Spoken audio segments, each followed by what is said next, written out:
Welcome, ladies and gentlemen, to our English broadcast of the Chinese LPL.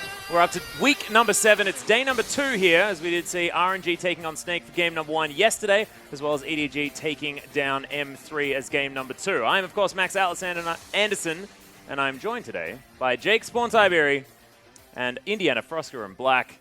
Very excited to have you on the desk here. Spawn, it's been a while. It has been. I haven't been casting with you for a little bit, Atlas. I And, know. you know, it's good to be back. I've seen you around the traps a little bit. I feel like you've orchestrated this, trying to avoid my silliness. I wish, my friend. I wish I had that amount of control over our casting schedule. But unfortunately, that is not up to me. That is up to other people in higher places. Not this time. It's not up to Frosker and either. How are you doing? I actually thought that this was Rusty. I'm like actually still confused.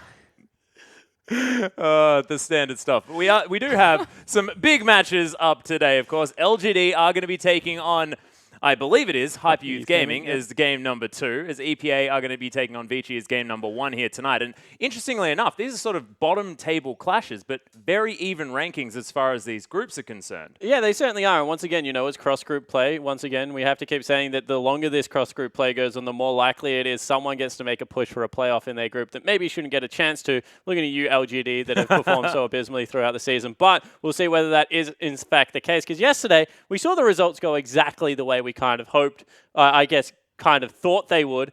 Snake didn't really show up in the way that, you know, if you're a Snake fan, you would want them to against RNG. And then Masters 3, they've played spoiler so often, but not able to do it against EDG. No, yeah, I completely agree. Snake, again, continuing to struggle in terms of refining their lane swap. I still haven't really seen Snake pull out the efficient lane swap that they're supposedly let's have this known to conversation. have. The thing about Snake's lane swap is that if Snake play the game for 5 minutes only, you like just delete the rest of their game.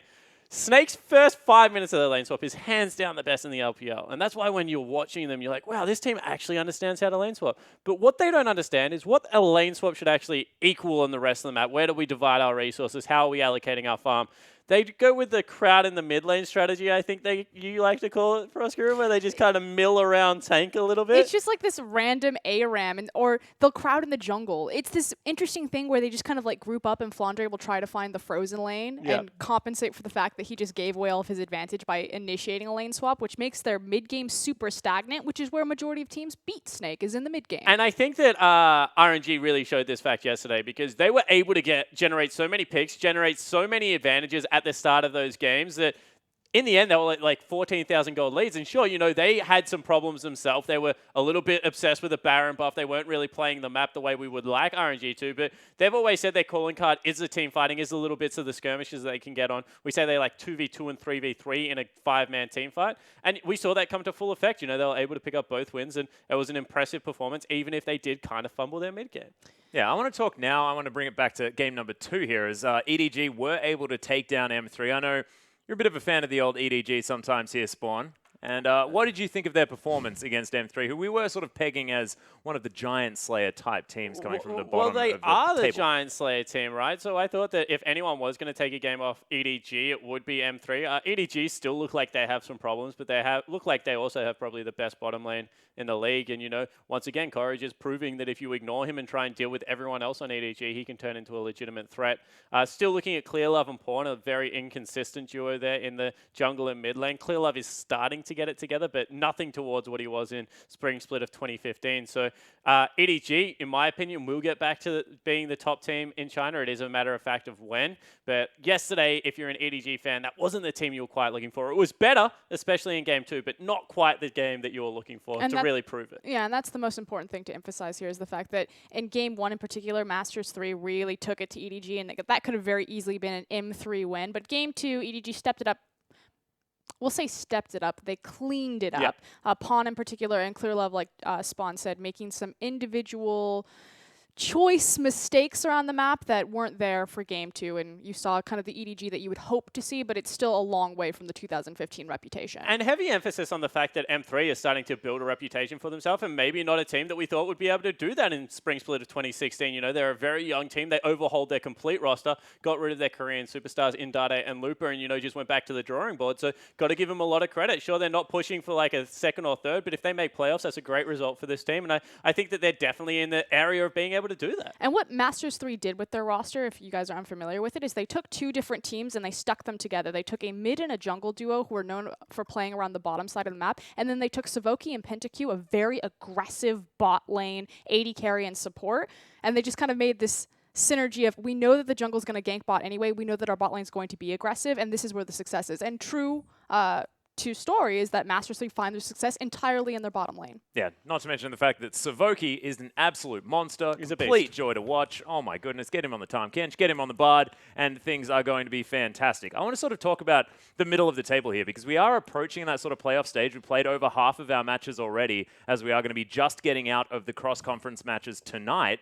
And as far as how this is shaping up, what are our sort of favorites? Now that we've had everyone meeting each other at least once, who are we thinking? I mean, we know that QG and probably RNG are going to be towards that top side, but it's the rest of the spots that are going to be up for grabs here. Well, Atlas, I haven't casted with you in a while, so I don't know whether you know this, but LGD are only 1 game out of playoff contention. See, that's why I brought him onto the desk. That's why I brought him onto the desk. The LGD fans, boys, that's what we're all about. Like, this is something that I've spoken about the whole season. You know, this is a team that has had a disgusting first half of the LPL split, and they're still somehow 1 position away from 4th. They can legitimately make a push for that playoff spot, and I expect them to well and truly do that. But that would be kind of my favorite, along with maybe like OMG already in there, but I guess they're like tentatively in there, right? They're like a 6-4, but you expect EDG to pass them, you expect IG to get back up there. OMG have always been my dark horse. This is a really good team that I think will go far. Yeah, I completely agree about OMG. In terms of looking at Vici now and what their playoff run should translate into, it's OMG to beat. We expect that EDG will start to skyrocket, and Invictus Gaming, I actually suspect, are about to take a very sudden drop. They're going to go one or two ways. Yeah. IG always do. It's like, are they just going to turn it back around, or are they going to completely just And are they going to turn it around like 1 week, and then it's going to be great, and then the week after that, things are going to be absolutely awful? They do that in the same week. Yeah, exactly. The same game sometimes. That is true. Of course, a lot of their players having slightly inconsistent performances thus far. But I'm looking at teams like WE. I mean, you've mentioned 6-4. There are 5 teams currently in the LPL that have a 6-4 record. But you can't say that WE, like, who is your dark horse to make playoff, because WE the second best team in their group. I'm not saying they're a dark horse. I'm just saying I'm looking at this team to really challenge the top spots. I mean, all it really speaks to is the fact that the middle pack of the LPL has been stronger than it ever has been before. Typically in the LPL, you have these elite teams, and then there's a very clear drop-off from the middle pack. This time around, with the rebuilding of the LPL, with the focus on diversifying and developing young Chinese talent in teams like Team WE and teams like OMG, it's just so much more competitive than it's ever been before. And if we take it a step further, like typically in the LPL, it's EDG and then rest, right? Like you don't really, like 2 years, like summer was kind of the exception to that rule where LGD really did shoot up to fame, but EDG were regarded for 2 good years to be the best team, even though Starhorn and Royal Club had a couple of really good worlds. So I think the exciting thing is now is that it's not just the older experienced players. You have to think that when we sent over Invictus Gaming, EDG, and LGD, pretty much every single person on those teams were established for 3 or more years in League of Legends. Now you got teams like OMG, like WE, that have these kids that have played like 1 split like if they're lucky. Like a single split, yeah. And they're starting to do great things. So to me, it's exciting because, you know, finally we have some fresh blood being injected into the LPL. Not to mention QG as well. I mean, they've been overseas a couple of times now, but it's only recently that they've started moving over there. QG is Swift, who's a very experienced player. Doinby played in Korea. You know, Pekko was around for 3.5 seasons beforehand. Moore has been around for 4 years now, I think, playing professionally. So QG aren't a new team. Like, the new teams are Masters 3, OMG, WE, these teams that have a lot of new blood in them, and they're the teams that are starting to step up. Sure, there still is the upper echelon, and that comes with experience, but as these guys get experience, and we expect them to start challenging the QGs, the EDGs, the IGs for that right. Yeah, and that's the number one thing, is that word of experience and the fact of individual decision-making. We've seen it time and time again. The difference between teams like EP and Hyper Youth Gaming, they have talented mechanical players on them, but their individual decision making is so poor that it costs them from translating from early game to mid game to late game. And so until they can get this experience where they even out their decision making, their strategy gets stronger, then we're going to start to see them contest and challenge the elite. And that's why so many people actually have faith in RNG, because RNG are the one Chinese team that have actually got like a really experienced lineup in terms of the fact that they've got Marta, they've got Lupa, they've got Insec sitting there. But then they also have some very, very fresh, younger LPL players. Xiaohu, Whoosh, they have played about a year, but that's really all for these guys. And RNG seems to be the one team that didn't throw the baby out with the bathwater, so to speak, that they kept some of that experience, put some good infrastructure around their team, and added some fresh blood. So teams like WE, OMG, they've really gone to the rebuilding stage. EDG is still very inexperienced roster, and RNG seems to be somewhere in the middle, and it's doing good things for them right now. Yeah, and one thing I actually want to ask you, Spawn, as well, we spoke about this at a little bit of length yesterday. It's sort of about how you utilize these massive rosters that a lot of the teams in the LPL have. And RNG, what they've done is sort of split off into two separate teams. What do you feel about that rather than sort of substituting individual players?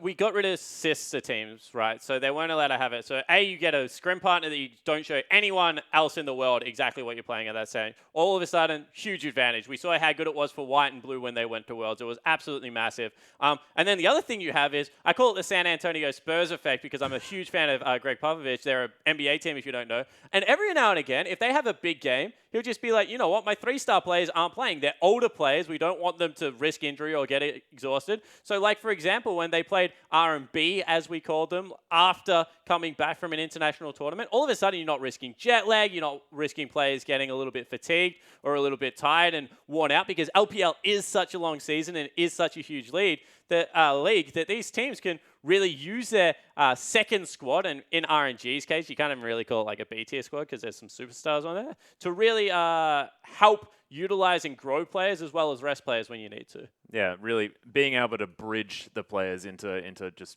being able to play better afterwards and giving them a bit of a break. I do like it. I like the practice mentality there as well, being able to utilize this team as a scrim partner, make sure that you can get stuff done. So I like that. Yeah, certainly do like that as well. The other thing that I have to look at with RNG that you really don't see that often is that there is so much inherent pressure, especially on the younger kids on that lineup, to actually be consistent. Because if you have Name sitting on the bench in your Whoosh, you're like, wow, I have to be a god. I have to step up or get replaced. Well, yeah, and Name, he actually played fantastically when he stepped out onto the stage with R&B, as we like to dub it. But we are into Champion Select, ladies and gentlemen. Vici versus Energy Pacemaker all. Game number 1 here tonight for day 2 of week number 7. Gragas already banned away as Twisted Fate once again going to hit the bench. We've seen a lot of bans against Easy Hoon, the old Twisted Fate. And again, we can kind of break down this match as they slowly go through their draft phase. Vici are the stronger seed coming into this game, so it should be expected that they have the advantage in terms of winning the series. But it cannot be understated how important this match is for Vici on the standings. This is the only opportunity that they will get to face the bottom tier Group A team, and they need those points to get over EDG and OMG into playoff contention. And the other thing about Vici that is getting quite scary is Easy Hoon needs to prove that he can play more than 3 champions. They've banned 2. The third one is Rise.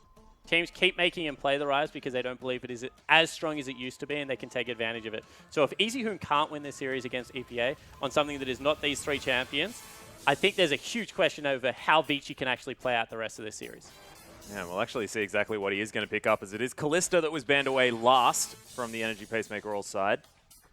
Cogmore standing out there just a little bit. There are the likes of Poppy, Nautilus, Trundle, all sorts of big champions running around, not to mention the support pickups. Of course, we are still on 6.4, so not many of the changes have gone through. Azir is picking up popularity around the world. He continues to get some hot fixes, but Azir did play him a couple of weeks. Azir. Easy Almost Hoon synonymous. did seem to pick him up a couple of weeks ago and do some good work with him. So I wonder if that is another pick that they'll continue to go back towards.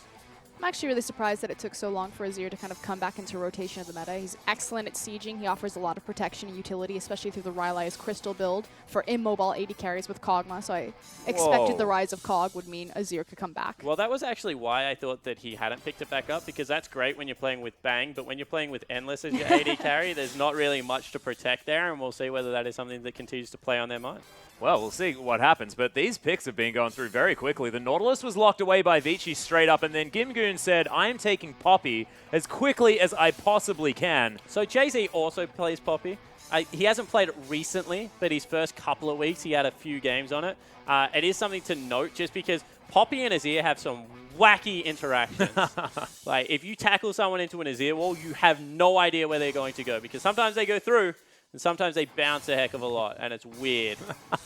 I'm really hoping that happens as Emperor's Divide is, of course, there with the heroic charge. They can utilize it. Dandy just gets delivered a Nidalee for free, basically. Normally, see this picked up first couple of rounds of picks, but no, he's going to get around. Dandy grabs that one for himself, and Braum going into the hands of Caveman. Already Vici setting themselves up with a pretty burly lineup. And I know we talk about this heaps, Frost, the fact that, you know, now if they first pick Nautilus, you actually have to take Poppy in the next rotation because the popularity of Nautilus mid means that you can actually take both of them, put your jungler on something like Nidalee, and then get some damage on your AD carry roll. And it is just way too much oppressive CC throughout the mid game that really does tie down lineup. So I honestly right now love EPA's lineup. I think they've done a great job. Yeah, I think both drafts are actually incredibly strong. I do like the second tandem rotation from Vici, picking up Nidalee. I almost pulled a freak there. Nidalee and Braum, obviously taking away the door to block away the poke. Two freaks credit, and I like Turley.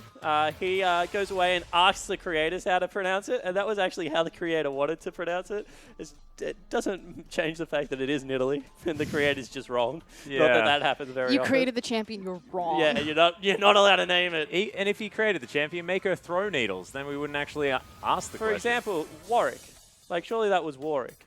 Warwick? What? Yeah, Warwick. No, it's Warwick because that's the name. Like, it's like actually how you pronounce. If you meet a dude on the street and his name's Warwick, that's how you spell it That's and what I'm pronounce saying, it. but Yeah. we say Warwick. Yeah, no, I don't like that at all. I just always say Warwick. Yeah. I do want to quickly touch on the Elise versus Nidalee Yeah, let's do matchup. ZZR has been pretty outspoken about what matchups he thinks are good. Nidalee is reserved as kind of the best jungler right now for a lot of the LPL junglers. Elise is considered kind of second tier, but she is thought to not be strong against Nidalee in the LPL. They do not like picking Elise into Nidalee. Really? They actually try to avoid it. That is so strange. The Spiderlings are so fantastic at blocking spears.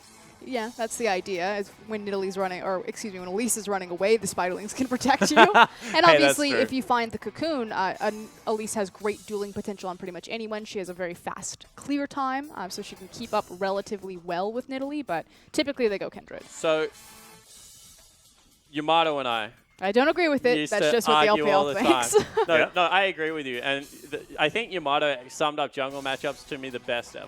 All right. And he said to me, any jungler can beat any jungler. And I said, you are a crazy man. And he was like, no, let's play this out. And he was like, I will put any amounts of money on it. I was like, okay, what is the scenario? He's like, if you face check me, I will kill you. And I was like, well, of course you will. And he's like, so jungle matchups is actually more, and you know, it's a very roundabout way of saying it, but what he was trying to say is jungle matchups are more about vision control. If you get ahead, if you get that first tracker's knife, if you're able to set the pace of the game, Elise, if Nidalee face checks Elise will blow her up. She does ridiculous amounts of damage early game. So now the pressure is just on Crisis to make sure that he sets the tempo with vision control. A little bit more control in Dandy's hands, especially because he is Dandy. But it should be an okay matchup if Crisis plays it right. Yeah, it's a very good point, and I'm glad you brought up Crisis here as well, because it could have been Rabbit97, not going to be this time around as Crisis has returned to Summoner's Rift. I don't know why they ever took Crisis out in the first place. He I know. was their primary jungler throughout the LSPL. He's one of the main reasons why they even qualified into the LPL. They have far more victories with Crisis than without. I don't know why they've been... Obviously, the... Hard mode. If we talk about developing talent, Rabbit97, formerly known as Soas, does have experience in the LPL, so he is the more veteran-style jungler, whereas Crisis is brand new. I think he's played a total of 3 games on the LPL stage.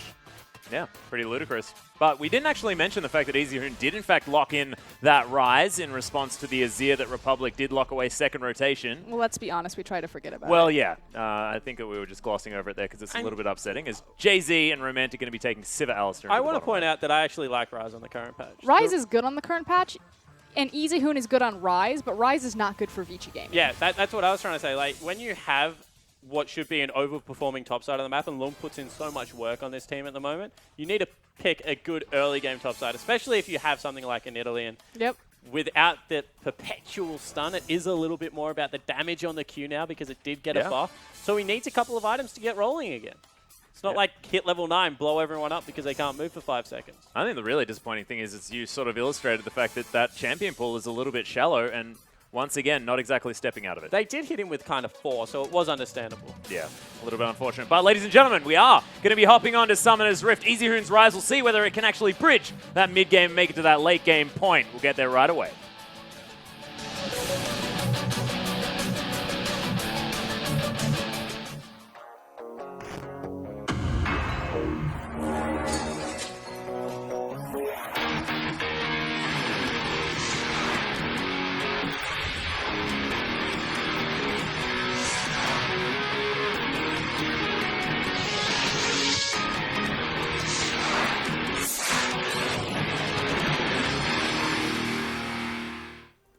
And here we are onto the Rift for game number 1 of day 2 of week 7 here at the LPL. Vici taking on EPA as we've already got a bit of fighting towards the bottom side of the map. Caveman and Endless. That skin looks so much like Garen. I love that skin. It's my favorite bronze The skin. Braum one? Yeah. I can't handle it. It honestly reminds me so much of Garen that I get really distracted. I'm like, why has Garen got a shield this time? Why does he have a door? Keystone Masteries, however, have come up on the bottom of your screen. Things looking fairly standard is again Endless and Caveman peeking their head in. Yeah, Romantic actually going to get stunned here from the Braum passive. Boomerang comes down, but he's taken a lot of damage. Easy Hoon burnt Ghost. Yeah, there's a flash here as well. As Jay-Z is going to get out. Easy Hoon And gets he's a got flash for his Ghost. W as well, level 1. So that is a very interesting choice. Generally, if you're not in range, you won't skill it up. You'll just double tap it. One thing I will say is that maybe a little bit of a weird mastery out of Endless. You would expect him to maybe go Bloodlust as well, just because he generally goes Essence Reaver, Shiv into IE, won't get a lifesteal item until a little bit later. I agree with you, but I feel like so many Lucians just tunnel on trying to stack that and making efficient trades. But like you always say, when you're in a lane against Sivir, you're not laning against Sivir, you're laning against minions. And that's the thing, right? I understand the fact that if you're Lucian, you have to kind of, at a certain point, itemize for a laning phase. Yep. Because you are so short range, and it's not going to get much easier as the game goes on. You don't have Ricochet. As Dandy, wow, this is what you see in solo queue. Yeah. Well, Christ is just going to get jumped on here. Spear lands. He's pouncing all over the top of the Spider Lady. Level 2. And he has to blow the flash. Dives under the turret, and Dandy picks up first blood. And the primary issue is that Crisis didn't have his smite, so he was unable to leech any health back from the red buff in his retreat. So great job utilizing Nidalee's speed to abuse the Elise. 100%, but let's go a step further. Crisis, flash the spear. Don't flash nothing. You know what the cooldown is. You're a professional jungler. Instead, Crisis waits for the cooldown perfectly, flashes in a straight line. Dandy with a great cleanup, doesn't even have to burn his flash. And I said that this matchup's okay if Elise gets a vision control edge. Now imagine how bad it's going to be now that Dandy has that first blood and complete control over the jungle. And Not to effectively mention the 3 bottom buffed lane. him. Look at what's going on here as well. Caveman and Endless have, in fact, completely zoned Jay-Z and Romantic off the creep wave to the point where they have to go back and then take the Gromp afterwards, which reset the first time around, and they weren't able to get too much done. Crisis now to take his blue buff, but so far things are going horribly for EPA. I know this isn't super typical for China, just because everyone in China loves to burn every single summoner within 500 units of each other. But typically in professional games, the reason why you don't see a lot of kills solo in the 2v2 lane is because if anyone ever burns flash, it pretty much is an immediate go button for the teleport. And you have to really respect that cooldown and the threat that the top laner could then very easily get behind you or assist on a gank. So the fact that Jay-Z doesn't have his flash pretty much gives the entire lane to Endless and Caveman before the game even started. And not to mention the fact that Nautilus has such a big pushing advantage on Poppy, right? With the Riptide, just able to get that into the turret as quickly as possible. Right now, Lung wouldn't even lose anything if he went for a teleport play, so I completely agree with you. There was a deep ward on the blue buff, could have gone for it at any point. They couldn't risk to overextend and just, you know, Lung could have just pushed out top lane and made a play somewhere else on the map. Well, you can see it has translated into a 6 CS advantage. Nice work from Romantic to try and keep killing these creeps. Well, this is the other thing, right? And I say it all the time. Ooh, they're going for a little bit of action here. Not much going to eventuate from it. Yep, not too Sivir bad. is really oppressive to lane against, especially if you're a lane bully. The reason is that you expect to get up in creeps, and once that flashes back up and they get some points into the E, don't expect if Jay-Z just, you know, grabs a couple of extra points into Triumphant Roar. All they're going to do is shove the wave out.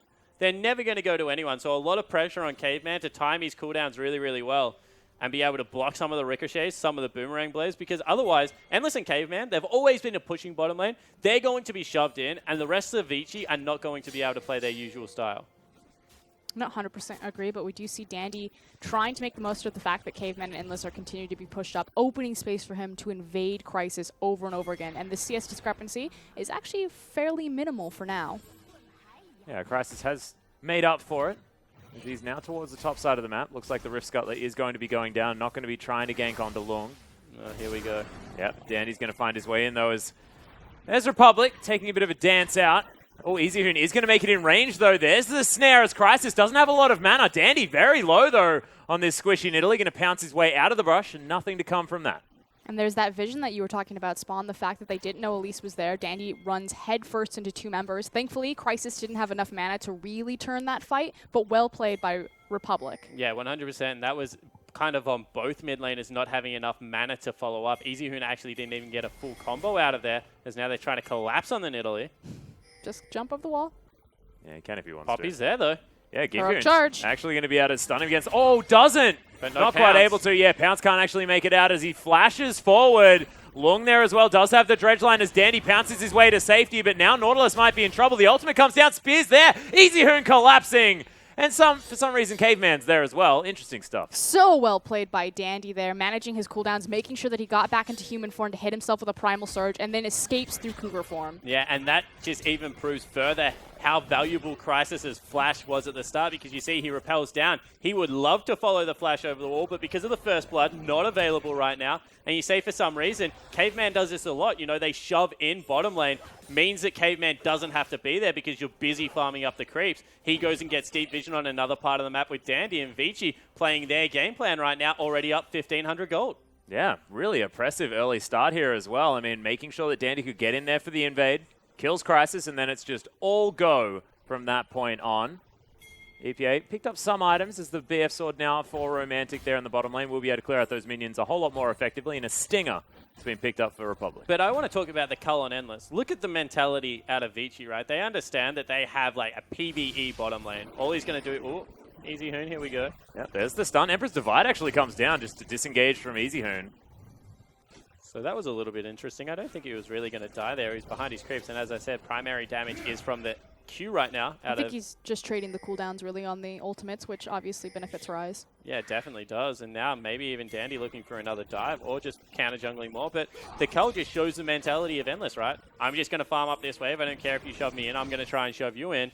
And I'm going to come out ahead because I've got a Cull, because I'm 14 CS up at the start of the game. And you're going to eventually fall behind Romantic.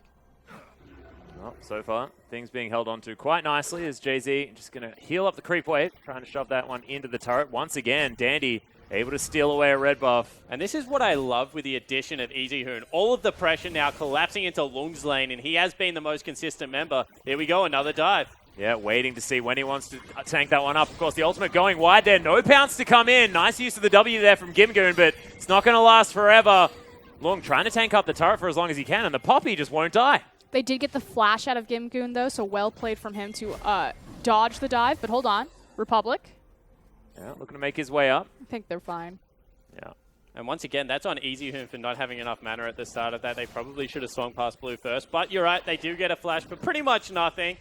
Because of the response came out of EPA, they didn't shove anything in. They also counter-jungled away a red buff. So once again, credit to Dandy and the control he has over the top side of the map. And I feel like this is just such a basic mistake from EPA in their draft phase to allow Dandy to have Nidalee. Again, she is the primary jungler right now. She has a very carry-oriented role. And the number one problem with Vici is they can't figure out who is going to be their consistent carry from game to game. Typically, Dandy will step up, play something like the Nidalee, play something like the Rengar, but he shouldn't get his hands on those champions because otherwise Vici just stall out. Yeah, or just kill you all of the time. Which seems to be happening this game. Dandy once again poking his head in. The blue buff might be in trouble as the spear going to go wide. Not going to find Republic. Sand Soldiers, damage back. Completely alone. Here comes help. Yeah, That was Primal what Surge actually is come there. in. Misses another spear, unfortunately, though, as the 2 teleports are going to come through. Oh, Republic! Massive ultimate as Dandy's going to fall down, but he trades his life for it. Easyhoon seeing what he can do to try and pick up some follow-up kills. Landing the Qs as Romantic is going to make his way out. And Gimgoon going to find his way underneath the turret. So a 1-for-1 trade in the end. Yeah, I don't even know if they can kill Gimgoon. He's still going. Why? Yeah, Caveman actually might fall down here as the exhaust does come through. Endless is able to at least help out as Easyhoon picks up the kill. Frankly, there was no reason Oh, Romantic, you're dead. that EPA should have backed out of that fight when they did. When Gimgoon was in, he was so tanky. Look at how long he survived. If EPA had stayed with him, that fight would have been entirely different. Well, instead, now going to lose 3 members in that trade. And this is what we're talking about, you know, experience. Nothing there was about mechanics. Everyone played that perfect. Jay-Z dives in, gets a 4-man headbutt hold. Everything's going perfect. Gimgoon is like, I can still fight. The rest of the team are like, well, we're no longer in a position to follow this one up, right? So in the end, it looks like a horrible team fight. And it was just because of the way that EPA managed who was going in and out of the fight. When Gimgoon is in, you're absolutely right. Everyone else should be in with him. They should be burning flashes, exhaust. Look how many summoner spells are still available, as now he's going again. Yeah, Easyhoon still looking for more. Misses the Q, but it doesn't seem to matter as the spears did land. A pounce comes down and Dandy grabs it with the takedown. Crisis is here. Boomerang comes across. Romantic seeing what he can do to try and get the damage in there. Flashes over the wall. Oh my god, Dandy lasted so long. It is eventually going to fall down. Another 1-for-1 trade as once again, mid laner for jungle. So close to getting that primal surge off. Yeah, once again, Vici nearly didn't lose that because no one nearly died on their side. Right now, EPA look like their communication is just all over the place, whereas Dandy and Easyhoon in particular, on point with everything. Let's take another look at it. Easyhoon flies in. He knows exactly when it's going to go down. Republic tries to get out with some fancy moves here from the Emperor of Shurima, but Dandy's able to grab him. And this is a mismanagement. Goes into repel, even though the AD carry's right there. AD carry flashes over, and he walks the other way. It's only the volatile Spiderling that picks it up. One more auto attack was all he needed. Why risk something like that going bad for you? Got to really question, like, what Romantic and Republic especially, they're just not on the same page right now. Yeah, and unfortunately, this means that Romantic now, once again without the flash, sitting underneath his turret, 100 CS to 54 now in favor of Endless as the dust settles. Republic has been able to push up this wave, but he's still 4 behind. Easyhoon doing fantastically well on the rise this time around. And Fish says this all the time, right, when I cast with him. I love the bottom lane of Vici. They always get ahead. You know, they're just such a solid bottom lane. They play with Dandy. I want to play AD carry on a team that Dandy is on. Because the guy just controls the rest of the map so well that their bottom lane is generally not in their bottom lane. And Endless just, all he has to do is take out red dots until he has 3 items and rock up to team fights. And you can see right now that that's exactly what's happening. It's not like they've made any huge plays in the bottom lane. They burn Jay-Z's flash early, and then Dandy just puts on pressure. And Endless, all he has to do is shove to turret and is safe as anything because Dandy always knows where Crisis is. No, I completely agree. And let's be real. I mean, Romantic's a part-time jungler this game. He's been spending most of his time around that blue buff area, not in his lane. Figure out where EPA are going. So they're trying to do what EDG used to do with Mako and Def. Remember when they would shove out bottom lane, and speed up the Alistar and dive? The problem is right now, they just don't have the damage to kill Easyhoon. I mean, he's more than likely just going to turn around and blow someone up that isn't Alistar in that combo. So you can see that they're trying to get something else happening around the other parts of the map, but really, they're just in no position to do so. Yeah, and they can't actually afford to be pushed up in that lane either, as Dandy is slinking around. Little kitty lady making her way in. Caveman waiting in the brush as well. We'll see what Vici can get done here. So there's a pink ward cheekily placed in that brush. Oh, the vision. They do have a TP coming up for long. It's going to be up in just a few seconds, I believe. I actually wanted to mention this as well. ZZ Portal picked up first item for long. I'm so proud. You were going to jump on that. Oh, we've seen so many Nautiluses not build that item at all. So I actually hate it as a first item. I don't care. So as a first item, the reason I don't like it, Nautilus is one of the champions that you can get away with, as we might have a little bit of a fight, so I might stall my train of thought. Just because his base stats are so high. Yeah, so that's the reason, right? Health actually is a better stat to pick up first time around because of how base armors work in top lane especially. So if you're picking up something that gives you no health but only gives you MR and armor, it's not worth it. It's not worth. Maybe Nautilus, I would actually have to do the math with a couple of points in Nautilus's W to see if it is worth it. But right now I'm thinking maybe Barmy Cinder into it would be a better pickup to allow him to just have a little bit of that. The reason I like Zerot Portal so much in the mid game is because when you're running down mid lane and past all these destroyed turrets, especially in lane swap scenarios, Nautilus flies. And I don't mean like Astra Nautilus, I mean like you just run so quickly and can catch people out of position. But right now you can see that it is going to pick him up turret number 1, so definitely worthwhile. Yeah, Gimgoon sort of unable to pressure that particular purchase too much. So nicely done there by Long, already putting the pressure on. The question will always be, where does Long go from here? Does have the TP. We'll see if they continue to make plays around the bottom side of the map and they include their top laner, since that's where Dandy's been spending majority of his time, or if he's going to continue to apply pressure to that top side. He did place a very aggressive rock portal in the forward brush that I think Gimgoon's actually going to take out right now. Yeah, so this is the right thing if you are playing against the rock portal. Just ignore the minions for a bit. It actually creates a bigger stack for you. If you can take it down, then it shoves it hard into the turret. You can even get some rebounds if you play it really well. What I would suggest is, you know, we've already seen that Republic very scared of Easyhoon. Just goes towards Republic, see if you can get the ultimate out, and then just throw the Nautilus in the mid lane. He's going to be able to dive all day. There's no tanky stats really picked up, so see whether that is something Vici can make happen, because Vici is one of the few teams in the LPL that I will say that in the mid game play the map correctly. They have some sketchy early games. They have some bad late game team fights. But one thing that Dandy has always seemed to be able to make this team do since he joined is navigate that mid game and pick up as much farm as possible onto his carries. And as far as having a champion that's allowing him to do that, this Nidalee really giving him control of the enemy jungle. I want to see his build as well. I saw a really cool build the other day. What was it? There was Runic Echoes into Iceborne Gauntlet into Rylai's. And I just loved it. I thought, like, as far as a Bruiser You're never Nidalee getting build, away. Yeah, as far as a Bruiser Nidalee build went, I thought that was really clever. But he's probably going to go something like a Rod of Ages and just break my dreams. Well, he got it. Smited it. Yeah, smites it away. Smote Right it. under the noses. He's been contesting this blue buff every single time, but the thing is that's the second time that he's done it entirely alone. The first time he went in by himself, he died because he wasn't able to get the Primal Surge off. Second time he brings Easyhoon. This time around, again, by himself. But there's no communication between EPA. They're not setting a trap for this, and Dandy gets to walk away scot-free. Not to mention that, I mean, yeah, he died for it a couple of times, but the first time took down 3 people with him.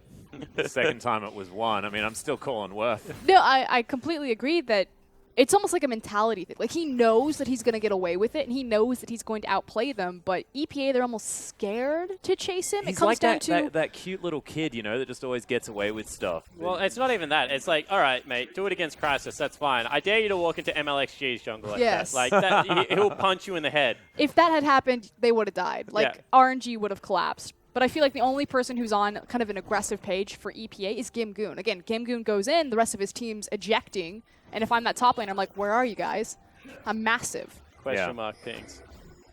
Yeah, lots of question mark things possible there. It is a Sunfire Cape built up first item here for Gimgoon. Early power in that item, able to push back against the Zizarov portal. Barmy Cinder now completed here for long, as well as the Swiftness boots and a Glacial Shroud. So he's getting real tanky. Sunfire Cape and a Iceborne Gauntlet to be coming in as Crisis is actually looking for Caveman. Dodges out of the way of the Cocoon. Actually, no. He's just going to get delivered to the rest of the team. The ultimate comes down. He's actually still alive as Endless is trying to turn this one around. The teleport comes in, immediately cancelled. There by Long. The disengage is successful. Caveman had his W the entire time, and that's the reason why Endless was hanging around trying to give him a reposition. But again, the communication coming from Vici. Hold on, though. Oh, misses the Cocoon. And then walks on a trap. Yeah, actually, decent flash out of there, but you can't get away from a Rune Prison. Teleport comes in. Gimgoon wants something here as the Emperor's Divide has come down. Flash out of the way to make sure the disengage can come in. Oh, they actually have caught Long. Yeah, Long right in amongst it, but Easyhoon's going to be able to pick up Crisis in the trade. Caveman still very, very low as Easyhoon's almost out of mana one more time, but somehow that was a 1-for-1. I mean, they're communicating to an extent. They want to go aggressive, be proactive in this mid-game. I think Long went a little bit too deep, though. Yeah, he certainly did. But meanwhile, look at top lane. Gimgoon, he's already got his Zarot portal up there. It's pushing in. They've forced Republic one more time, Romantic one more time off his turret. Take another look at this. Crisis actually gets caught out. He stepped on a trap. A little bit frustrating. And just watch where Lung's coming from. He's on the backside. He walks underneath the turret, able to get the knock up, but then great CC from the whole team. And it really is only Easyhoon's flash that saves that. A little bit unlucky that they weren't able to follow up. As now Dandy looking for another kill. Oh my goodness. Gimgoon actually walks past. He's looking for Crisis here as Dandy. That's the As he whole now team. has the cavalry. Yeah, exactly. Spear comes down. Rune Prison is going to lock up the red buff as once again Dandy denying that one away. EPA haven't got one this game, and I'm not sure whether they will. Dandy's doing his best MLXG impression. I mean, he's got his Caveman, effectively new Mata. Yep. But the thing is, right, is that you have an Alistar, you have a Sivir. If they send the support top that many times, burn your ultimates, get underneath the turret. They're so dive in. scared. They are so scared to make a play. When you actually look at it, the effective items is a Zeal. Jay-Z more than makes up for that. Now they go. Yeah, they're looking for it here as the Cocoon does land. Caveman is going to use the stand beside me this time as Endless is trying to get damage down, but it's not good enough as the support does fall down. Endless actually going aggressive right now as Jay-Z going to tank up a full culling. And this is what Spawn has been saying. That's been possible this entire time. With Caveman putting so many resources and time into following Dandy around, Jay-Z could have pulled the trigger so much earlier. And this is the thing, right? They could have done that without the Sivir Flash. And why did they stop there? Jay-Z still had his ultimate, and they had Endless within sight. Like, continue to press the play. I know Dandy's there, but with an Alistar ultimate and a 3v2, you should be able to win these skirmishes. EPA's bottom lane is honestly playing so scared, and now they're going to be made pay. Yeah, well, Another Light Slinger comes in as JZ very, very low. Half of the cooldown on that ultimate still remaining, so Unbreakable Will not going to be there to save him as the tower falls down in the bottom lane. Vici going to continue pushing forward. And losing a turret naturally in a Sivir lane is like a cardinal sin. Like, it just should never happen. What a clinic put on by Vici's bottom lane. It's a 7,000 gold advantage at 20 minutes. And it's not even, like you mentioned before, and it's not about the bottom lane. It's about Vici just playing with so much pressure Dandy everywhere. And yeah, starting off with Dandy, of course. Easyhoon also definitely stepping up on this rise, no longer just kind of sitting mid lane. So being very proactive, getting involved with his jungler, which is what we've expected from Easyhoon Dandy on a lineup. It's reminding me of sort of old M5, you know, with Alex Ish running around the jungle just room prisoning people. Yeah, no, I don't it's know like about the that one either. see hero, kill hero thing. It's making me very happy. So when Rise was really strong when LPL kicked off, and Faker kind of showed the world just how, well, Easyhoon a little bit caught. Yeah, Headbutt Pulverize does come down as there's a flash from Gingu, and they want to lock down this kill. The exhaust is there, but he's ghosting away as quickly as he can. He's able to do so. Decent knock up there under Republic, but it is going to be the repel that gets Crisis out of the way, but Easyhoon's still alive. No worries. So there was some game. That teamfight aside, nothing happened. There were some games when the LPL first kicked off where we saw Vici play, and I'm going to go look up the game in the break, but they just camped Lung's lane. He was on Rise. He was just every single opportunity, rotate into the top side of the map, get Lung ahead, rotate into the top side of the map, get Lung ahead. And they were very vocal that they thought Lung was a great user of teleport. That's why they picked him up. They thought he would get into the bottom lane and impact it. So the idea was, Easyhoon, get your top laner ahead. Top lane, get everyone else ahead. Dandy, do Dandy things. And this is how Vici is going to be successful. That's why we don't need a superstar bottom lane. And they were playing like that. And then they kind of had a lull for about 3 weeks as Dandy's looking for romantic. Baits out an ultimate as well. What? Where they just went away from that playstyle. This game looks like they're finally going back to, you know, we can snowball a CC heavy top laner and then he can get everyone else in a winning position. No, I completely agree, and it did really start with Dandy, and like you said, kind of unlocking Easyhoon, getting over towards that top side of the map. But Dandy has utilized every single buff as a pressure point. We've contested red and blue multiple times, and it's just slowly but surely Crisis has been edged out, and it's giving advantages into the lanes because if Dandy shows up, he knows that he's stronger than the other jungler, which puts EPA at a man disadvantage. And he's actually gone for his Zhonya's. And this is kind of the similar vein of what I was saying. As in Italy, if you're ahead, you actually have to be able to go into Cougar form and launch at people. Because you have to be able to take them out, right? She's kind of an assassin in the mid game. Rylai's lets you do that. Zhonya's also lets you do that. And Dandy's already very strong. Oh yeah, not to mention 40 CS in the lead as well, so keeping Crisis down. As this inner turret is dead. Endless is super aggressively positioned, and Easyhoon was making his way over. Didn't even need to pay a visit. Yeah. I like the fact that taking Zhonya's into, it sounds weird to say sustain damage, because you would expect Zhonya's to go against burst damage, but because you're against an Azir and a Sivir, and you have such low cooldowns, utilizing the Zhonya's to eat into your cooldown so you can reposition yourself effectively, I think is great thinking on Dandy's part for his itemization. I just want to point out that I love the Observer, because he loves Zizarot Portal just as much as I do. Look at this. Just watching it. It's like this is the most exciting thing on the map at the moment. Yeah, well, to his credit, there's a recalling Braum and no one else within like 50 foot of each other. So he's probably right. Yeah. I like it, though. Just like to always bring it back to the little rhinos. Is Vici moving into the enemy jungle here as the red buff is going to be spawning? So no, we're not going to have any. No, we are discussion. having it because we actually settled the fact that they're rhinoceros beetles. I love when Mama Spawn is on the desk. We even got a confirmation tweet from someone like that was a part of the design team that just confirmed that they were rhinoceros beetles. So I don't know why we continue the rhino thing because they're rhino beetles. They're a perfect mix between. Yeah. Just get over it. I think they look like rhinos. Yeah, but what? It doesn't matter about what they actually are. It's just what I feel, you know? I mean, I've been casting with him for 3 weeks. Yeah, I blame you for this. You're right. Yeah, honestly, it's mostly because Rusty gets so annoyed whenever I talk about it. I'm not annoyed. I'm just pointing out that we have evidence to support what these creatures are. So we don't have to pretend we don't know anymore. I'm not annoyed. I'm just disappointed. No, I'm not disappointed at all. Just as we take a look at the gold. All right, let's do that. 10,000 gold is the lead. 9.3K to be more exact. there for Vici as they are very far ahead, 25 minutes in. But it's about where Vici should be playing right now, which is definitely the top side of the map until that dragon comes back up and they decide they want to contest for it. Right now we have a lot of pings and hovering around the Baron pit in particular. They do it really quickly. That is one thing I will say. You know, with CDR on your AD carry, he goes through multiple spell reels. With a Rise, you know, you got Danny to keep Lung healthy. They're not even necessarily going to lose that much out because he's gone primarily armor stack in his build. They should just be able to rip through this whenever they want to get it started, and it looks like it might be now. Crisis they are is on the back of the pit, though. Has been started. But down can to he about stop it? This is the health. thing, right? That they can stay so healthy while doing it. Do they even pull off? They don't have Lung there, so they're going to have to. But if Lung's there, they don't even have to pull off that. And it's a free teleport. Yeah, exactly. That was the number one thing that I was going to underline. They got the TP, so immediately, not even playing, not even saying, you know, we're on it, we're off of it. They just say, TP's burned, that's fine, take the advantage, clear out the waves, apply pressure, reset the map, go for Baron again. And Easy Hoon goes with a Void Staff. Void Staff's a great item. You know, we left it as total. It still does ridiculous things. Luden's Echo used to be the build when like it was first around, and I really hated it. Now I really like Luden's Echo on U-Rise.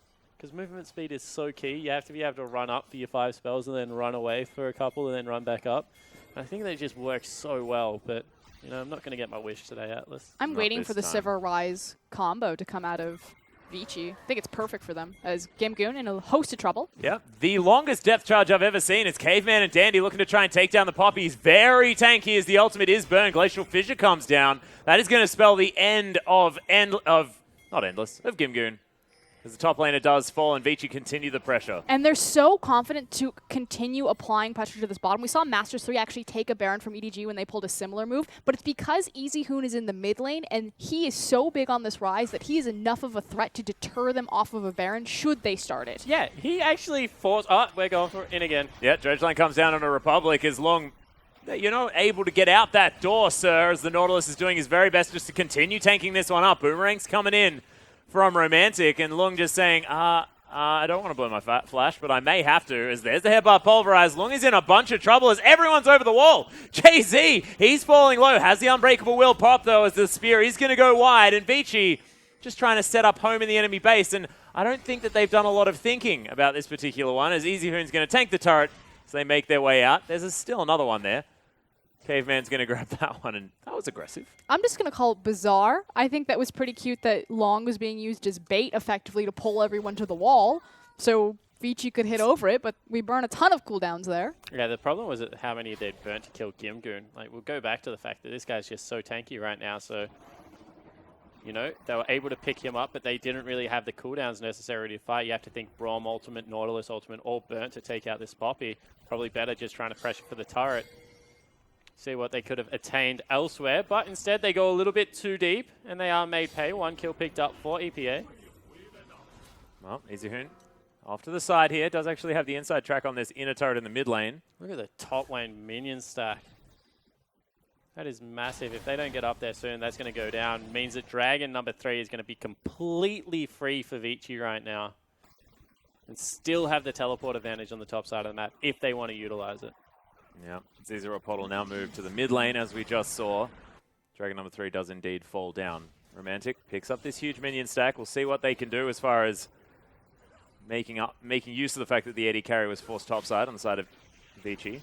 Crisis trying to clear out a wolf camp, but I don't think he's going to be... Oh, does actually get the big one. And I know Rusty is a huge hater of it right now, but the static shiv on Sivir. I actually really like it. I don't mind it. But it does kind of show the mindset of the game, right? When you have an Azir and someone like a Nautilus is going to be diving on you, the reason that Rusty doesn't like it is he thinks there's so many dive top laners that in like 90% of cases, Phantom Dance is going to be better because it allows you to deal with that dive threat so much more efficiently.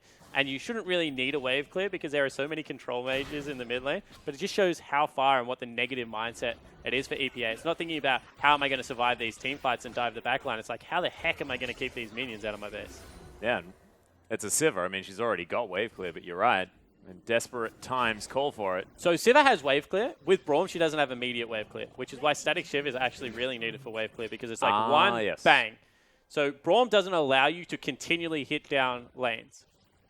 which is why Siv's wave clear isn't actually that fantastic against Braum. He just puts up the unbreakable, nullifies a lot of it. So Static Shift does come in handy, and we see that, Azir is able to clear out a lot of them. They save the bottom lane turret, but lose the mid lane one. Yep. I just like it because obviously she can stack it far quicker than other AD carries. Yeah. Same thing with Jinx, so popping her ultimate and how effective it can be. You get that immediate burst damage, but you can get that immediate burst damage far more often than other ADCs. Yeah, not to mention her passive as well as the ultimate. So nicely done. I think there's a place and time for both of them, but I do kind of agree with the train of thought that, if a Nautilus is in your face and you're not going to be able to survive the damage because he has got an Iceborne Gauntlet and his spaces are ridiculous, you do need the Phantom Dancer because you don't get lifesteal for that long. And you can see not even going for an IE third, going for a Last Whisper. He just feels like he's so far behind right now. And you know what? He's not wrong because he is in a hole. Yeah. Like, he's really far behind. And that's so awful trying to itemize Last Whisper third because it then eats into your CDR because of how iEdge is going to work with your Essence Reaver. It's kind of like a 1-2 whammy. That stings. Yeah. It's the bad kind of whammy as well. It's not even that. IE is so hard to build third because of how expensive the slots are. The components are, yeah. And then you throw a Last Whisper in there. Far out. He's not going to have it for ages. Well, 32 minutes into this game, Endless clearing out the bottom side of the map as that outer turret is still standing here for Vici. Does mean AD carry bot side of the map, but no Baron pressure to be put on here by EPA just because of how strong the rest of Vici are. That's a Guardian Angel completed as well for EasyHoon as his 4th item on this rise. And a BF Sword now done as well for Endless, who's got his fully completed Last Whisper item as well as the makings of that IE. And every now and again, EasyHoon just makes me laugh because everyone kind of is in like a state of like, what the heck do you actually build on Rise now? He scales off battery, kind of scales off ability power, loves movement speed, likes defensive stats, but because we kind of gave him cooldown reduction, doesn't need a frozen heart or something like that, and has a shield, so you don't really want to go raw. And he's like, you know what? Stuff it. I'm just not going to die. I'm an immortal. Give me a GA. No one else buys this item. I'll make it work. Oh, Dandy actually going to get collapsed on here as the Baron's falling down. He does use the pounce in order to get out of the way. Caveman there to help him as well. Yamato would be so proud. See, whoever face check loses. It's just a rule of junglers because you generally don't get far enough ahead. He face checks, loses the fight. Yeah. But gains a Baron, so not too bad. Well, to be fair, both of them have tools to not face check. Yeah, you're overthinking this one. Just put a ward in the dang brush. A trap, a spiderling, anything. Oh Spear. my god! Long, actually, he was just delivering it to his jungler. Yeah. Kimgoon, unable to grab the blue buff. I got very excited with the long-range spear. You do that. You are one of the few people that you may. I said this to you before, Atlas. You're very authentic. You're a very funny man. I don't know whether that's a compliment. He was actually really excited about that. I was. He was. That was just genuine. He had a genuine rock back. It was great. Just had another one. Now I'm very conscious of my rocking back. No, you're doing good, buddy. Keep it up. Thanks, man. Everyone knows that you're never going to fake them, Atlas. Yeah, well, that's true. Oh, wow. That just became weird. Okay, EasyHoon going to clear out minions in the mid lane. Please save me, Vici. Do something on the map. No, they're not going to. They're going to recall. They're going to set up. Make sure they use the last couple of waves of their Baron buff to be able to pressure out. You see that iEdge has been finished up right now for Endless, so he is exactly where he wants to be. He's even got an upgraded Last Whisper. You know what? He's got Fury and Gem on his boots. This guy is living a life of luxury right now. For what it's worth, he's probably about 3,000 gold up himself.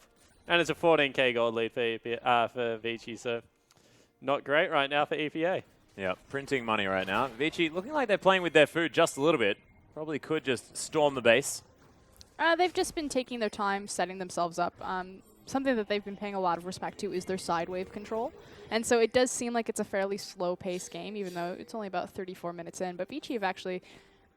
There's very few times where they've wasted momentum and lead that they've had. There we go. First inhib tower to fall. Yeah, inhib is going to be broken there with Lung's teleport coming in. This could be the team fight now as Jay-Z does have the ultimate. He's going to tank up a lot as Caveman delivered to the enemy team. Everyone dives on him as the Emperor of Shurima is able to throw his wall out. Endless is going to get the kill on the man, though, as Endless and Caveman trying to kite this one around. Caveman falls down, but the Elise is dead. Sivir falls down as well as Endless is able to lock that one through. It's a triple kill for the Lucian, as Kimgoon can't quite tank up enough. And Vici will travel to a Game 1 victory here in honestly control the entire way through. This team looking fantastic after Game 1. then this is the Vici that we've come to know and love and kind of expect to come out of these games. It's nice to see Dandy and EasyHoon really stepping up and filling that carry slot, but Vici just putting on a clinical trial against EPA. And the thing is, the impressive thing for me is they didn't play EPA.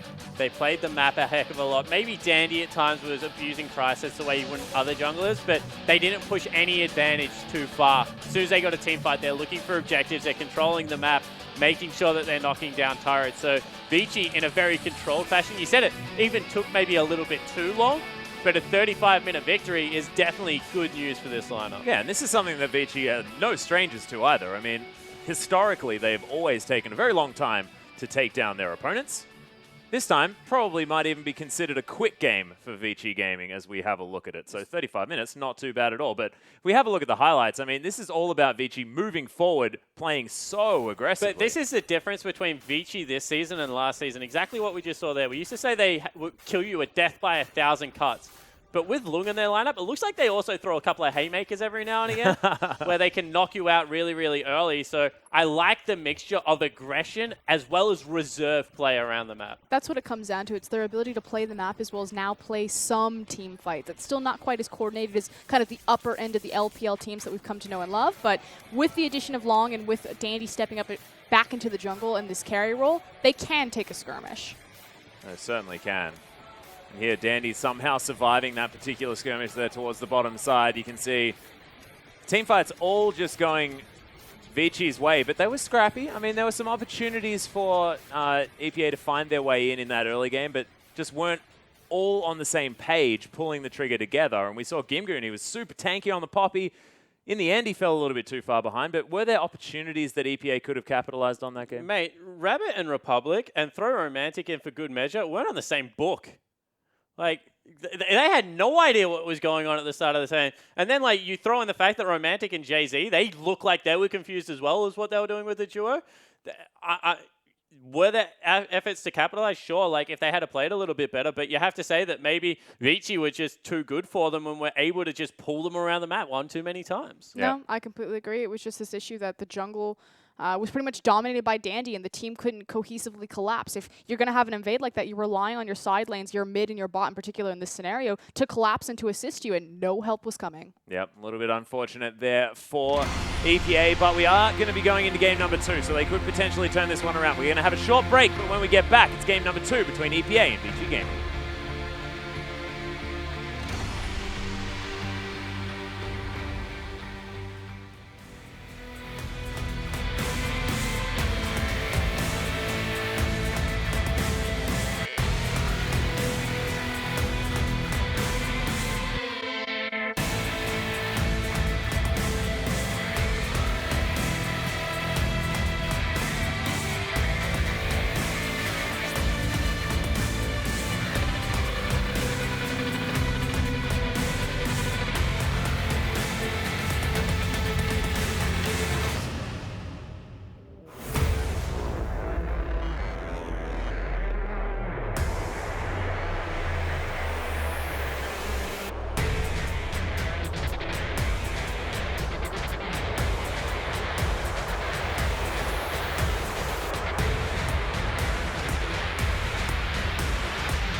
Welcome back to the LPL, ladies and gentlemen. Of course, we did just enjoy Vici Gaming taking down EPA in game number 1 of tonight's match. Day 2, week number 7, and Dandy is going to be our MVP. No surprises there. I feel like we dodged a bullet. I was so afraid that when Endless got the triple kill at the end that it was going to be the Endless MVP, and I was going to be like, no, Dandy. If that was a quadra, it would have been. One thing I'm going to say is that every single game that Vici win, Dandy should be the MVP. Yep. Because 100% agree. he's actually the recipe for success on the team, right? He sets the tempo of the game. He's always going to be the person that is able to get them ahead. So, you know, unless there's a rare occasion where Easy Hoon goes berserk, like, Dandy needs to be the best person on that team. The difference is, however, is that Lung needs to be consistently the second or third best person on that team for them to ever get the team fights they need. And that game he was. Consistently, he hasn't been put in a position to be able to do that, and that's why they are losing the game. If they play that style of League of Legends, they'll be very successul. I feel like the meta is set up perfectly for Vici to succeed right now simply because Nautilus, Poppy, and Trundle are pretty much the go-to top laners, and there should never be a scenario where Long falls behind on one of those champions where he can't just compensate it because he's a CC bot anyway. And he's always been sort of that guy as well, sort of historically. He has been this sort of big team fight influence with massive amounts of CC and an AoE. Well, now he's got lots of options there for that as well in that Poppy, like you were talking about, like the Nautilus. And once again, you know, I actually give a lot of flack towards Vici's bottom lane, but I do want to say that they executed on the game plan like phenomenally well this time around. You know, Endless Caveman, they were able to shove in a Sivir. They were able to dodge a Sivir Alistar when they should have been getting Dove 1v2. So, you know, shout-outs to those guys, but it's just never going to be them setting up the success for the team. They're either going to get up to a place where Endless can carry, or they're not just going to make it there altogether. So that's just why I feel that they're not as important. I agree, but I do want to kind of make the caveat to that typically when a bot lane is so far forward and so aggressive as Caveman and Endless were, you get some sort of jungle response. Typically, your jungler punishes that, but Crisis was just put so far behind because Dandy was controlling him so well that it just allowed Endless and Caveman to snowball their advantage further. Oh, no, I agree. Like, don't get me wrong. I'm not amazed that they could do that. Like, I could probably do that, but, you know, when they do that, you have to say nice things about them because otherwise they just look like a jerk. I could do that. He is a bit of a jerk, though, let's be honest. I'm trying to be nice. That being said, I mean, being able to utilize the fact that they understand that the jungle is falling behind, they understand all of these things, and then they capitalize on it effectively. What they're doing is basically, this is what Dandy gave us, and we're going to perfectly utilize that amount All of I can pressure. picture is Endless and Caveman with their mouth open and Dandy with a spoon like, no. Have everyone's Here comes a piece. Everyone's seen a penguin documentary. You know how that looks. What? How they feed their youngin. Yeah, they feed their young. Penguin documentary? As soon as he was talking about airplane feeding mode, like that's no, all now my brain all I went can to. imagine is just like a penguin with like an airplane spoon, like, open up. I actually just watched Frozen Planet for the second time. My goodness. If you want to hear a fantastic voice, David Attenborough. But we are into Champion Select, ladies and gentlemen. Game number 2 Don't here. send them away. Stay with us, please. No, just it's been out for a while. You can watch it after this. It's absolutely fine. Come back. EPA are going to be on our blue side this time around, though. Once again, banning away the Twist of Fate. But the adaptation is, of course, to take away the Nidalee. Makes a heck of a lot of sense, as Gragas and LeBlanc are going to be taken away by Vici Gaming. And this is the real question mark now. Where will Dandy go next? Can he step up without Nidalee? Oh, is he going to play Kindred? Has he joined the ranks of all the Chinese players saying that Kindred is the next in Everyone line? in China plays Kindred. Yeah, I don't know. I haven't seen Dandy do it as much. Turn on a Chinese stream, but like solo queue. Yeah. You will see Kindred even in some weird and wacky players. Yep. I think there is still 2 people in top 50 Challenger that still play Kindred mid. Wow, really? Yeah, like you see Kindred everywhere in Chinese solo And queue. Talon. Yeah, there's a Oh, lot I of Talon as understand. well. Because Kindred allows you to team fight for even longer. If you're all just sitting in her ultimate, still fighting. Big hero. If Yeah, you're there it Kindred. is. Brilliant. I like it. The last 2 bans, though, were the Lulu on the side of EPA. The blue side Lulu ban is a little bit interesting, but Callista is going to be taken away here on the side of Vici. And Gimgoon, well, look. When do you actually think we're going to see the talent? I think LG is going to next play game. it today. Next game. Yep, easy. I Don't know even worry about it. Wayless has been wanting to play it. Well, he told Koro that he was going to dunk porn with it, and it didn't happen. I think we're going to see it. I think PYL is finally going to give it to him. I really hope. He's been hovering it every single time. Because Wayless wants to play it. I know, but like, just pick it, man. Well, we Stop do- doing this to us. But yeah, Poppy's going to be locked in. going to be the CC bot of choice. I was curious if EPA prioritized Poppy because the Nautilus was taken in first round, which made sense, but it looks like they just prioritized Poppy, which I actually still love. I don't have any problem with this. I think Poppy should be prioritized. Against Standy, maybe not, but Gimgoon on Poppy certainly was not what went wrong for EPA last game. Yeah. That being said, Long going to go straight back to the Nautilus, so and the Braum going to be picked up. So teams will do. There's little intricacies about teams. You know, they're hovering Braum, and they're like, oh, you know, let Long take his own champion. So that would be the only reason you would kind of swap that over. Oh no, but the mind games. Yeah, mid Nautilus has been seen a lot. So I do want to say, like, that's probably 90% a Long top lane champion. But just because of the way how they swapped it at the very end of that draft, I'm like, that's easy. Who's the champion? You can't fool me, Vici. Trying to be a little bit too cute in a little bit of an obvious way. But EPA, we'll see what they answer with here, whether they understand possible tricks. On your screen right now is a phenomenal Graves jungler. At least that's one of his better champions. They all have really long nails. That's interesting. And yes, they do. Lots of clickety-clacking when they're smacking down on the keyboard as well, which is interesting.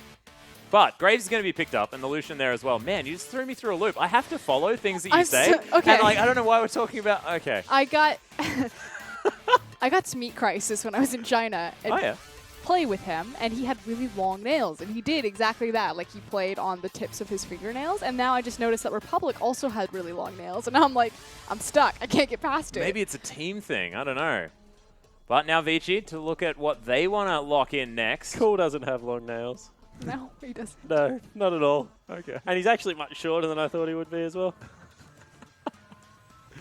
Okay. Coral isn't. And everyone super tall. He's not super tall. He's about my height. But everyone says that, like, Clear Love is a serious person on that team. And he is, don't get me wrong. He said he wouldn't play a game versus me because he didn't want to beat me. He thought it was disrespectful, which I thought was cute. That is the cutest thing ever. But Coro followed suit in a very, very serious way in the fact that, you know, he just nodded and was like, yeah, I'm not going to. So instead, Mako, like, dumpstered me. Dark and mysterious. I could imagine that Mako could probably dumpster people from any role as well. Yeah, that he just played feels like mid a phenomenal mechanical player. I want to point this out, though. Ryze and Sivir taking a tandem together. Again, one of Ryze's primary issues is that he doesn't have the movement speed to run up to you and lock you down. Yeah. Sivir completely fixes that, so I love this pickup. I also think that putting Endless on utility champions is the best thing that Vici can do. I agree. That's a very good point. I actually think that, you know, once again, Vici's draft is really, really good, and they wanted to see exactly what they were playing against before they basically give the same. It's almost like they have this really legendary coach or something drafting for them. No, Whoa, man. Don't want to hear it. No Rapid Star on the draft, that's all I'm saying. Man, it's almost like I think he used to draft for a Samsung team, one of those. Oh, really? There I are a have few of one of them. There those are at some the different moment. colors, I think. New one on the way, 7 Edge. All right. Yeah. Hey, Kindred! Really? Yeah. Oh, cool. It's not locked in yet. We'll talk about it in a second. Azir Thresh, however, taken away on the side of I was trying to get there. there, Spawn. All right, well, you just take it away. Azir and Thresh. So, Max, what do you think that this team comp's going to execute on? Well, I was actually going to talk about it because the Azir wasn't taken away by Vici. We saw that Energy Pacemaker all picked it up second round as if in an effort to deny, but the Kindred's been locked in. Off you go. I was going to be Atlas this time. I was going to be, ladies and gentlemen, Kindred has now been locked in. Oh, but everyone's having a go.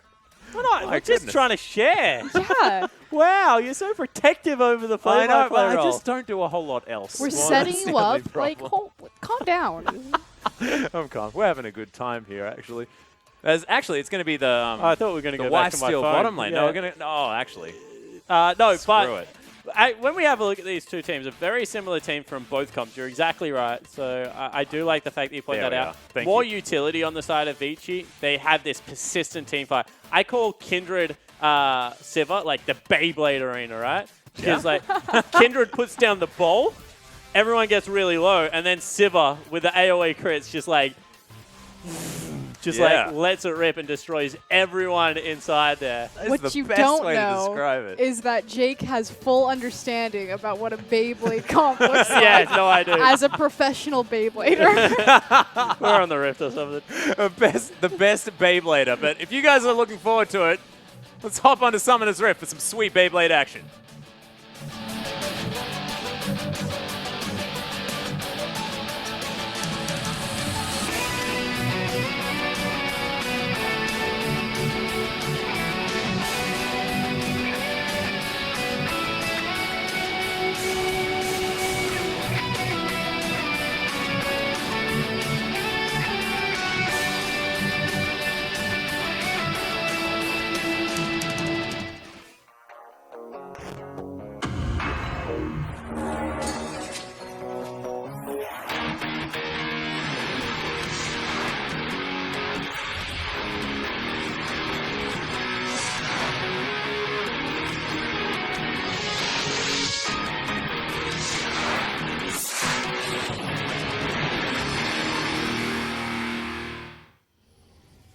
Welcome to the Beyblade Arena, ladies and gentlemen, as EPA are going to take on Vici for game number 2 here. Day 2, week 7. So what I wanted to say is we generally say that Lee Sin and Gragas are the 2 counters to Kindred because you can like punt people out of the ultimate. Now that I think about it, Azir's probably the best person to do that. You know, just pick them all up and just scoop them out. So we'll see whether they're able to execute on that. And not to mention Poppy being pretty good at it as well. You can send people a long way away from it. She kind of has to wind it upstream. Yeah, that's true. It's more like just wiping. I mean, just think about it. Like, everyone's super low health. You're fighting over, like, a dragon or a bear. And, you know, it's 55 minutes in the game, and then just Shurima at the very last second, you all get the healing, and he's like, what up? The one thing I do want to see, though, is what wins out of a Poppy ultimate and an Azir ultimate. So if you have Azir and you knock someone back with Poppy, because they're untargetable, do they fly over the top of the wall? Because I'm pretty sure the Emperor Shurima's wall's pretty damn tall. That's a pretty high wall, that's true. Whew. Well, we might need to have a chat to these players as they're playing. See whether they can get something sorted out there. Of course, not going to happen. Oh, look at this. Dandy starting on a buff again, and Crisis still not learning, is not on a buff. So we'll see whether he gets invaded one more time. Dandy is on the other side of the map, though, so he needs to jungle pretty quickly. I think Graves... This is exactly what he did last time. He started the buff and went straight there, but you're right, Graves is so quick. I was going to say, I think Graves might be faster or fast enough that he won't fall into the same trap that his Elise did, but we'll see. You also don't need to walk as far getting from the Gromp to the blue buff as opposed to Krugs to the red buff. And the other thing is Kindred's a kite jungler, so you think like maybe red isn't the best thing to pick up, but because of the slow on blue buff, it actually is quite a good camp to start on for Kindred. You also don't have to burn a flash charge, so you can see that he's really, really healthy. He's going to get all the way around the jungle without a flash charge, and then he's just going to go and try and fight the Graves. Oh my goodness, the max range hook there from Jay-Z as the piercing light comes down for a fair bit of damage. Endless tanks it all up. Still going to be fine, but nice plays there from EPA's bottom lane. Oh, how the tides have turned. Romantic and Jay-Z in a much better position for game 2 than game 1. It's amazing what happens when you take Thresh into the bottom lane. I always say this, if you feel like you're getting bullied out in bottom lane against the likes of Alistar, the likes of Braum, just pick Thresh, because he's still oppressive against all of these, but Gank is going to come in and help him out. Yeah, immediately the exhaust down onto Jay-Z as he is going to get stunned. Dandy all in amongst it already. He's exhausted himself, but I'm not sure it's going to be enough for Jay-Z. First blood once again to Dandy. There's Romantic. He's going down low. In comes Crisis. Looking to see whether he can get something back, but I'm not sure he's here in time. Oh, Romantic. Yeah, Republic's here as well. Another R name. Launching his way towards the bottom side, but the Emperor of Shurima just says, oh, get out of my area. And they are going to do exactly that. But this is the primary difference between Game 1 and Game 2. When Endless and Caveman were so far extended, no one was coming to save Romantic and Jay-Z. On the other side, Dandy's like, my bot lane's getting pushed in. Guess what? You're getting punished. Yeah, and the other thing is, like, I hope we get a replay of that because how Dandy just ganked on Kindred is perfect. Good pathing. Flash, yeah. Flash, tumble, and put your W down at the same time means that you're going to get so much more area. Normal Kindred's players would be very, very selfish in how they're going to use their flash. They wouldn't use it until they're chasing on the end. It probably got them the kill like much more quicker than they would have otherwise been able to get it, as we have another gank into this bottom lane. Oh, blind hook comes down. Jay-Z unable to find it, though. This Crisis took a lantern ride, but that's about all he's going to do. Yeah, really unfortunate there. It was a good sidestep from Caveman. He actually ducked underneath the hook. Whoa! Zerk agrees first purchase. That is... It's different. Well, I mean, that's what a lot of junglers have been doing, but with the Swifty boots. No, Swifties make sense, because you're quicker than anyone else. Like, you can't get quicker than Swifties, and Kindred is able to kite very, very well with Swifty boots, because she's not an attack speed champion. She uses a Q reset for the majority of her damage. Until she really gets going into the later game, as we got another gank. Yeah, well, there's the flash and the ghost already used here as Dandy's launching himself towards Republic. That being said, he's just going to be able to make his way underneath the turret without using his flash. Yeah, and that's the big thing, the fact that that flash was not burned, although he did lose one summoner in the exchange. That's 2 for Easy Hoon, though. He's a bit of a sitting duck This now. looks how... Do you remember Clear Love's first Kindred game? Where we're like, you can't play Kindred Clear Love. And then he was like, just styling on kids. Yep. Yeah, Dandy's doing the same here. He's been in like 2 lanes so far. He's repeated gank bottom lane. He isn't even going near his marks. That's sometimes a trap. You expect Kindred to be near our marks as soon as they spawn. Now he's just trying to gain control of everywhere else and make sure he's being proactive, and really has worked out in his favor so far. He's spending more time in the enemy jungle than he has in his jungle so far. And he's able to do that, obviously, because he has winning lanes, which he put his bot lane ahead. And with that gank on Republic, even though he didn't get the kill and didn't force out the flash, it still gives him that space to walk into Crisis jungle and challenge. 100%. The other thing I do want to point out, if you're going to play Kindred at home, Krog Smite, a little bit underrated at your range. You do extra damage to turrets if you're ever in a siege situation, but Scuttle Crabs are really a pain in the bum to kill as Kindred unless you have a Krog buff, because able to stun him up. So you saw that Caveman actually cheated across and got his passive on that one to be able to take it off, but yeah, the further into the game you get, the tankier those little guys get, and Kindred, one of the few champions that doesn't have hard CC as a jungler to be able to get rid of some of those resistances. So smite Krogs off and be a happy Kindred. Thanks, Spawn.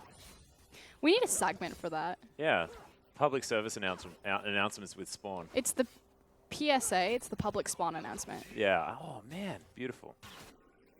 Well, there we are. More content. Got it nailed. As Crisis has found Dandy. He's going aggressive here on this Graves as well, challenging. He's got the health advantage. Yeah, for this Raptor. He actually has like every advantage. He And went Gim real Gim. items. He has actually has a mid laner and a top laner right now, whereas on the other side, Dandy didn't have either. So, you know, pretty much every advantage you can have in a jungle fight, Crisis had at that point. More recent shop. Well, Tracker's Knife has been completed now as well for Dandy, as it's a skirmisher saber picked up for Crisis. He wants to really get amongst it, have those battle stats available. This Caveman is just going to tank up these minions, hold this wave here for the Sivir. And then back and make sure that Endless gets the solo experience and he's able to get a shop in. I'm sure we'll see him pick up a pink ward. And then it's about how he teams up with Dandy and places that deep vision. And we've seen the rise in popularity of Satyr Devour Kindred. You're able to pick up neutrals really, really quick right now. Also double procs your passive. It has some cool interactions, but what it doesn't have is that huge power spike that Warrior used to give you. When you were a Warrior on Kindred with like Swifty boots, you were like the strongest person on the map. It was really, really fun to play, but we'll see whether Dandy also subscribes. He's got Berserker Greaves, so I assume he has. That's one of the only reasons you pick up Berserker Greaves, if you're going to get early attack speed. And we'll see whether he's able to make it work. I'm still in two minds. I think that Satyr Devourer is like undisputably much better late game. But I think the early game spike really was nice out of the Warrior enchant. I've always liked it. Which one? The Warrior enchantment. Yeah, you're a Kindred player, aren't you? It's debatable. Public's looking to try and go aggressive here. Easy Hoon, able to throw out a Q. There's the Emperor's Divide, but it doesn't do anything at all. That auto attack went for about 15 kilometers there from Dandy, and Caveman already in amongst this one. Republic has to flash out of the way, but whoa, Endless going super ham. Crisis is falling low as well, as it is going to be Easy Hoon picking up that kill. Off the back end, there's still another fight, but Dandy able to save everyone's life with the Lamb's Respite. And once again, Vici with a fantastic skirmish. Just a better collapse, frankly, coming out of Vici Gaming than EPA. Their members beat them, which you have to assume that they should, simply because you had the On the Hunt available. But it wasn't even the Sivir Ultimate that got them there in time. It was actually Caveman's mobility boots. And I'm going to point out one more time, the ability of Vici to use... look at this, it's going to take forever. But, all right, watch what I'm talking for. Early flashes coming out of the Vici lineup. You're going to see Sivir flash a wall, and you're also going to see Dandy just burn the flash to get in there. The reason that this is important is the two kills that they picked up in this team fight were actually the two members that were flashed upon early.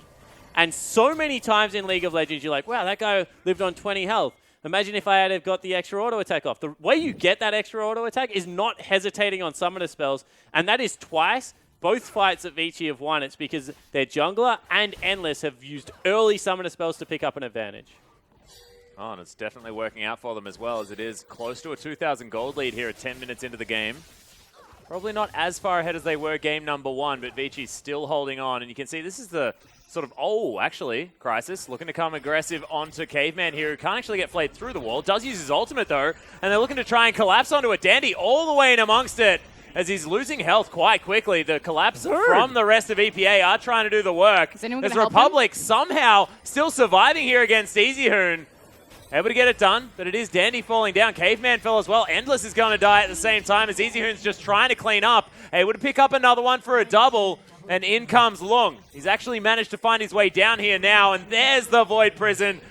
The triple kill comes in for the Rise, who's now trying to make his way back after the Poppy punted him away. Gimgoon and Easyhoon now the only ones left out of this fight. So in the end, it was technically an even trade, but I'm going to give this 110% to Vici simply because Rise picked up the majority of this kill.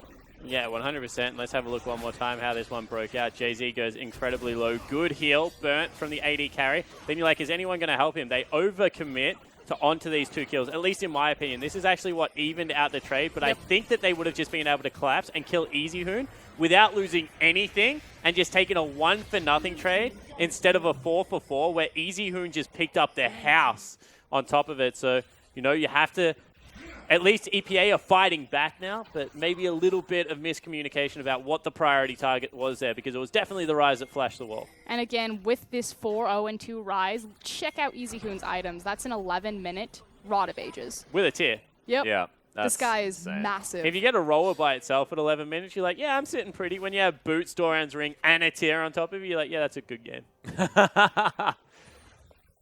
Well, so far, Easyhoon definitely having one of those. Behind him farm just a little bit. Nash's Tooth going to be the next item here for Republic. Needs another 1,000 gold before I can lock that one down. But I want to see more out of the man. I mean, it was pretty quiet in game number 1.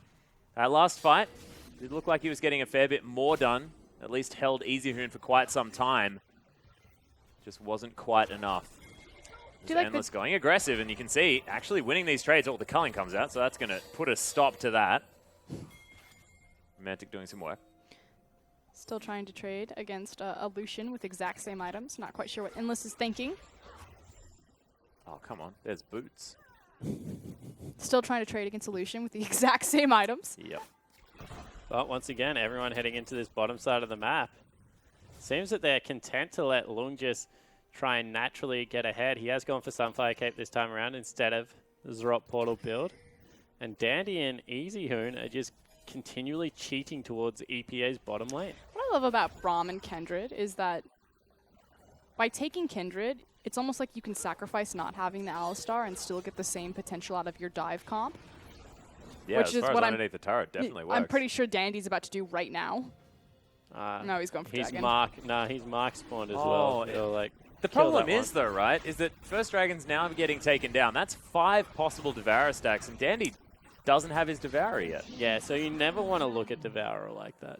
You don't? Nah. What do you want to do? So Devourer you should get pretty early on if you just start winning the map. First Dragon's going to allow you to do that even harder, and he's still a little while away from going back and picking that up because he is full health and full mana, right, with a Hunter's Potion. So it shouldn't break the flow of the game. I always stress this to people. If you're like, oh, I can't gank because I have to use, I have to farm like 3 of my top side camps, even though you've seen the bottom side jungler walk over a ward on the bottom side of the map and you're like at the Rift Scuttler. I hate that item. Like, just go bottom lane because potentially you can pick up 3 kills, which is the exact same as the camps as well. So Devourer actually shouldn't change your playstyle. You should pick up the stacks naturally, even if it takes a little bit longer, because the worst thing you want is you're 18 minutes, you've hard farmed, you're like, I've got my Sated Devourer, and you're like, oh, my team's 0-15. There's some built-up tension here, because for those of you who don't know, Atlas is a Devour jungler. Hey, I am not.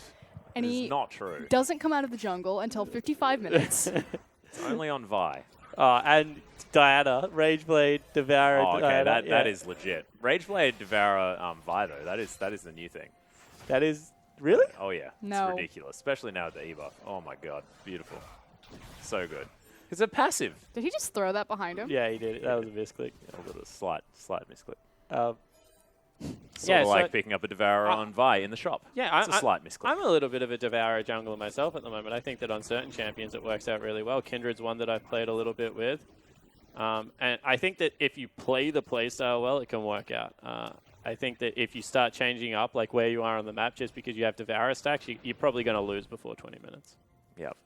Another thing, Shyvana pretty stupid with it. Titanic Hydra afterwards makes you completely See, disgusting. that's what I would remove from the game. It's just gross.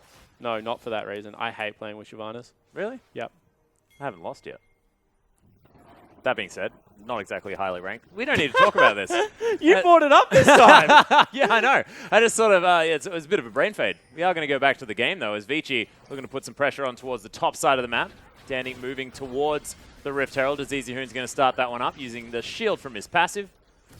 Danny actually taking himself the Rift Scuttler at the same time. So grabbing himself some extra stats, I believe. Still 5 here on a 6 But point. good move right now because, as we said, you can kind of guess where the Devourer is going to be. It's going to be around that neutral objective, and now they're going for the play. Yeah, Caveman actually looking to try and help this one out as Jay-Z's going to get stunned up. The ultimate comes out. The Braum doing so much work as Long teleports in fantastically. Gimgoon a little bit over to the side. Can't get the same action done as the double kill comes down for Nautilus. Flash has to be used. Boomerang's going to secure the kill onto Lucian, and now they just have to deal with the Poppy. Massive fight out of Vici, and the turnaround was insane. Yeah, it certainly was, but Gimgoon's still not done.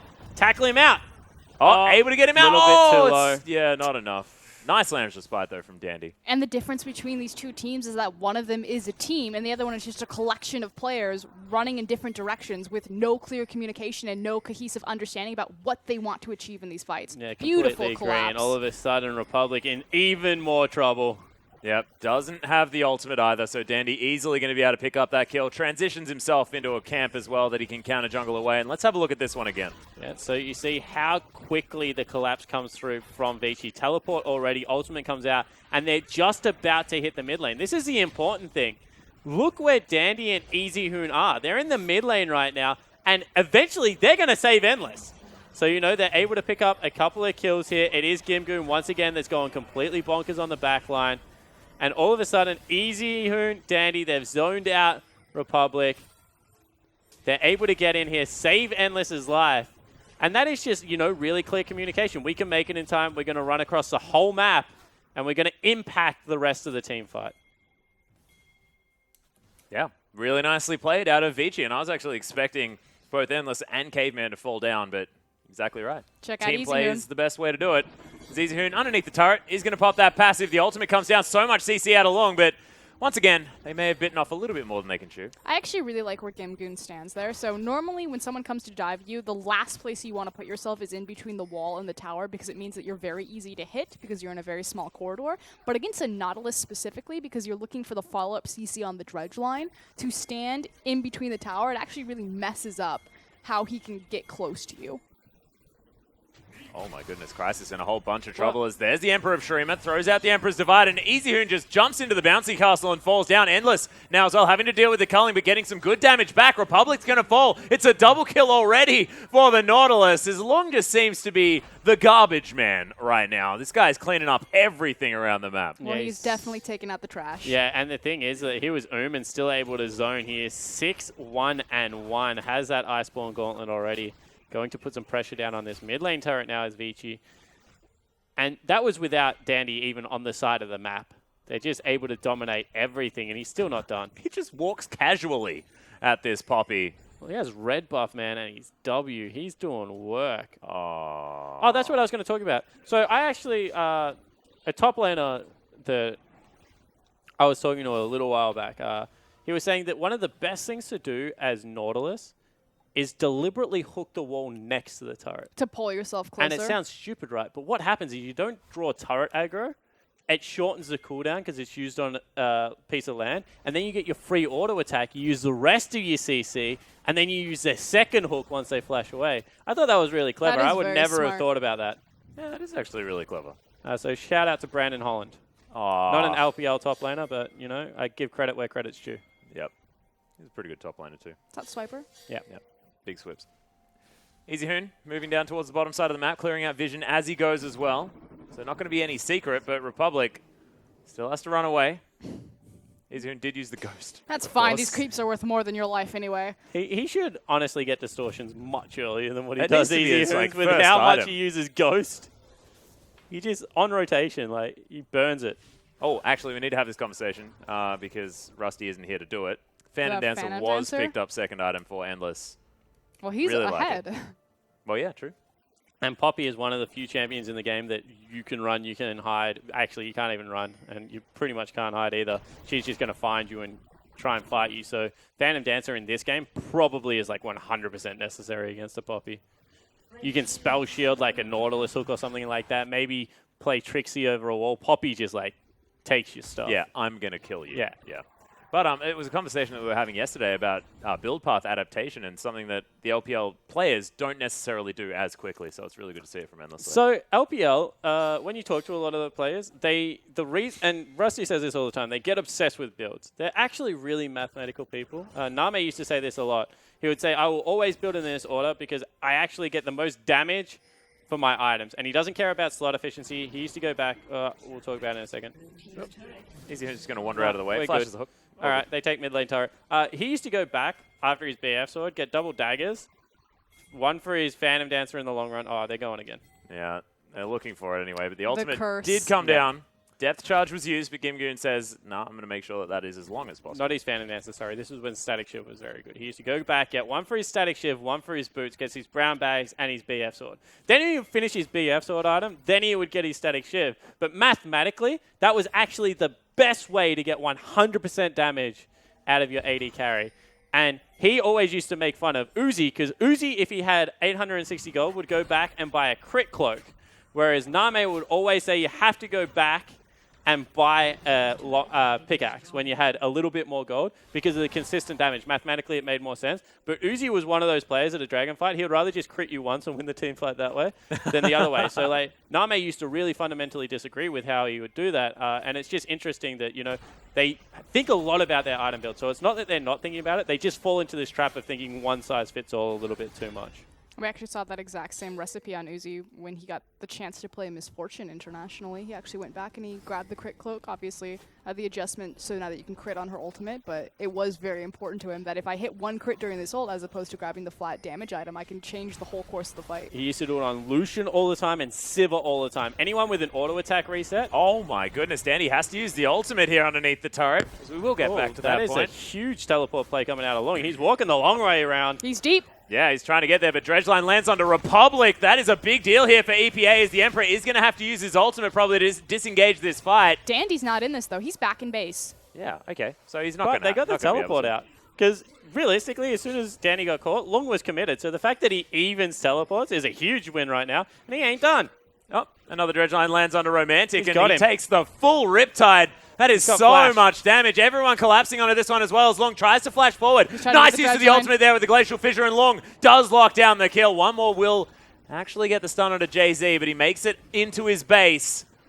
That looks so ridiculous when it happens that way. But Gimgoon caught. Yeah, he's going to get hit by the Dredgeline one more time. It seems like no one wants to stop fighting. Dandy finds his way back into the fight as well. And another hook lands. Endless is not going to be able to spell shield that one, but also isn't going to get hit by anything. And this is what Vici Gaming have needed. They needed a consistent secondary carry in Long or EasyHoon, and Long has stepped up massively, and it unlocks EasyHoon to do EasyHoon things. Kind of just slowly ramp into late game. He got some early kills, but here's the replay. Long's just a monster. Yeah, he is so aggressive, and you knew as soon as that flash was available for him, he was going to flash on the Ripside cooldown. Get the follow-up. Caveman right there with him this time around. They're able to tie people up. Flashes burnt everywhere out of EPA. Otherwise, that would have been much worse. And Vici right now are just a wrecking ball. Long 7-1-1, 4-1-4 for EasyHoon. They're just huge at the moment. Yeah.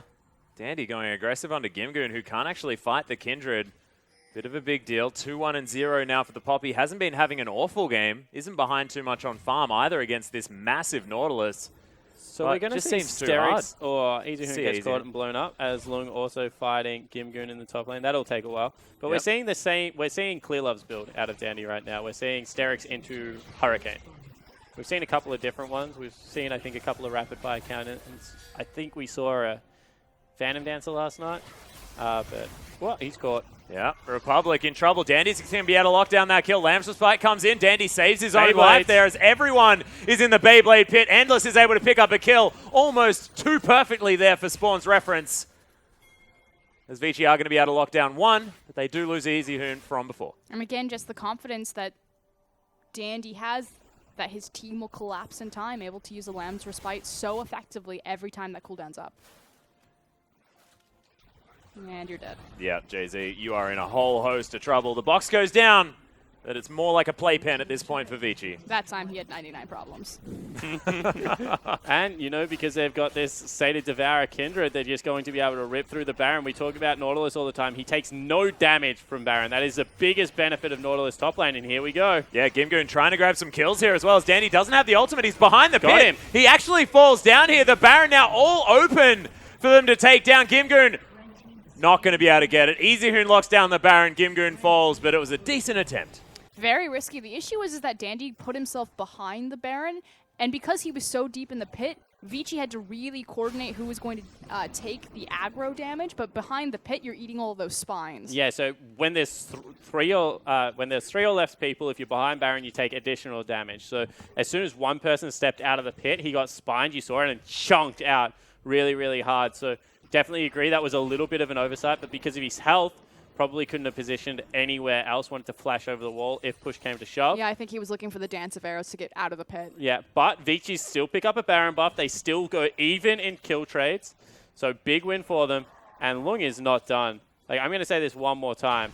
He's got a Dead Man's Plate, Oh my 3 God. armor items, and going towards an Abyssal Scepter. This isn't a split push like control waves. This is like a get in your face and just absolutely body people. Nautilus. He's a tank. He's basically a tank right now. But he also does a truckload of damage because he's That's got what I mean, like an offensive actual items. tank, like a military vehicle. Ah, okay. Yeah. It was confusing because of the fact that a tank is also someone that just No, soaks we got damage. it. It's yeah, okay. Yeah, unfortunate. No, yeah. Nailed it. Yeah, my bad. I'm not going to utilize that one What ever I- again. What I like the fact is we've seen 2 very different builds out of Long and 2 very different styles and responsibilities in this Vici lineup. Consistent play across both games, but it's nice to see the versatility. And again, it's really Dandy and Long stepping up that's allowing Easyhoon to be Easyhoon for Vici and compensate for their lackluster bot lane. Yeah, I think that's really fair to say. And I also think that, you know, the evolution of Caveman, Endless is still kind of just chipping away and picking up the kills that are set up for the rest of the team. But Caveman much more active as they knock down mid lane turret, now looking to make a move on the top. Yeah, you can see 2 people have to defend that one. Baroned up minions are still pressing forward here, but you can see Gimgoon trying his very best to hold on with Jay-Z under this inner turret. Dandy going to move over as well. He's got the Hurricane, he's got the Sterix Gauge, and the Sated Devourer. This guy's looking very, very dangerous.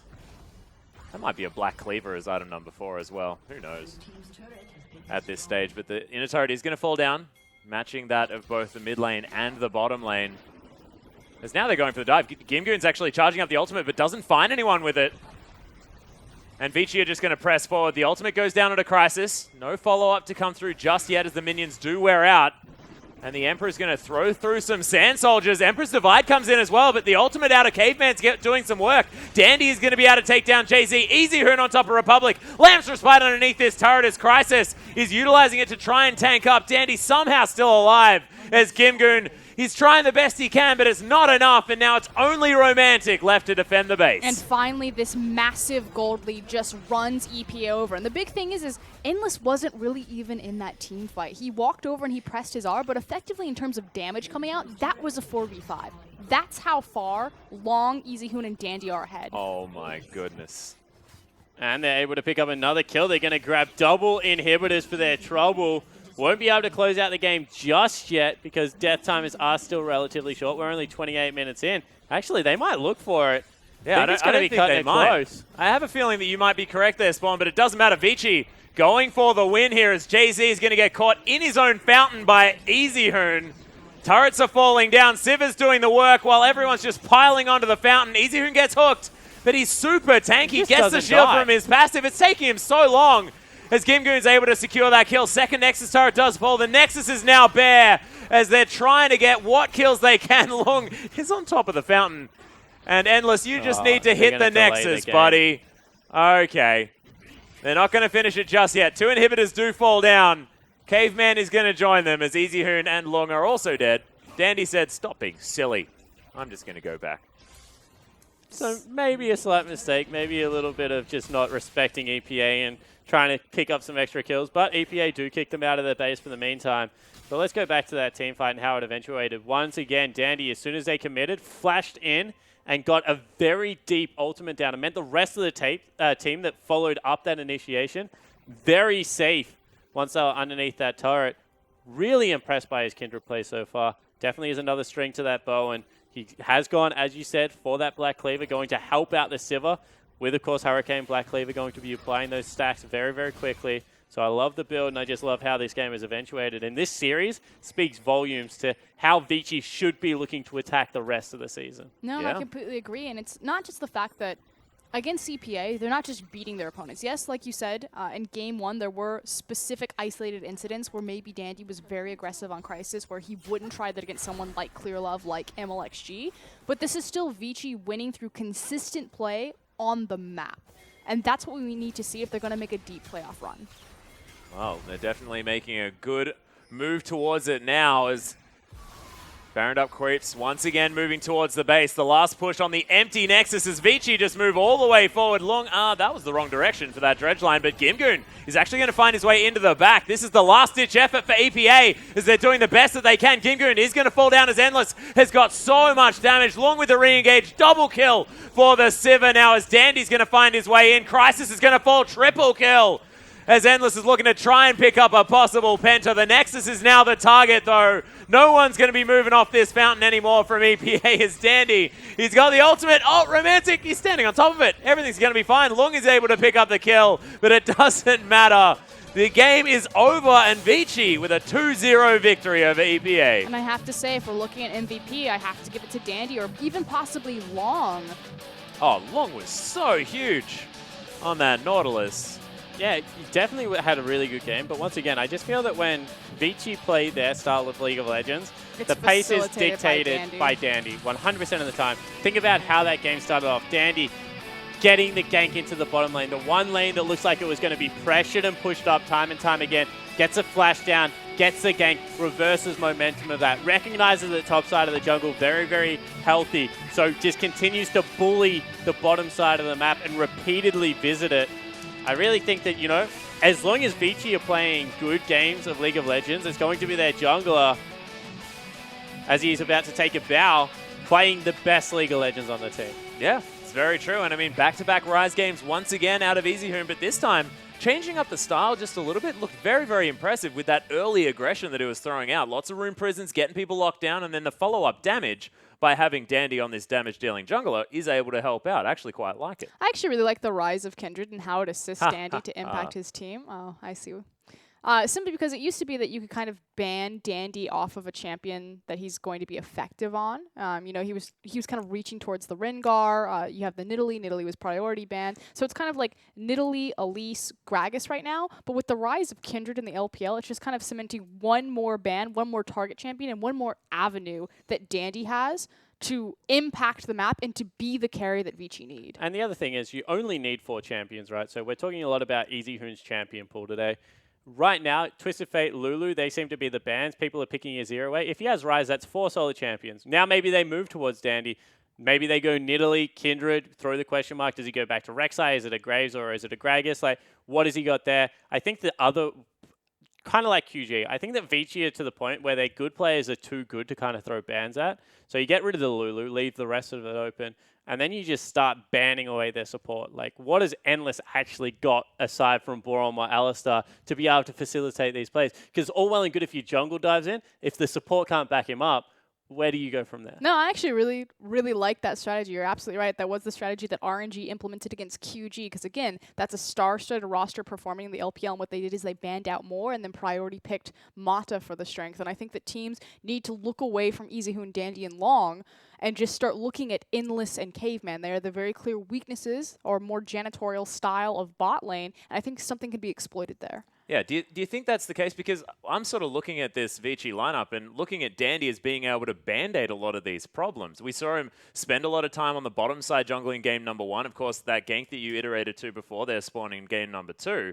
Could it be that Dandy can just get them ahead? Because once they get ahead, they play well. So the thing is, right, EPA will not beat Vici by banning out the support player. EDG 100% will. Because I'm just going to repeat the fact that, you know, against Crisis, sure, invade his blue buff by yourself, just smite it away. You do that against Clearlove, you do that against people like MLXG, they already are going to be there and they have the communication. Mako's going to roam up early. You know that he always is. Mata is 100%, he's probably going to beat you there, realistically. So I don't think that's the way that EPA beats them, but I just think as a whole, that is the way that Vici should be attacked. Well, that being said, MVP on your screen right now. It is going to be Lung. Of course, it is a bit of a toss-up between Lung and Dandy for that game, but Nautilus was pretty insane coming out of this guy. What, 6-1-1 so early in the game? The Nautilus was pretty powerful. I'm not upset about that at all. No.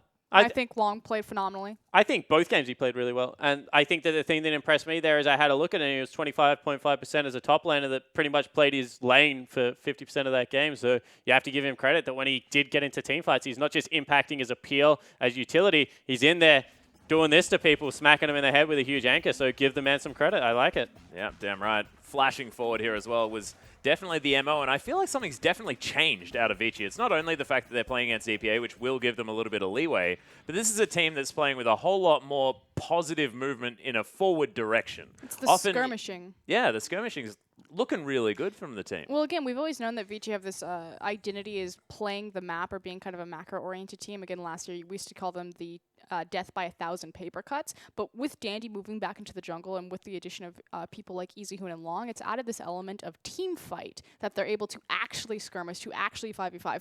Literally before 2015, Vici could be up 10,000 gold and not be able to 5v5 their opponent. It's a different animal this time around, and which is why we're seeing a much more consistent force. And I think that the longer you play this way, right, the more confident you get in the playstyle. So actually, Vici at this stage, the more that they are willing to group up, the more that they're willing to, I guess, show a little bit of that aggression. Not too much because they still are a macro-oriented team. The more confidence they'll get from playing that way, and the better off it will actually allow them to team fight as the game goes on. So I think that this is a first step. It's definitely not the last form of Vici that we're going to see. And I think that as they evolve further and get behind their top laner Long, who is such a good tank player, like he's a phenomenal on those picks, I think that they'll get better and better. Yeah, the thing I want to ask now is sort of what do they do when they come against some of these bigger teams? Of course, you mentioned EDG being able to sort of topple this overly aggressive style in the early game. What is their answer? What is Vici's way of winning against the upper tier teams? Because that's what they need to do. Well, think about their group right now. You have Invictus Gaming, who's entirely up and down. You have EDG, who's slumping. And then you have OMG, who's a relatively young squad. So the cohesion and synergy in terms of their map movements isn't quite there yet. They're really about 5v5. All three of these teams are about skirmish and 5v5. And then you have kind of RNG as the outliner, who's also a very battle-oriented skirmish team. Vici, I think, definitively play at least the mid-game better than majority of the teams in their group. And it's now about making sure that they can get through the early game over the hurdles of kind of their weaker roster in comparison to allow Dandy to run away with the map. And that's how they exploit, and that's how they win. I kind of pair these teams into like the Chinese teams in the group, which I'm going to say are RNG, OMG, and EDG. And they're the teams that actually hate fighting in lanes. So EDG 100% hate fighting in lanes. Invictus Gaming, on the other hand, they have really strong laners. They like fighting in lanes. For example, Rookie, like Kid will go to his lane. It won't be Rookie stepping into a river. It'll be that he sets up in a lane, someone else comes to his lane and impacts it. EDG, on the other hand, they want to fight around these dragon pits around other areas of the map and rotate. So Vici can either A, catch them in rotation, which they've always been really, really good at, right? You set up this vision and you catch the Strangler. So that is a way that they can beat these teams. The danger is that we've seen it time and time again. If you're ever one step behind, if you think you've caught someone but you haven't, it turns into a fight, you just get absolutely bodied. And that's what Vici were really famous for. They'll be like, oh, our vision control is kind of 75. We think we've caught this person. Oh, it's actually just 3 people together and they're going to beat us up now. So I think that if they get really, really good vision control, they can take it to at least OMG, EDG, and RNG as they are trying to jockey around position, around the Baron Pit, around the Dragon Pit. Well, we'll see whether they can actually do that, of course. It's a bit sad seeing Marta leave the side, but Dandy has picked up the slack most definitely as far as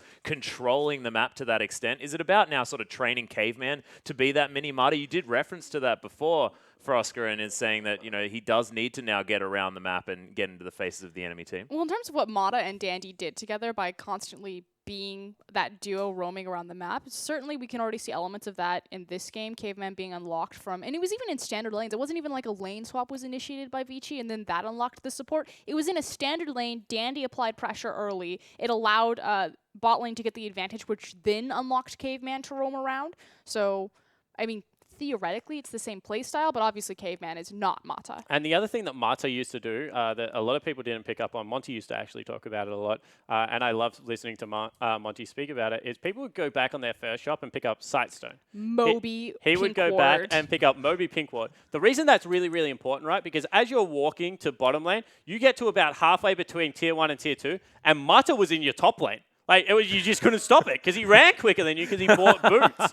So, yeah, I think that that's one thing that we saw out of Caveman on the first shop, game 1, where he went top lane and you're like, why the heck is he here? And then you kind of see Jay-Z walking back towards the bottom lane. That was a very Mata-esque move to make. And let's also talk about Dandy's upgrade into the Berserker Greaves. I know that you talked about kind of the specific itemization for battle stats, but something that Dandy and Mata really made famous in terms of their playstyle, especially with the Moby boots, is a boots rush. And then what they would do is anytime Dandy was given away on a map, or anytime Mata was given away on a map where they were spotted out or they made a gank or someone invaded and caught vision of them, they would actually immediately recall. And then run back down lanes. Exactly. Yeah. Reset their position so you could never track them and then run back down the lanes and gank. Well, it's going to be exciting to see what Vici are going to be able to do as they move through the LPL. Of course, still a few weeks to go, but we do still have more League of Legends coming up as LGD is going to be taking on Hyperyouth Gaming right after this short break.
Welcome back, ladies and gentlemen, to Week 7, day number 2 here of the LPL. And we just saw, unfortunately, EPA fall down, but Vici Gaming looking fantastic as we knocked over our first match of the night. We are now going to move into LGD taking on Hyper Youth Gaming. I'm, of course, still Atlas. This is Spawn, and this is Froskerin as well. So we are going to take you into this match. And look, I'm excited to see LGD try and pick up some victories, but this is actually the bottom teams of both groups now facing off. Yep. No, so first thing we need to make clear, yes, it is the last place teams in both groups. HYG last place in Group B, LGD Gaming last place in Group A. But LGD have looked far better in their most recent victory, 2-0 over Vici Gaming, who we just saw play last game, including their most recent defeats in the weeks previous. So they have slowly been ramping, and we finally have a jungler. And the other game, the other thing we have to point out is the fact that LGD is in Group A, and they are 1.5 games out of playoff contention. What I mean by that is that they've lost an extra game and they need to win a game. So if they win this and Masters 3 lose, then they can sneak in. On the other side, however, Hyper Youth Gaming, they're 1-9. You know, similar record. LGD is only 2-8, so it's only one win between these two teams. But they're 5 games out of playoffs, Atlas. Yeah. In fact, it's EDG that this team's going to knock out if they make playoffs. So like, I don't see that happening for a very long time. So playing for very different things. LGD playing for, once again, that Hail Mary, that miracle run towards playoffs.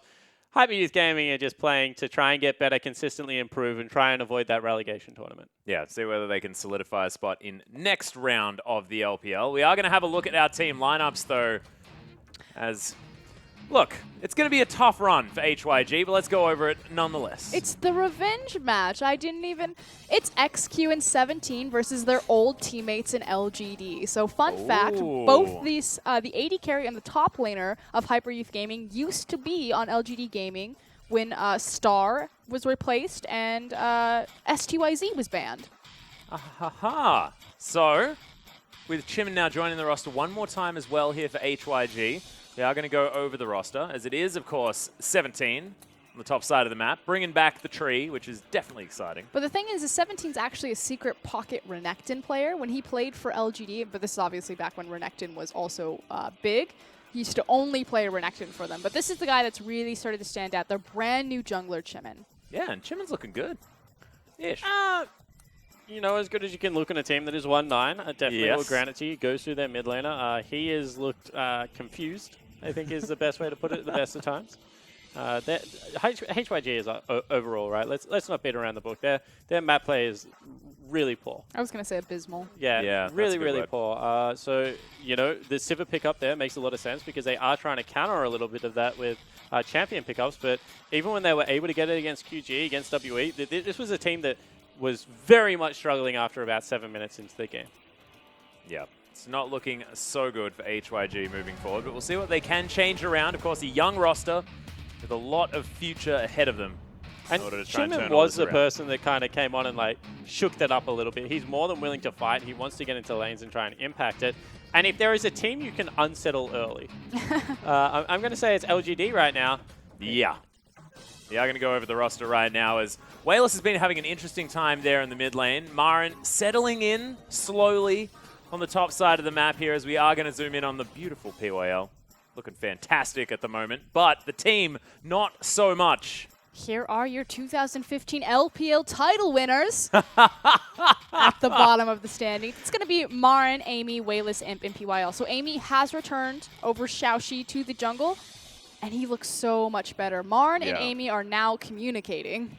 Yeah, that is the biggest deal here, as we've seen Marin. Actually, the last series that they played against Vici, the interesting part is the fact that Marin played both a tank and a carry, and they looked like they were both as easy to play. And you have to think about this. They're the only elite team that really shifted their roster drastically. EDG retained the same roster. QG, of course, bringing on Uzi. But this is a hybrid roster. We have to go in expecting that issues were going to exist with Marin, simply because he hasn't been instilled in the team long enough for someone like Acorn or someone like Flame to smooth over those language barriers. There is another team that really reminds me of how LGD currently look. And it's a team that has a mixed language. You know, they came fourth a couple of times last year, and they haven't had consistency in their roster either. Talking about Snake, of course, And I'm going to say that Snake and LGD, even though Snake have looked better, have shared a lot of difficulties. When I look at these two teams, I break them down in a very similar way. Crystal or Martin, who are we going with here? Like, why are we back and forward so much on this? Then you look at LGD, like, why are we playing you? Like, who even is that guy? Xiaoxi, he's early game. We think that, you know, Amy, he can be the jungler we're looking for, but we're going to rotate all three of them for some reason. We've made strict upgrades. That's what we've called them. Remember, Snake came out and said that tank is 100% an upgrade. I don't know if I believe them, but that was what they said about their lineup. So when I look at these two teams, it takes time. Like, I cannot go back and stress this enough.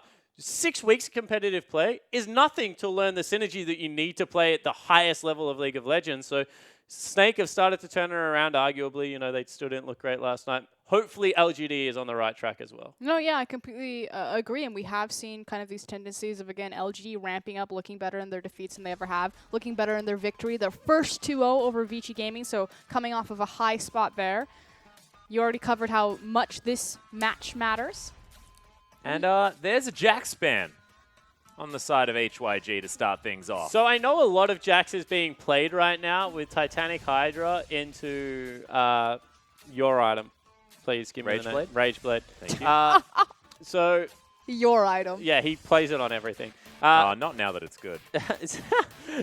So, interesting ban. I think that EUCS we saw some Jax games as well. So it has been played worldwide.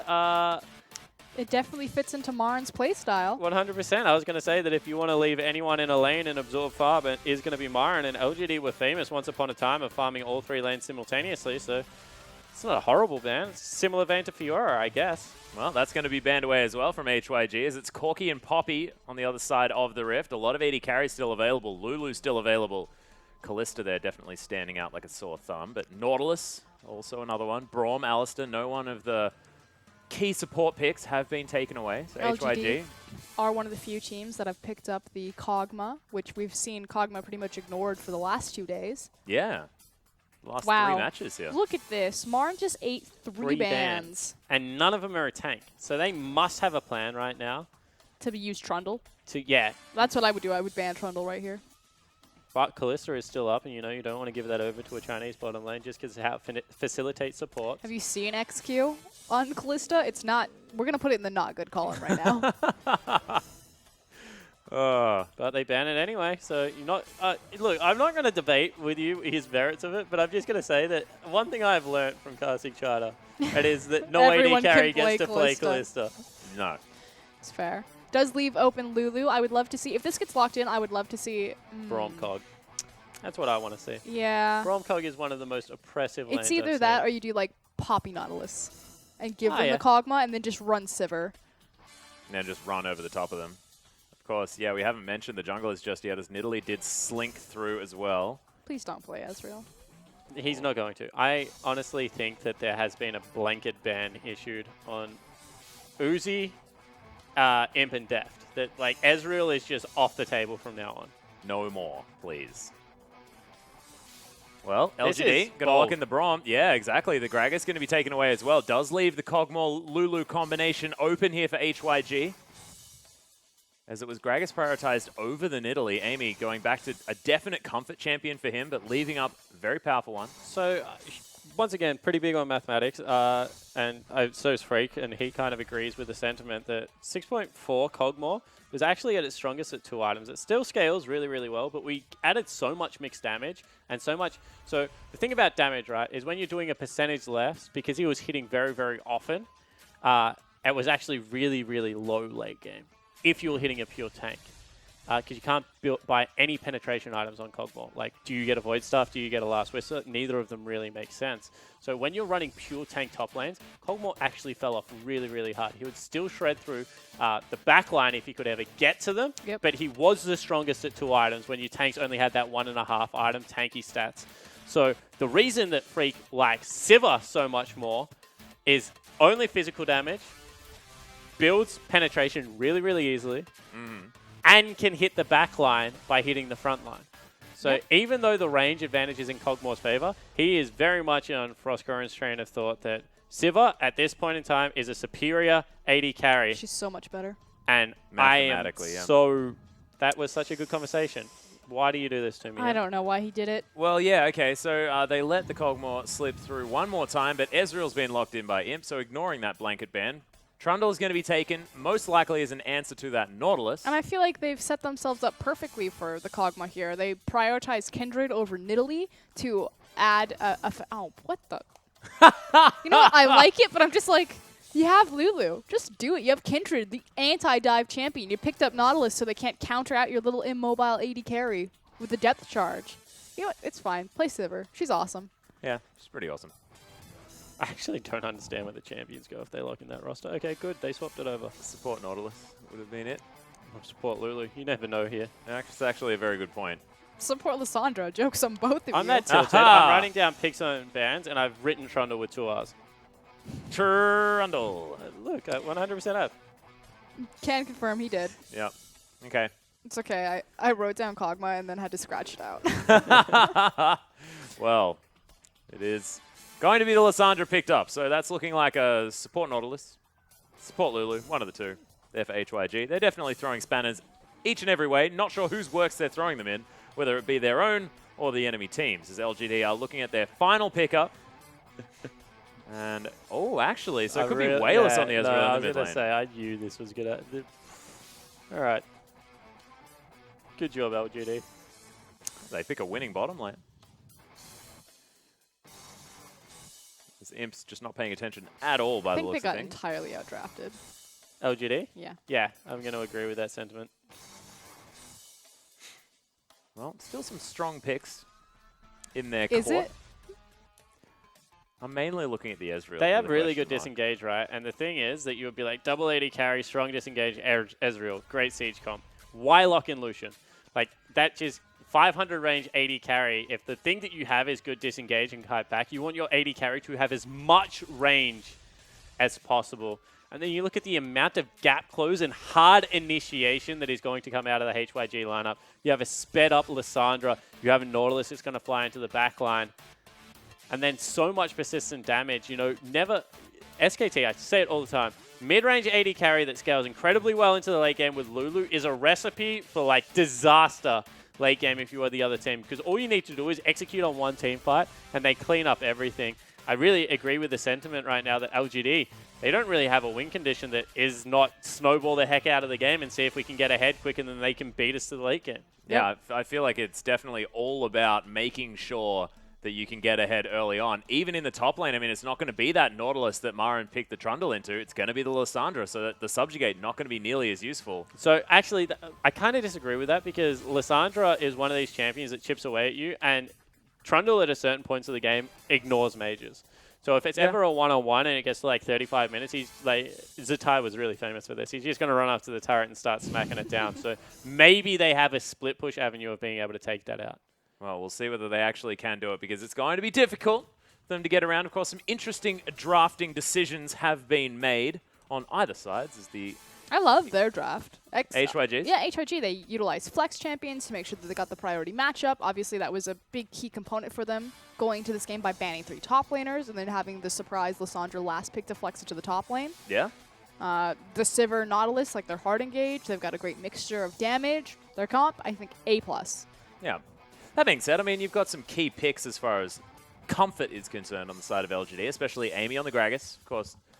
Has always been playing that for a very, very long time. I love of course, you, the Atlas. Ezreal for the whales. I'm looking for the signs of No. light. But here's the thing. Like, I agree that Amy has performed well on Gragas, but I do not want to give Amy this reputation of being like a Gragas player. Amy is a Kha'Zix player. Like, just straight up, that's his signature champions. It's actually Kha'Zix. He's a very aggressive jungler. So things like Nidalee, Kindred, Kha'Zix, Lee Sin, that's Amy's comfort zone. And when he came into the LPL and Unlimited Potential, it was actually the Cinderhulk meta that capped him at the knee. Because he doesn't really play tanks. He played Sejuani for like so long, and it just did not look fantastic. So I agree with the sentiment. I also think that like when I look at drafts, right, I think, can I understand what I need to do with this team composition to win the game?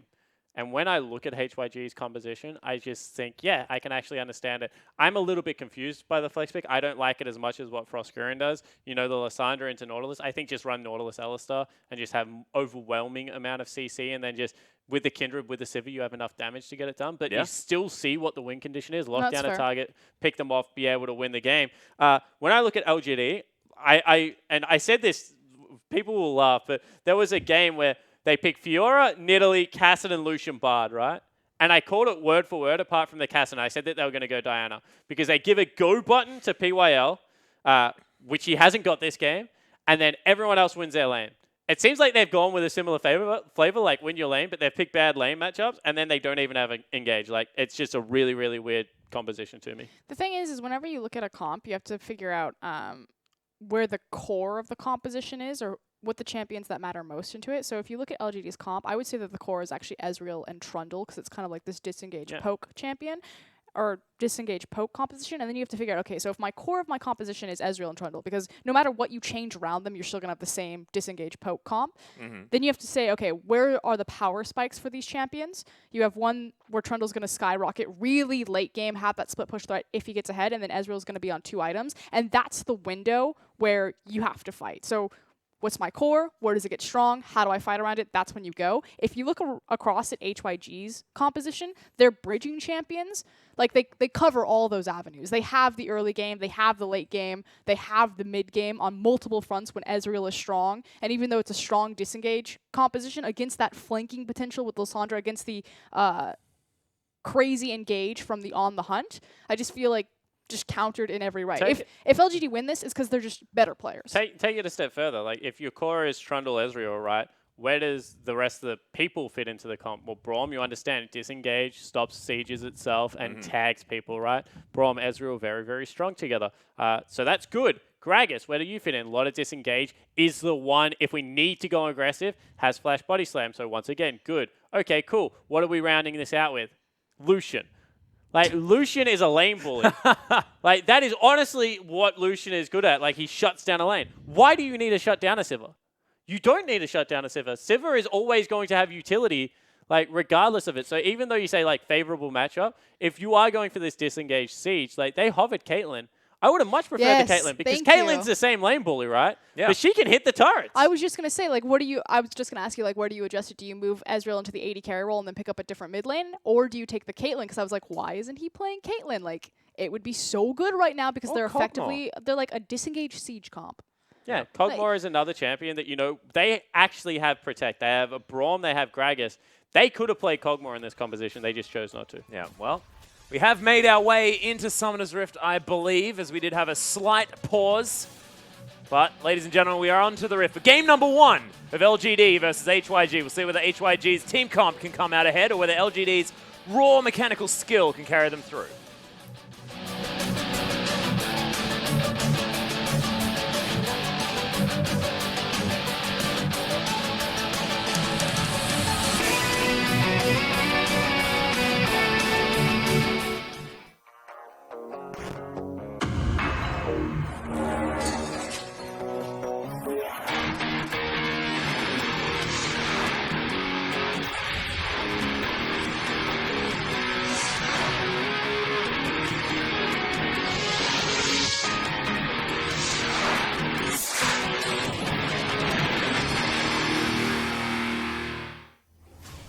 And here we are, ladies and gentlemen, onto the Rift for game number 1 between LGD and HYG. We are moving out in defensive formation by the looks of things, and we'll see exactly how this game is going to start off. As LGD may have a few problems when it comes to the draft. The double Warlord's Bloodlust on Lucian and Ezreal, and not on Sivir. Oh, flashing the wall as POL. The exhaust is already down onto XQ. Has to use the flash. That's deserved. He didn't take Warlord's Bloodlust. Yeah, so flash on him.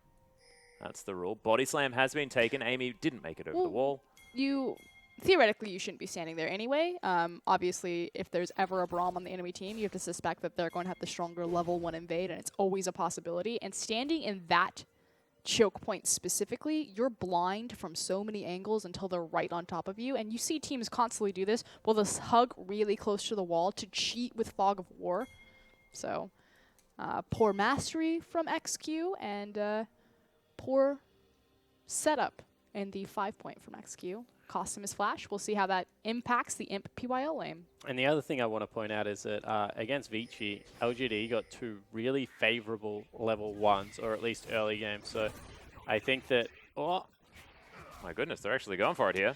Shu was trying to come in for the jungle stop. A really interesting statistic about LGD, and take it with a grain of salt, the average first blood timer in the LPL is around 9 minutes. For LGD, and this isn't first bloods that they get, this is just games where LGD are in them, first blood averages around 4 minutes and 30 seconds. That's what I was going to say. This is something that against Vici they did, both games.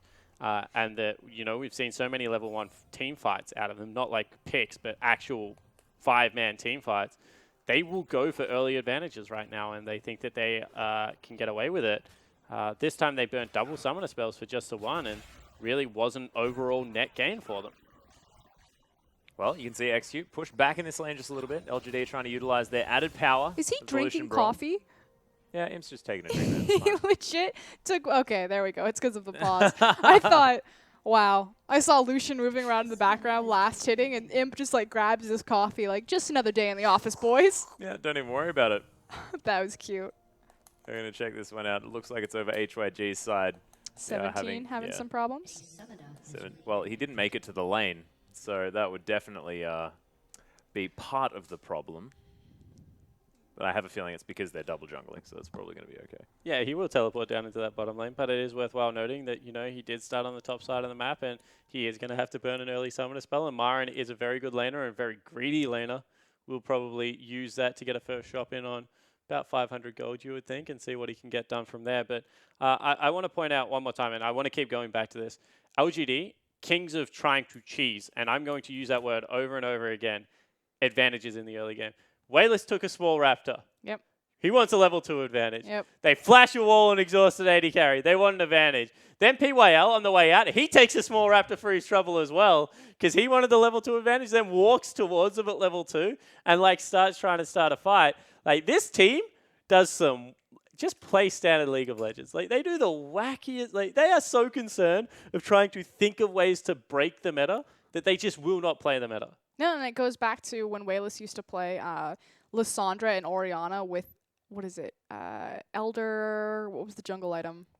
Spectre's Wraith. Oh, Spectre's Spectral Wraith. Wraith, yeah. Okay, so Wayless used to play Orianna, Lysandra only with the Spectre's Wraith jungle item, and what he would do is he would take the Raptor camp every single time, and he would out-farm his opponent by like 150 plus CS, which it was a really effective build. I know that you actually really liked it on the mid laners, Yeah. but having a smite mid laner, it's pretty silly. They thought do it stuff was like this all the awesome. time. Yeah, he, the other thing he used to do is like movement speed Orianna and weird stuff like that. So And just run at you with Yeah. the battle ball. yeah, so he has some weird builds, Mr. Wayless, but you know, hopefully one day it'll work out for him again. This is the other thing. So you talked about how Marn could get in a cheeky back, which I agree, but I also think that Marn's has the mentality where he's actually just going to try to force Lysandra back and then try to shove in the wave and punish the fact that he can't TP back.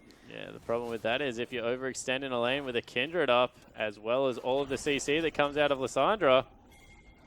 Oh, Marin actually using the Good pillar try. nicely. Yeah.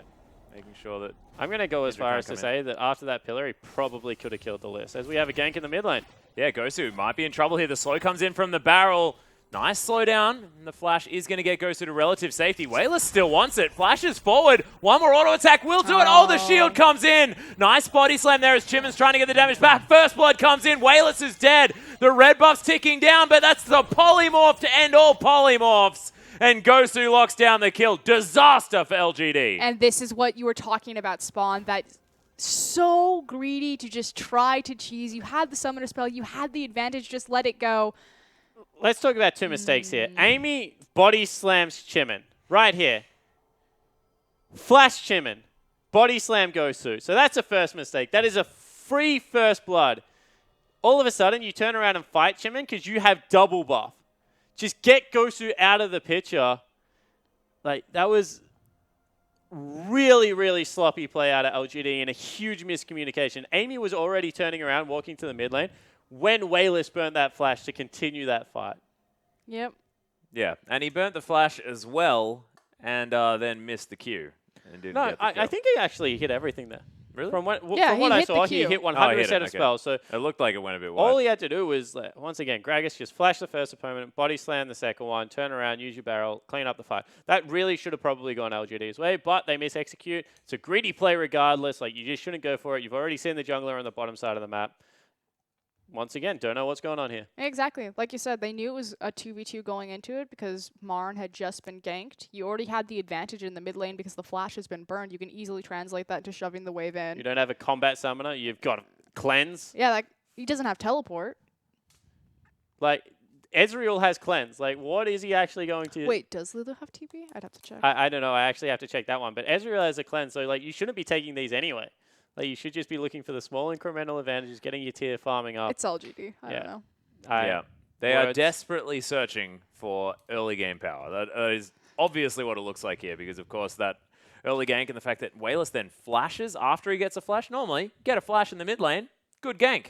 10 out of 10 work. But this just goes back again Yeah. to the stat that the average first blood is around 8 to 9 minutes in the LPL, but for LGD, and this isn't just first bloods that they get, this is just first bloods in their games, is 4 minutes and 30 seconds. That's a 5-minute difference. That's massive. They have the earliest first blood in the entirety of the LPL. Again, not just acquiring it, so it's not like they got one first blood at like 4:30 minutes and that's what pads the stat. It's all of them in, 31 of their games? Yeah. Yeah, Just it's really, pretty really ridiculous. strange. And, you have to look at how the rest of the map is playing because, once again, we see Myron holding down his lane really, really well, forcing back S17 probably on the next wave and going to get a big advantage there in creep score. And PYL, however, looking for an early advantage through the Raptor camp and through a flash over a wall. Now Wayless goes aggressive. So it really does look like there's a huge disconnect between like Amy and Myron wanting to play kind of standard because Amy didn't burn a flash, the initial flash body slam. He just threw the barrel out, got the slow,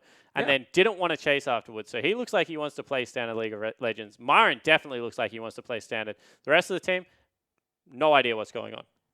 Yeah, completely crazy. And it has a lot to do with Wayless as well. Just this is what he's been doing. He has been making these slightly over-aggressive plays for quite a few weeks now. Even in the game against Vici, where he was playing overly aggressive but actually picking up the victories from it, there were still mistakes made. No, there's two things here, right? So either Wayless's call is the right call and Amy didn't listen to it, in which case it's 100% on Amy. Or Amy, you just need to be good enough to flash the person and get the first kill. Because either way, they still should have come out ahead. Like you can say that Wayless goes over aggressive, but he mechanically executed on every single bit of that play. Like every spell hit, he was in the face, he got the right thing done at the start, and he is right. Level 2, Ezreal is one of the strongest champions in the game. He had 5 stacks on his passive, ready to swack on. The problem with it there is the same page, which is why I'm never going to say that it's like decision making or anything. LGD's mistakes are 100% just communication error. Yeah, they just don't look like a team. That's what happens in solo queue. Yep. Interesting thing is both of these players that we're talking about, they're both Chinese. Well, no, the reason They that are Amy also was both old brought on the teammates. team was because he was Wayless's old jungler. Like, Yeah, so that's only help and prove the point. So unfortunately, unable to quite communicate that one. Of course, the top lane's still going okay here for LGD. And look, as far as salvaging this early game, I mean, it's a bit of a disaster at the moment for LGD, as we are in a slight pause, ladies and gentlemen, just to update you. But as far as salvaging it, is it sort of all she wrote now? Is that going to be enough for HYG to carry through? it's HYG. Utilize the fantastic team comp? You never really know with HYG. So the thing I will say is Lulu with double buff, really, really hard to deal with. So mid lane is a little bit of a wash. So you have two choices. You either gank it immediately. I mean, don't even clear a camp. Just go back mid lane. And get your double buff. And get your double buff back. Either give it to the Ezreal or get it. And like at that point, the risk of that is, right, if you give another kill over to Lulu, it's just like all she wrote. Like that's probably game over. Or you just ignore mid lane. Like, go top, go to Myron, farm up the jungle, just see if you can consolidate, beat this inexperienced team late game. So right now, if you're Amy, you have two choices, and that is either go back to the scene of the crime, maybe get your hands a little bit dirtier if you have to, but or the other choice is, just 35 minutes, let's take it late. And it's also not like a terrible decision to sack the mid lane simply because Ezreal, he's not going to go back immediately now and have the tier, but at some point he is going to be looking at just farming up the lane and stacking his tier stat. So the problem is in how it affects the other jungler and how that jungler then impacts the side lanes as opposed to the mid lane. Yeah, because Chimin got first blood. So, like, what does he do? Does he go get that tracker's knife? Isn't he now putting down deep vision? Worse yet, like, how quickly does it accelerate his... Sated Devourer. So like there are lots of things that you have to take into consideration off that, and I think that was an unnecessary risk for LGD. Yeah, they just didn't quite manage to execute. A little bit unfortunate here for a team that was looking like they were on the rise. And I mean, I guess making the aggressive play makes sense after what we were talking about in their draft. You know, not necessarily having that power when it comes to building an identity. But LGD beat Vici, and this is what really, really confused me because a lot of people were like, they're back. So game 1, they beat Vici with a really, really clever ward and a 4-man collapse into the jungle. They picked up double kills at level 1 before they even went to lane. Game 2 was a little bit more standard, but there was still some wacky stuff going on. So I don't know if any consistency was gained out of the Vici. It was just like 2 of these wacky early games eventually went their way in the same series, which statistically it's bound to do. And then they won a best of because of it. Like I wasn't overly impressed by their Vici victory, but we will have to see whether that is something that can continue. yeah, see how things do change here as Gliderlands is going to go wide onto Wayless here in the mid lane, trying to deal with the double buffed Lulu. 20 to 33. CS here in mid, so nicely played so far from Gosu. He's got a big wave wave pushing into pushing him, in, yeah. But just looks impressive now. Should note that Wayless did go for the Cole. Obviously, it's going to get you more bang for your buck than going a double Doran's Blade, but pretty much cements this idea that we're going into a farm lane, and now all eyes on Chimin. How is he going to impact the rest of the map with his advantage given? Ooh, and doesn't go for vision. See, I really think that the most worthwhile thing you can add as a jungler is vision, because it's very, very hard to gank lanes, although with Wayless on the map, it's probably not that hard. He kind of plays how Dade was playing last season, the do or Dade method, like I'm either going to smash this person or not be very good as the game progresses, and maybe you can look to exploit that. But I just think Tracker's Knife is so much more beneficial at this stage of the game to be able to keep Amy down, because if Amy can't snowball another lane, can't try and I guess, disrupt the flow of the map, it really is going to be a difficult match. However, in saying that, that's a 20 CS lead for Myron right now. Yeah, Myron is definitely looking good as the lanes did actually switch back. Yeah, and it's part of this idea that HYG just continually trying to dodge Imp and PYL, and naturally being the old AD carry. I mean, literally XQ was replaced by Imp, which is why he's on this team now. Yeah, well, Myron puts down his tormented ground, moves out of the way of even Wolf, and decides to walk back in there as he now wants to defend his pink ward. Gragas actually moving towards the top side as HYG go aggressive. Doors put up by PYL. Myron's trying to get damage really back. good laner. Looking at how Myron navigated that gank, then tried to preserve his pink ward for as long as possible. The lane was already pushing back into him. Myron is very, very impressive in how he plays the map right now. But in saying that, Chimin's still looking aggressive on Amy's jungle. Yeah, able to steal away that Krog camp. That was a marked camp as well, and Gosi even rotated up for that. Yeah, making sure they can lock that one down. Oh, nice Winter's Bite there onto XQ as the teleport's coming in Double from HYG. teleport. Yeah, they're looking for it here onto LGD's bottom lane. The flash immediately from XQ. He wants to land the dredge line. Nice Winter's Bite from PYL as he's been exhausted. They get the stun down. Wayless is here. They actually want this fight now as Imp is pushing forward. Teleport comes in. Myron looking for it as Wild Growth is now down, but a massive True Shot Barrage is going to net Wayless a kill. Myron over the top. XQ's going to get flashed on. One more bite, and that'll chomp his life away as now XQ trying to use the troll as a way out. That ain't going to do it. And that is going to be a triple kill for LGD.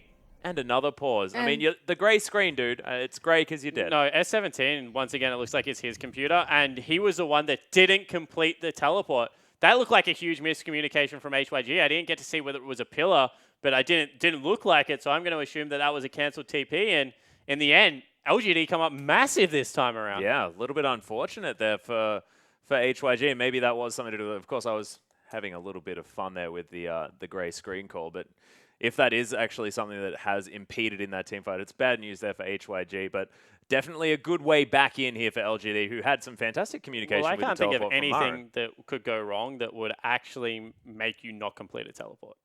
You know what I'm saying? Like if his computer... Well, that's true. If there was a problem, he would TP and then probably just stand still. Yeah, and if your D button stops working, I mean, that's only going to help you not No, cancel but he the actually teleport. was teleporting. So yeah, exactly. That's what I mean. So I don't think that was a computer issue. But right now it was a little bit of a strange play out of HYG to complete one teleport and not the second. Maybe they just got greedy and wanted to leave Lissandra there in the top lane, thought that they had enough in order to secure the kill on the bottom lane. Yeah, that's actually maybe even a point because the wave was reversing off turret. What I mean by that is when you shove in one way, right? Yep. And it hits the turret, it's going to reverse back the other way. So Myron's wave at that point had just hit his turret because of the gank that was going through. So his wave was building on his side of the map and it would have eventually crashed and then pushed back the other way. If you teleport when your wave is shoving, it means that this big CS wave builds up, crashes across against your turret, you lose all of it, and then it builds back the other way. Myron actually is allowed to employ a freeze, and he's going to be able to like even grow his CS lead further. We're already talking a 25 CS advantage right now. So yeah, that's definitely a real possibility that he saw the wave was reversing. And he's like, even if I teleport right now, I'm going to miss out on all this farm. Yeah, a little bit unfortunate there for not being able to complete the teleport. Of course, now he gets some farm. He's going to be very alone there in the top lane, so he can at least sort that one out. But it's going to be dangerous work here. And I mean, not sure whether it's going to be necessarily enough. I mean, is this what LGD needed to get them back into the game? Yeah, like you saw it on their faces. They were laughing, they were smiling. PYL and the camera was having a bit of a giggle there, as you would say. Having a sip out of his coffee. Yeah. But you know what? Is it enough? They've got a 20 CS advantage. They now have a kill on it, and they just picked up 3 kills. The first trade was only 2 kills. So... Well, that's true. I mean, 3 first is blood, greater though, than... you know, all this sort of stuff. Okay, I understand. The big thing is the advantage was in the bot lane. So if your top lane is already naturally winning, because we see that in Marin's and he got a CS kill. lead, and that's even better Yeah. for the wasted TP. Or not wasted, but expended TP. And now your bot lane and your mid lane have been average or are ahead. It just makes Amy's job that much easier. Effectively, LGD's laners have all now compensated for how far Amy fell behind. And the other thing I want to point out is one of them went on to Wayless. He's evened out CS. And there's another thing. I call it the Wayless factor when I talk about him behind closed doors. But he's an emotional player. He tilts. Oh, yeah. Just emotional. I like emotional a little bit yeah, better. Emotional's a nice way so of getting saying him that a he tilts. kill back and getting a little bit of a smile back on Wayless's dial. It goes a long way. He's on your screen right now. There is no smile there. The Yeah. guy does not smile. That's not a real thing that he does. Every now and again he does. When he kills porn, he smiles. But yeah, so like what I'm trying to say is a positive morale booster for Wayless goes a long way. Momentum. Yeah. LGD are a momentum-based team. I don't even know if they're that. That's a good way of describing I think it. that though. was pretty much demonstrated at Worlds. He's a grumpy cat, is the way I describe Wayless. That's fair. There's that big wave that Spawn was Yeah. alluding to, which effectively just gave Marn this window of opportunity where he could make a TP play without sacrificing really anything. And now he's back up in the top lane, ready to catch the even wave and possibly more. Yeah, and as I said, that will actually push back into him. You see one of the creeps dies straight away, and he could freeze that up. It looked like he was trying to trim it. One of the things that you don't want to do is like keep your wave stacked, because in case Chim, who is now level 7, comes into the top lane, ganks you with that ultimate, you know, they've got the Lissandra ultimate as well. So one of the few times I actually hate freezing waves is when I'm against Lissandra, because she dives really effectively. Yeah, the ultimate, the old stasis thing underneath the tower is Frozen something that's tomb. difficult. Yeah. And her Q also harasses. Amy, walk through that brush. If you were a jungler, every time you take red buff and you're Check walking that towards brush. top lane, walk through that buff. Yeah. Brush. It takes you like 2 seconds. And 90% of the time, that is where you put a pink ward. Yeah, so many people do it. It's super cheeky. It's been happening for quite some time now, though. Surely they're clued in. LGD have developed themselves a slight gold advantage here, about 300 across the board.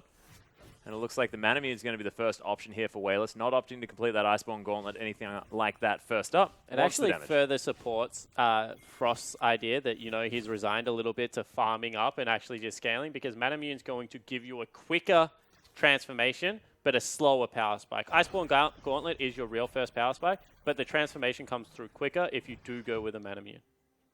Yeah, I like that.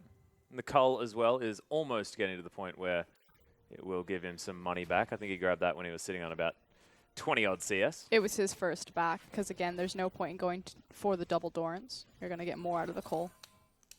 I like it. Now just throwing True Shot Barrages out, looking for a red buff. Doesn't get it.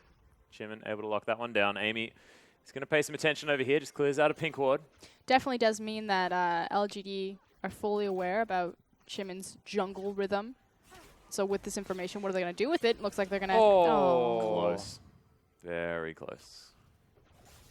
Skin on his teeth. As you can see that once again, Myron's actually forced back S17. I really want to see how this top lane is going so horribly wrong for the HYG top laner. Because he was back within 10, and he's fallen back down by 20. He will catch a lot of the CS on this turret. But double Doran's into the health component of Roa. You either go double Doran's and then get the AP component, or you just go the health component generally. Getting both is a little bit confusing. It's like super tanky. Which means that like his back timings are like really confusing to me right now. Well, speaking of back timings, Marin almost towards that Titanic Hydra. It's almost sub 1,000 gold before he does have that one built up. We'll have a lot more wave clear in that build. Can start shoving out those turrets very effectively as the split push and trundle. And you mentioned this already, but Wayless actually, instead of going for the dragon with his team, actually goes and picks up a wolf camp for himself. And now he's going to walk back mid lane, just that selfish gold that he's prioritizing. Instead, it will just be the AD carry and support duo that go across and help Amy. And really the only reason LGD were even able to take that, especially as Wayless pretty much pieced out, is just the control that Imp and PYL have over the bottom lane now because of Marin's TP gank. Well, you can see Marin as well, not going to get ganked by this Kindred, who did pay a visit. He's just going to be able to clear out all of these creeps underneath this turret, forming himself about 15 CS advantage over the Lissandra. But look at the advantage right now for Chimin over Amy. It's 26 creeps, as well as a kill and an assist. Means that it's a major item and boots too versus no item at all. And it's just the brown bags. Oh, actually, and you were mentioning, you know, the Devourer versus the Warrior enchantment. He's got a longsword sitting in that inventory. That actually... He's already upgraded. Oh, has he? Yeah, he's got Devourer. Oh my goodness. He's just a mile ahead. He is a mile ahead. Was just not expecting it. That's crazy. To be fair, it is hard to see on the red background with the purple crystal. Yeah, dang it. Because we don't like to ward things. Silly skirmishes, Saber. As Marin actually forced out the Claw of Doom on his own. Very defensive play out of this Lissandra. No one is coming to punish that, but Chimin is in the bot lane, and PYL might be caught out. Yeah, there's the dredge line. PYL will have to stand beside his AD carry as Imp just going to get away from him. Oh, Boomerang just about enough, and Chimin locks down the kill. But that was careless. You saw the heal come out from Imp after PYL had died, so trying to hold on to that summoner until the very last second. Not only that, all 4 summoner spells are up. Flash, Exhaust, Imp's Flash, the heal, like everything was available right then. So now Chimin looking for even more. Lulu also heading across. That was just LGD not wanting to burn anything, and in the end, PYL falls down. Oh, man. Chimin is just so big right now. Kindred's not that tall. Oh, that's not what I meant. He has a lot of money, Spawn, and his items are quite terrifying in order to do damage to their opponent. Why do you get a British accent when you're talking about wealth? I don't know. So actually, the story behind the British accent. Oh, there's a story. There actually really is. So when I first became a shoutcaster, Atlas brought me into shoutcasting. We went over to the NACS. I remember you guys. Cast the promotion relegation tournament. Oh, goodness, I hate when people say that. We weren't great, no. But we were delirious after a very long plane flight. So Atlas taught me how to play another video game, which we won't mention on broadcast. And we just sat there for about 6 hours speaking in British accents. Really stupid British accents. So I blame flights in answer to your question in a roundabout way. That was a really good reason to bring up that story as well, Spawn. Thank you very much for that, because not a whole lot was happening on the map, as now the Winter Spider is going to find XQ.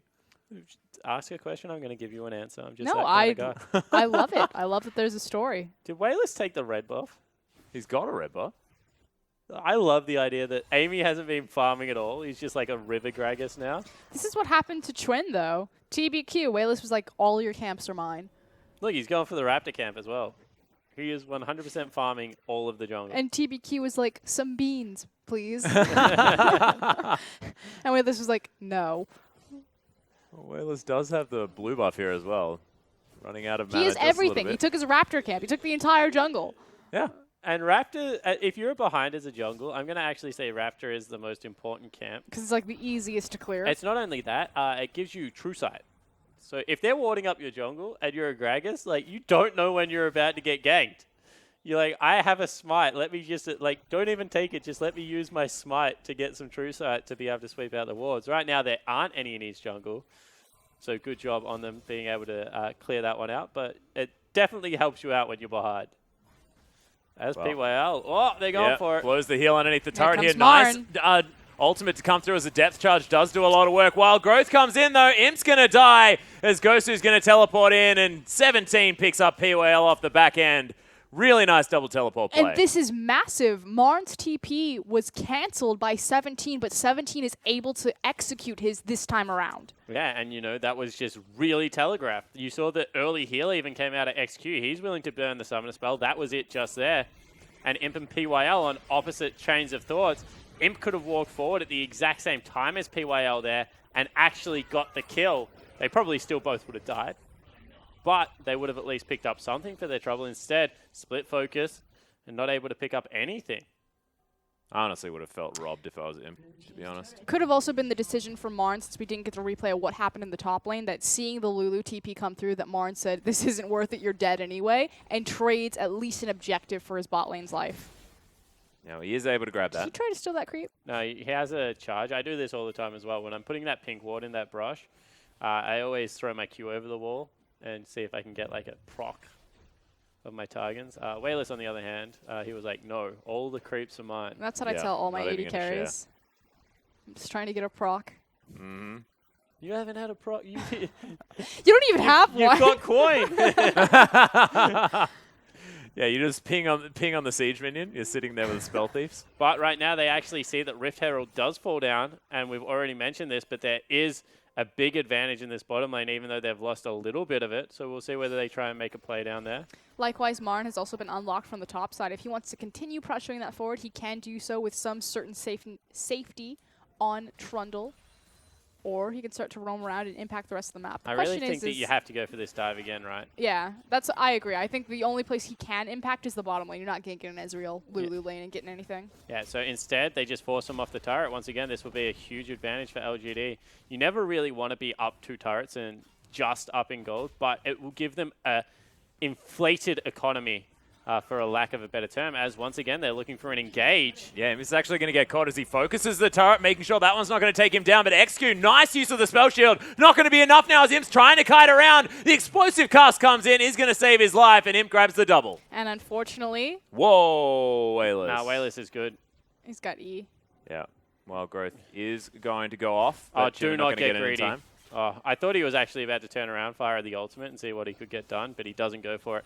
Imp is just an absolute mechanical beast. Just the salt factor there, the fact that that's the guy that replaced XQ. He tries to go for the 2v2, almost thinks he has it, and then Imp just mechanically outplays him. It's like, and that's why you're on the bench. But the thing is, right, and we talk about this all the time, Imp and PYL could have much cleaner set up for that execution. Yep.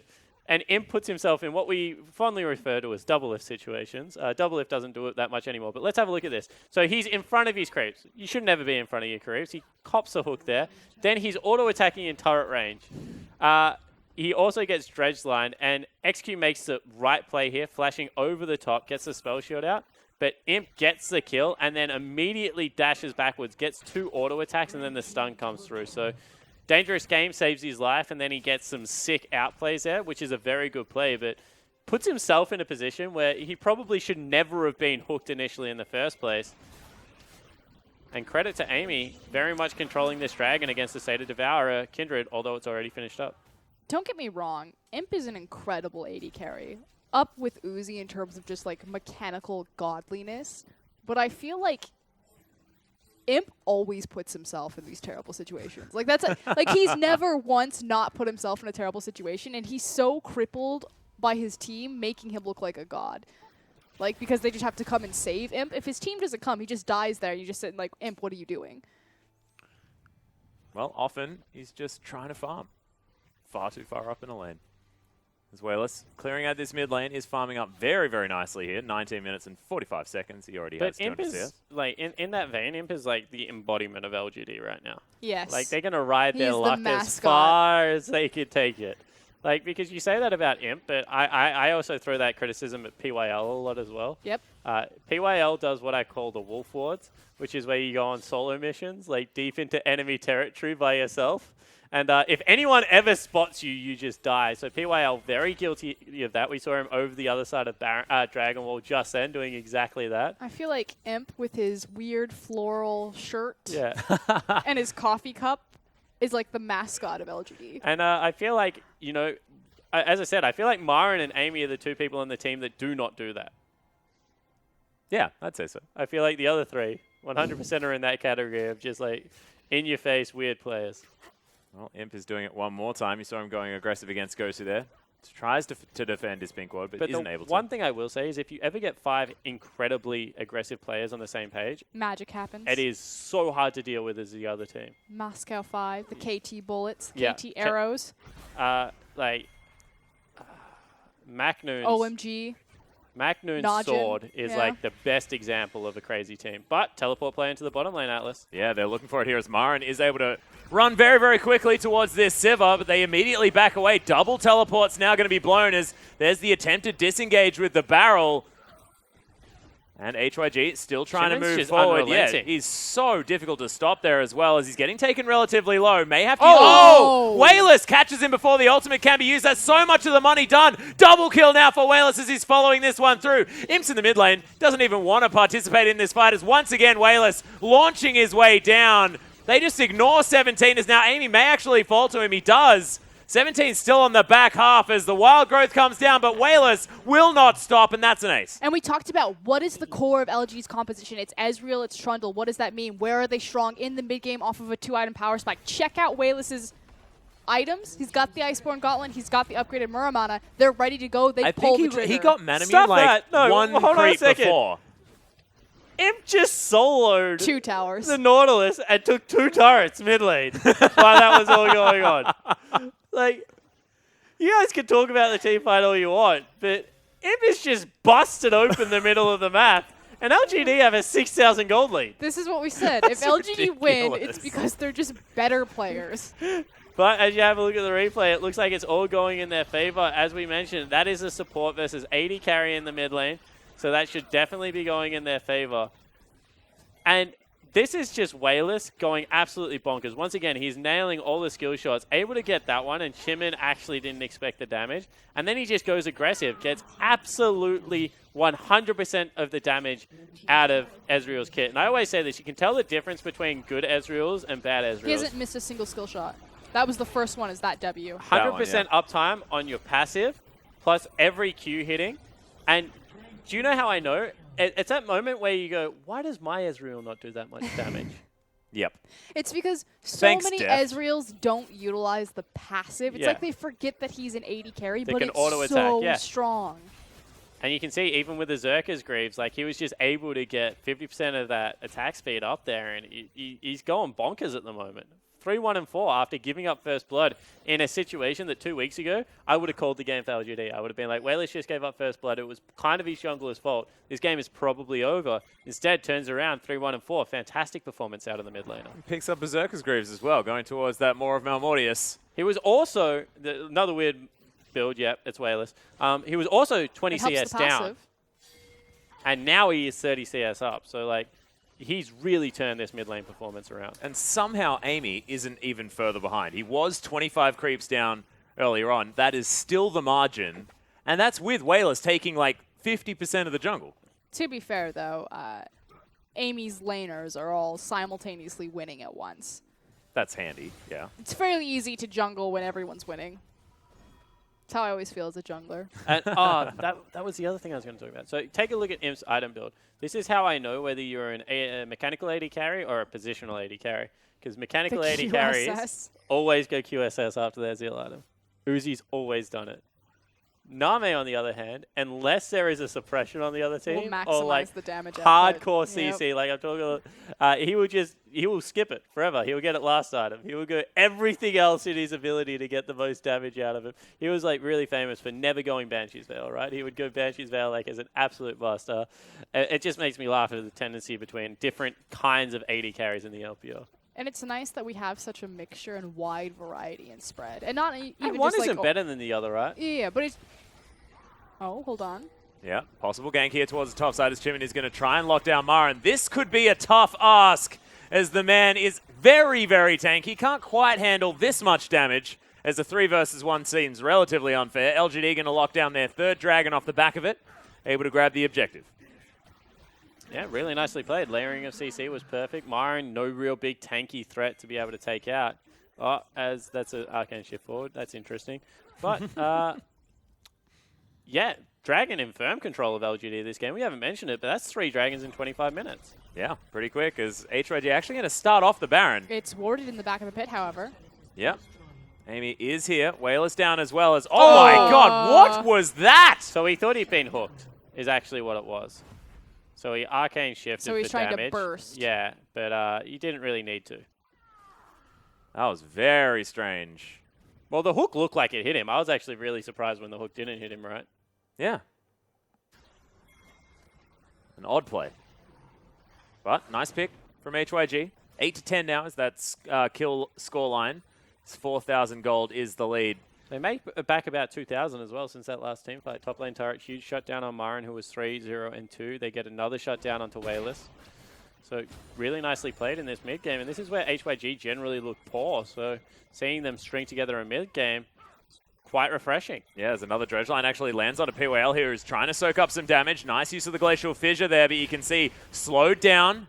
HYG still trying to catch up. Gosu is going to get slowed down by that Winter's Bite, but PYL does have to deal with the Glitter Lance now. Imp is just going to continue split pushing. Kill him, Imp. He has no ultimate, does he? Yeah, 17 actually going to just tank up the culling as Imp right underneath the turret. Not too worried about it at all. He's actually going to back out of the way. And look at bottom lane in the meantime. So massive, that creep wave. That's going to crash against it. They don't want to burn the other teleport, so Gosu's just going to run down there. Imp's running a very long way in order to get out here. Of course, didn't have a whole abundance of vision. Have you seen Shimon? Yes. And I completely understand. He's now completed his Renan's Hurricane as well, so he's looking very strong. And Wayless has another serrated Dirk. Could that be Ghostblade Ezreal? So the reason, so you say that, yeah, it could be Ghostblade, or it could be the Dusk. Oh, Duskblade of Drakthar. There we go. Thank you. But the reason that I actually really like flat penetration in this build is when you look at it, there's no tank. So no one's going to be building armor. So flat penetration, Ezreal is going to get close to be doing true damage until people pick up Zhonya's hourglasses and things like that. And if you're an AD carry, if you're a Kindred, you just never pick up armor. So he's going to be like knocking people down quite early on in this game. Well, already we saw him doing a heck of a lot of damage. But they need to put themselves in a position now to fight, and LGD have kind of resigned themselves to this 1-3-1 Imp being constantly in these side lanes as Amy. Okay, good job. I thought he was, for sure he was just going to belly bop over there. Oh, he would have killed him. Look at him. Yeah. But we talk about, you know, the spike of mid-game performance from HYG. It does help that they have a Sivir and a Nautilus on their team, so they're definitely empowered with the tools to say, we're fighting now when we catch you out. Yeah, that's actually a really good point. So clever team composition helping out with some of their problems.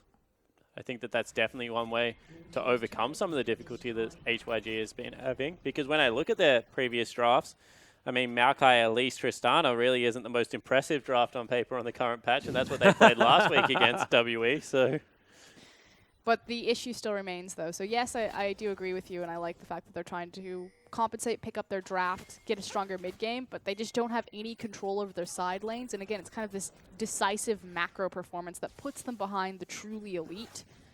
And the fact that we get to use that phrase with LGE in a game this series, or this I was going to say, season. who are you talking about?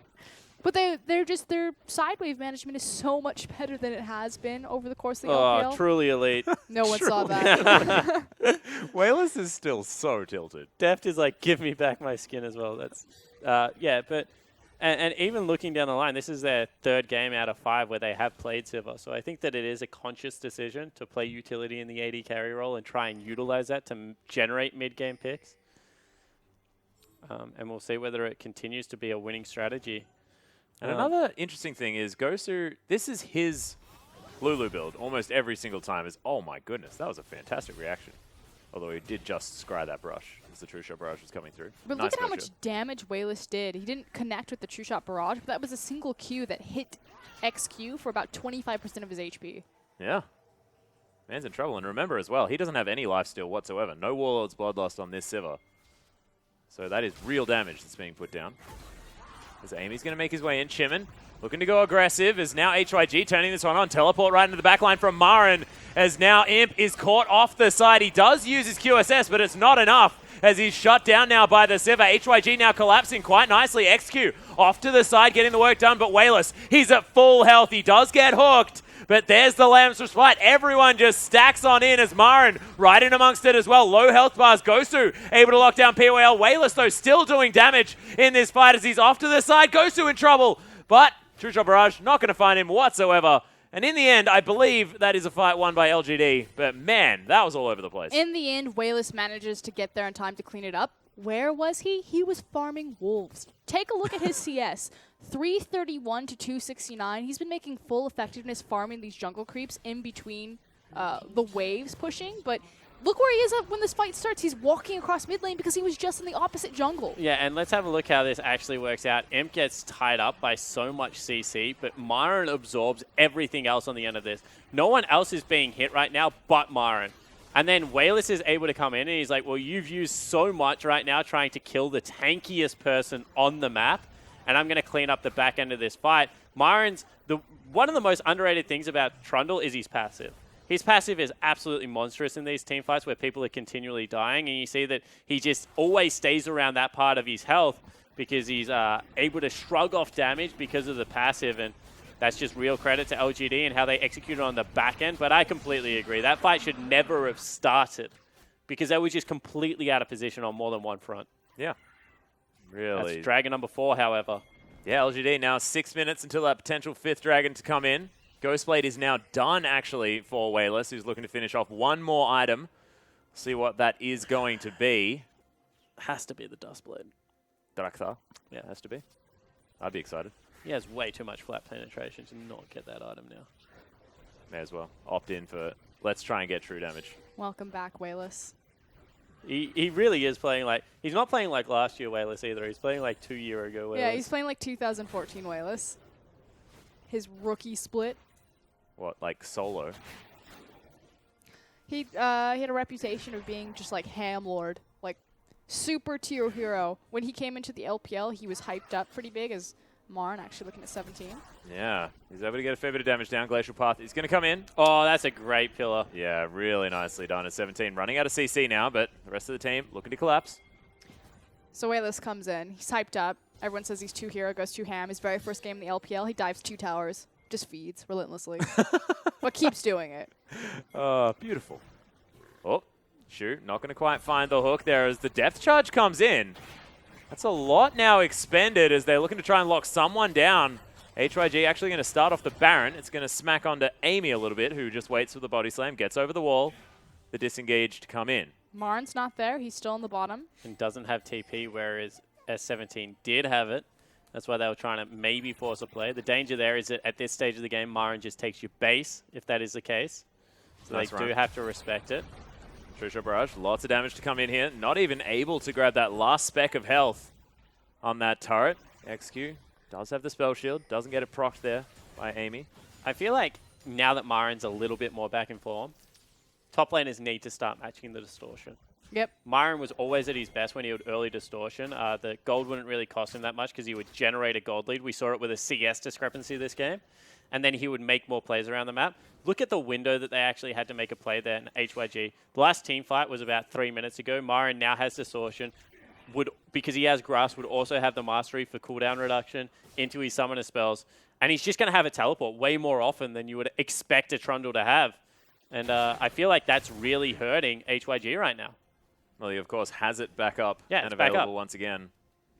He also is moving close to what looks like the Mercurial Scimitar, which I like from a multitude of reasons, but mostly because it gives you that movement speed boost.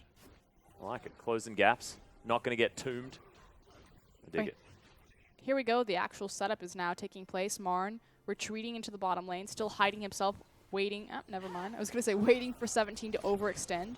Obviously, he wants to fight with his very aggressive pillars. But LGG should actually be moving towards this Baron area and taking advantage of the pressure point that Marn's given them. But because they don't, he's forced to recall. Completely agree. Another thing that I want to point out, if you're playing against Kindred and your bottom lane is winning and the mark is on the Gromp, never kill the Gromp. Ah, yep. Lure. It's one of the hardest camps to counter jungle because it's in a really awkward position. So, yeah, if you're playing against Kindred, just don't kill that camp. But neither here nor there this game, as we have another teleport play coming in. Try to keep a ward on it, of course. There's Marin, yeah, he's of course going to teleport in. Spots himself a pink ward. He's just going to move over and kill it. Smashed. Yeah, decimated Pinkwood. They should honestly just start up the Baron. Yep. Well, Myron is looking for a positional advantage here as Amy is going to throw the barrel on top of the minion wave. You can see 17 getting some work done, pushing up this wave towards the bottom side with the time that he has been given. Dragon is also available in 2 minutes, but Myron's going one more time. Yep. Ingo split up the fight there with Amy as the barrel comes in. POL now maybe out of position a little bit, but throws down a nice ultimate before he is going to inevitably go down. Chimin is going to lock through that kill. There's a Frozen Tomb in the back line. 17 is in a whole bunch of trouble, but there goes the ultimate. Chimin doing work now on the Kindred in the end part of this fight. Wayless is hooked. Yeah, Wayless actually gets hooked. Imp as well, trying to kite around this fight as Myron. He's still not dead. Wayless now coming in over the top, and the health bars are just evaporating. LGD, they weather the storm at the start of that fight and really start plowing through. That's a triple kill. There's a couple more left for you there, Wayless, if you want a penta, but no, they want to go to the Baron. And Marn is healthy enough that they can very easily do this with the smite available as well as Wayless and Imp still online. And I just cannot believe how well Imp and Wayless were able to navigate that team fight. That was double stasis out of the Lissandra and then saved by the ulti. Let's take another look. Horrible ulti out of Amy. That is not what they were looking for at all. PYL just dies at the start of this fight. S17 goes into the backline, gets a great combo there, and then is able to get down another chain of damage spells because of the stasis that's going to come out of Chimin. And I thought after that point that it was just going to be a very hard fight to win, especially once Wayless got hooked. But Myron able to get a great pillar to divide the rest of the team. They split it in half. They can only hit Myron right now, and Wayless comes up massive one more time. That pillar saved the team fight, 110%. Just pretty good teamfight navigation, and Wayless using terrain there fantastically towards the end of that fight at the same time. It was a Bloodthirster that was picked up. Sad. I wish we had a Dustblade of Drakthar, but unfortunately not going to happen. Infinity Edge now done on the side of Imp, as he did have that Mercurial Scimitar that he went for as his third item. Alacrity enchantment there, and he's going for what looks like a Steric's Gauge next. And LGD, they look like they want more. Amy is going to split up the team fight. Chimin doing what he can, does have the wild growth on him as well. And Myron right in the back line, doesn't even care at all. Wayless going to take down 17 before he can do anything. Myron eventually falls, but look at this. Just so much damage out of LGD. Gosu trying to run away. Will do so because he's damn quick. But Wayless is still chasing right into the base. Where's he going? No, he's just doing a lap. They're going to the big wave in the top lane. But once again, what a performance out of LGD's mid laner.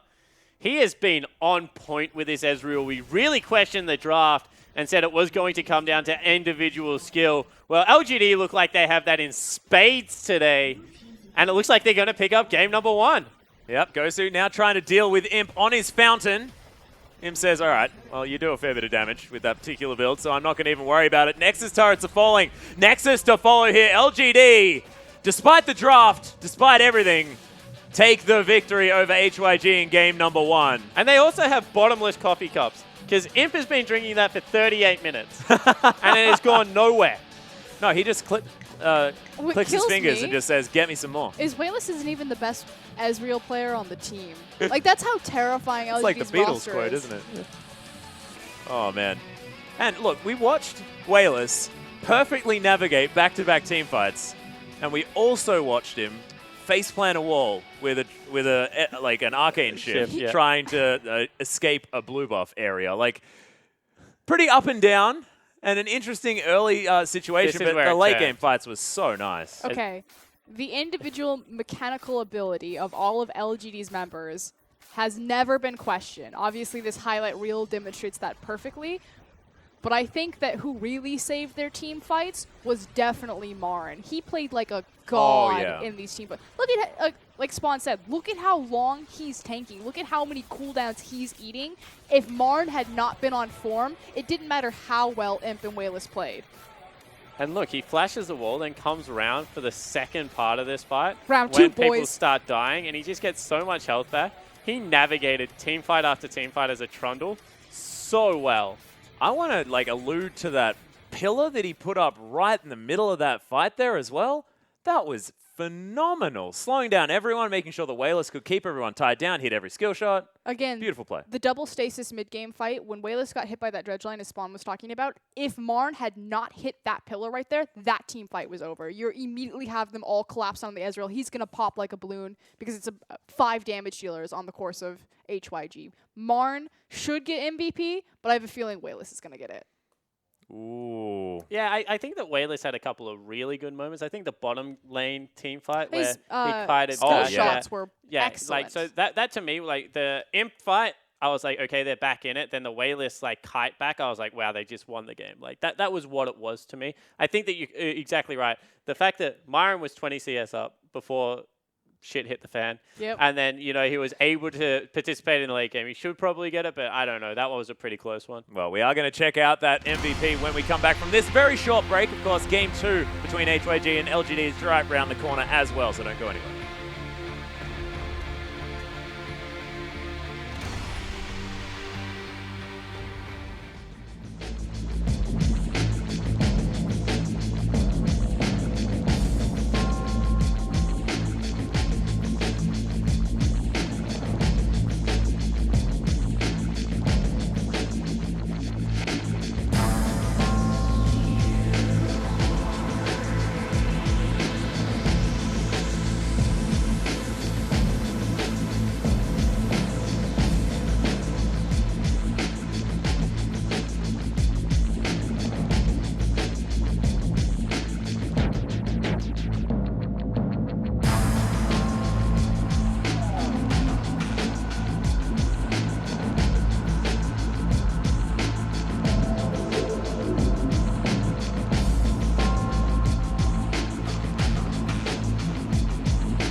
Welcome back, ladies and gentlemen, to our English broadcast of the Chinese LPL. We are straight into the MVP of that LGD versus HYG victory for LGD, as it is going to be Wayless that picks up the MVP. Yeah, no surprises there. He did 33% of the damage. Yeah, he put mechanically on point, hit every single skill shot. Like, if you want to know how to play Ezreal, that's how you play Ezreal. Yeah, and like this is a guy that sort of died for first blood within 4 minutes of the game. Things were looking like they weren't going exactly LGD's way, and then they clawed it all back. Had him exactly where he wanted them, Atlas. That's what it was. But yeah, no, that was an interesting start of the game from Wayless one more time. But Yes. you have to really applaud LGD, maybe showing some resilience for the first time. And this was, as I said, this was where I knew that they were going to win the game. As soon as he turned this fight around, it was a very, very impressive display from Wayless to just nail skill shot after skill shot. This is what Frosty was talking. Look how quickly when he actually does auto attack, and he gets in there, look how quickly they're coming out because he's stacked that passive up and has a Zerka's Greaves. Yeah. In fact, I think built the Zerka's Greaves after this, so that's all the passive doing so much work. I think he had like... He had it going into that. Yeah, so going into that, to just illustrate where he is in that game, he has Hex Drinker, Manamune, upgrade into a Muramana, Iceborne Gauntlet, Zerka Greaves, and he was able to put out that amount of damage, and that was pretty impressive. Yeah, completely ridiculous. The fact that the Qs are coming out and hitting, normally when you see an Ezreal with an Iceborne Gauntlet, every Q that you see hit has the Iceborne Gauntlet passive on it, but he was actually getting them out so quickly that they weren't even there for half of them. Yeah, you know, cooldown was there, so able to make that work. I actually want to check out his Runes of Masteries after this game, because it looked like he had a lot of penetration. And he also went Zerka's Greaves, so maybe I think he took CDR on his glyphs to compensate. That's really greedy against double AP. Yeah, but that's what I was thinking too, like going the Zerka's Greaves as opposed to like a CDR boot and taking. But he probably took. We'll have to check. Yeah, we'll check. Or maybe he just didn't even worry about it. He's like, I just feel like Zerka's Greaves right now. It was just like a really creative build to find that balance between the CDR to make sure that you're constantly, because typically Ezreal's go, okay, I'm going to prioritize my skill shots, and that's it. And he was like, I'm going to prioritize my skill shots, but I'm also going to give major emphasis to my passive and making sure that is continually stacked to maximize the damage out of Ezreal's kit, which is what you should do, but in a very creative way, obviously utilizing the CDR out of Ghostblade. Yep. As well as Iceborne Gauntlet. Well, effectively stacking attack speed too. Yeah. Yeah. Very interesting, but we are into Champion Select for game number 2. LGD are going to be on our blue side this time around. They're looking for their first ban. And they don't even do one. We don't need bans. That's not about that this time around. They have lost games in the past, actually. We are going to see whether or not there is a reason behind this, but Fiora is going to be the answering ban for HYG, as LGD looks to be waiting out a second ban here as well. Of course, on the blue side this time around, so it just opens up more opportunity for priority pick. Oh, Gangplank actually going to be taken away. It's HYG. 2 more bans to go. 1 more for LGD here. And we'll see. HYG. We'll see whether it is going to be the full Marin focus, as it was Jax banned away last time, as well as Jax, I believe Quinn, and Fiora. So 3 target bans on Marin last game. They do not have that same luxury from red side, which is why we see the Lulu ban come out. Yeah, so we'll see exactly which one is going to escape the ban list, whether it be the Jax or the Quinn. And then we'll see whether LGD actually play one of those champions, which Are you will ready be interesting for the Jax? I am so ready. I'm so ready. I was born ready for the Jax, I think. It builds a Rage Blade. I was going to say, it's your item, Atlas. Damn right I don't know it is. why we call that Gunsu's Rage Blade. It should just be Atlas Rage Blade. Well, I'll have a chat with some people. Get See on what that. we can get done. As Gragas is going to be the follow-up ban here. LGD not going to let Amy play that champion again. As HYG looking to round this one out. And we'll see whether it is going to be the Callista. Of course, giving that to Imp is a recipe for disaster. I think they just banned 2 G champions to be like GG. Ahaha. They're also relatively high priority bans, so I like that. But now you're like seriously questioning it. You're like, yeah, I am. I'm like, that's could be. why they dropped a ban. Well, Braum is going to be the final one here for HYG. So LGD, bit of a no-brainer here as far as that Callista is concerned. The answers are still available. So, of course, things like the Poppy, things like the Nautilus are definitely there. And fans of the 2015 LPL season know the trials that LGD went through with Callista and various builds. But oh my goodness. Imp was, to his credit, one of the first people to start playing Callista competitively. So was, navigating the fog that was the best item build. But there were some interesting ones, most definitely. It has definitely transformed Imp into a reputable Kalista player. He should be respected on the same grounds as Uzi. Ooh, that's a big call. Imp's Uzi's- Kalista is pretty nasty. Well, excited to see it as we hop onto Summoner's Rift once again. I think Imp is actually a better Kalista than Uzi. You reckon? So, yeah. This is Throwing why I it out like there. having Spawn on a desk with me. He's not afraid to throw the gauntlet. As that's Corki already locked in. Wayless just opting into another 80 carry there for the mid lane. Amy now considering what he wants to take away as Marin looking to possibly take the Nautilus towards the top side of the map. Trundle is still available. They could do something funny like HYG did game number 1 and put the Nautilus into the support position, something like that, but it didn't work out all that well. Okay, so the reason that LGD lost the ban was because they were chatting during a pause and they were constantly warned and they kept chatting, so they have lost a ban. So, is that Chatty now a team. rule in the LPL? No. Because Yeah. it never was. So it depends what pause it is, I believe. Ah, okay. So yeah, that is the reason for the loss of ban at the start of this game. Well, Nidalee and Lucian are going to be picked up now here for Hyper Youth Gaming. Lucian Braum being the bottom lane. The 17 going to take that Poppy towards the top side. Gosu still waiting on his pick in the mid lane. See what he takes into the Corki. There's now Imp thinking about what he wants to grab for Amy. Kindred is definitely there. Chimin deciding instead to go towards the Nidalee. And of course, the Triple Graves. 80 carry comp. Yeah, and there's a lot of CC coming out of Thresh and, of course, Nautilus. I like the idea.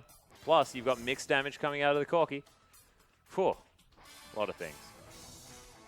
I think it's a much stronger draft across the board. Please do it. Oh, I just don't know where where. does it go? No, they can't. Yeah.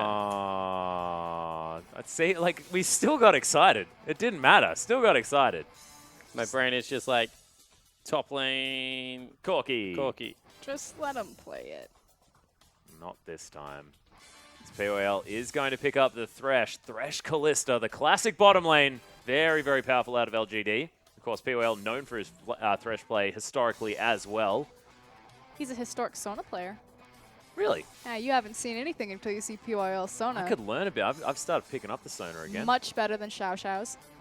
Have to really underline that. Hey, those trees had no idea what hit them. Like, I just want to. Oh my goodness. I just feel like if Elements and Xiao Xiao had like a Sona 1v1. That's like the Wicked burnt down We're the forest talking play, about though.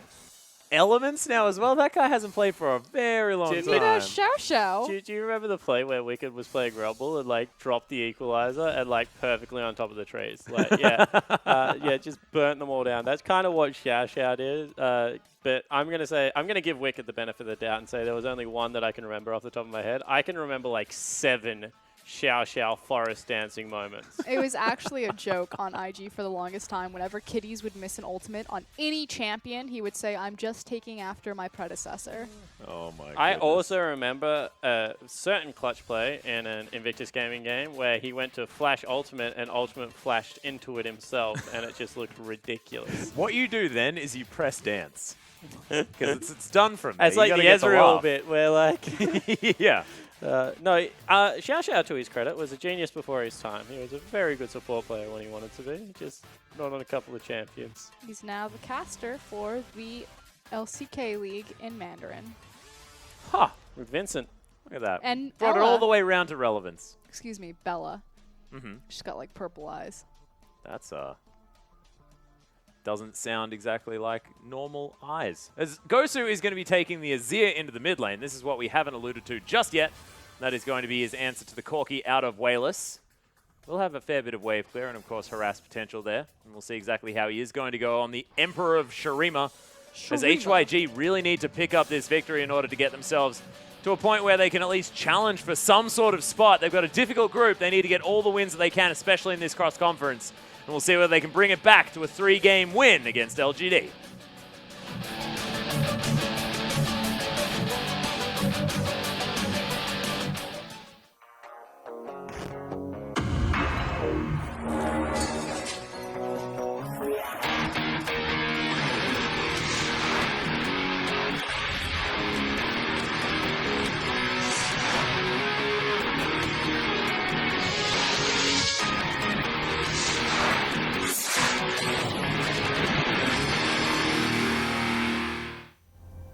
And here we are, ladies and gentlemen, onto the rift for LGD versus HYG, game number 2. As LGD did manage to handily take the first victory after a few stumbling blocks early on. These cheese lords. Look at them, rushing up, playing with Fog of War. Oh my, that's a Furor for battle Corki. Oh, Hook not going to quite find it. Battle. Fervor, Furor. What? Fever. Fever, Battle Fever. He's got Battle Fever. So kind of like the the reason you take it is because you Gatling gun. Constantly procs, stacks it up really nice and quickly. Wow. Then you're able to shoot people, so I really like it. I like Thunderlord's Thresh. I feel like that really just puts Epitomizes. it puts like a cherry on PYL as a player and what his plans are. Hurt people, I think, is the plan. But Imp also has the Warlord's Bloodlust, which is interesting. So stacking a lot of lifesteal if you consider the regular Callista build. We'll see what he does decide to go for. But of course, Callista wanting to get very up close and personal, I can definitely get on the train. I find it interesting that XQ doesn't take Warlord's Bloodlust on Sivir, but he takes it on Lucian. Obviously, they share similar build paths, in that it's the Essence Reaver into the Seal upgrade into Infinity Edge, so it's effectively doing the same thing by compensating for your 4th item, Lifesteal. But just kind of strange. Yeah, I actually completely agree with that sentiment. As Chimney is soloing away the blue. The way you do it is, as you saw there, you stack a lot in a straight line. I'm actually really surprised you didn't auto-attack one of the little ones there, because it would have got him another reset. Then you get the smite. You can do it without any charges. He used 1 charge there. The other thing you also want to do, especially if you're starting Talisman, is auto-attack the little ones at the start of it, get yourself that extra lifesteal. And he's actually going for a little bit of a sneaky invade at the start of the game. Yeah, we're going to head over towards this red buff. Nidalee jungles very, very quickly, but you also have to be careful because she jungles on relatively low health if you jungle at maximum speed. Right now, he's gone red buff and used the smite on that, so of course he'll be very, very high health, but has used both charges and hasn't got his heal. So from now on, the jungle clear becomes very dangerous. Well, Amy is going to move towards this red buff. No knowledge of the fact that the Nidalee has taken it away already. Just pouncing here onto a little Rift Scuttler and is going to take that one down. So nice play. Jimin's doing work right now. He certainly is. So from here on, you don't want to take any big camps. What you want to do is you want to take, I was going to say, I don't take Wolves. I take Raptors because you go through it really, really quickly. As Nidalee, you get like pounce resets all over the place. And you go Smite to your Krug. red buff, and then you go back to the Rift Scuttler. And you just like bounce between the little camps and the Rift Scuttlers, and it makes you jungle really, really quickly whilst having a jungle force. Right now you can see that Amy actually going for an invade.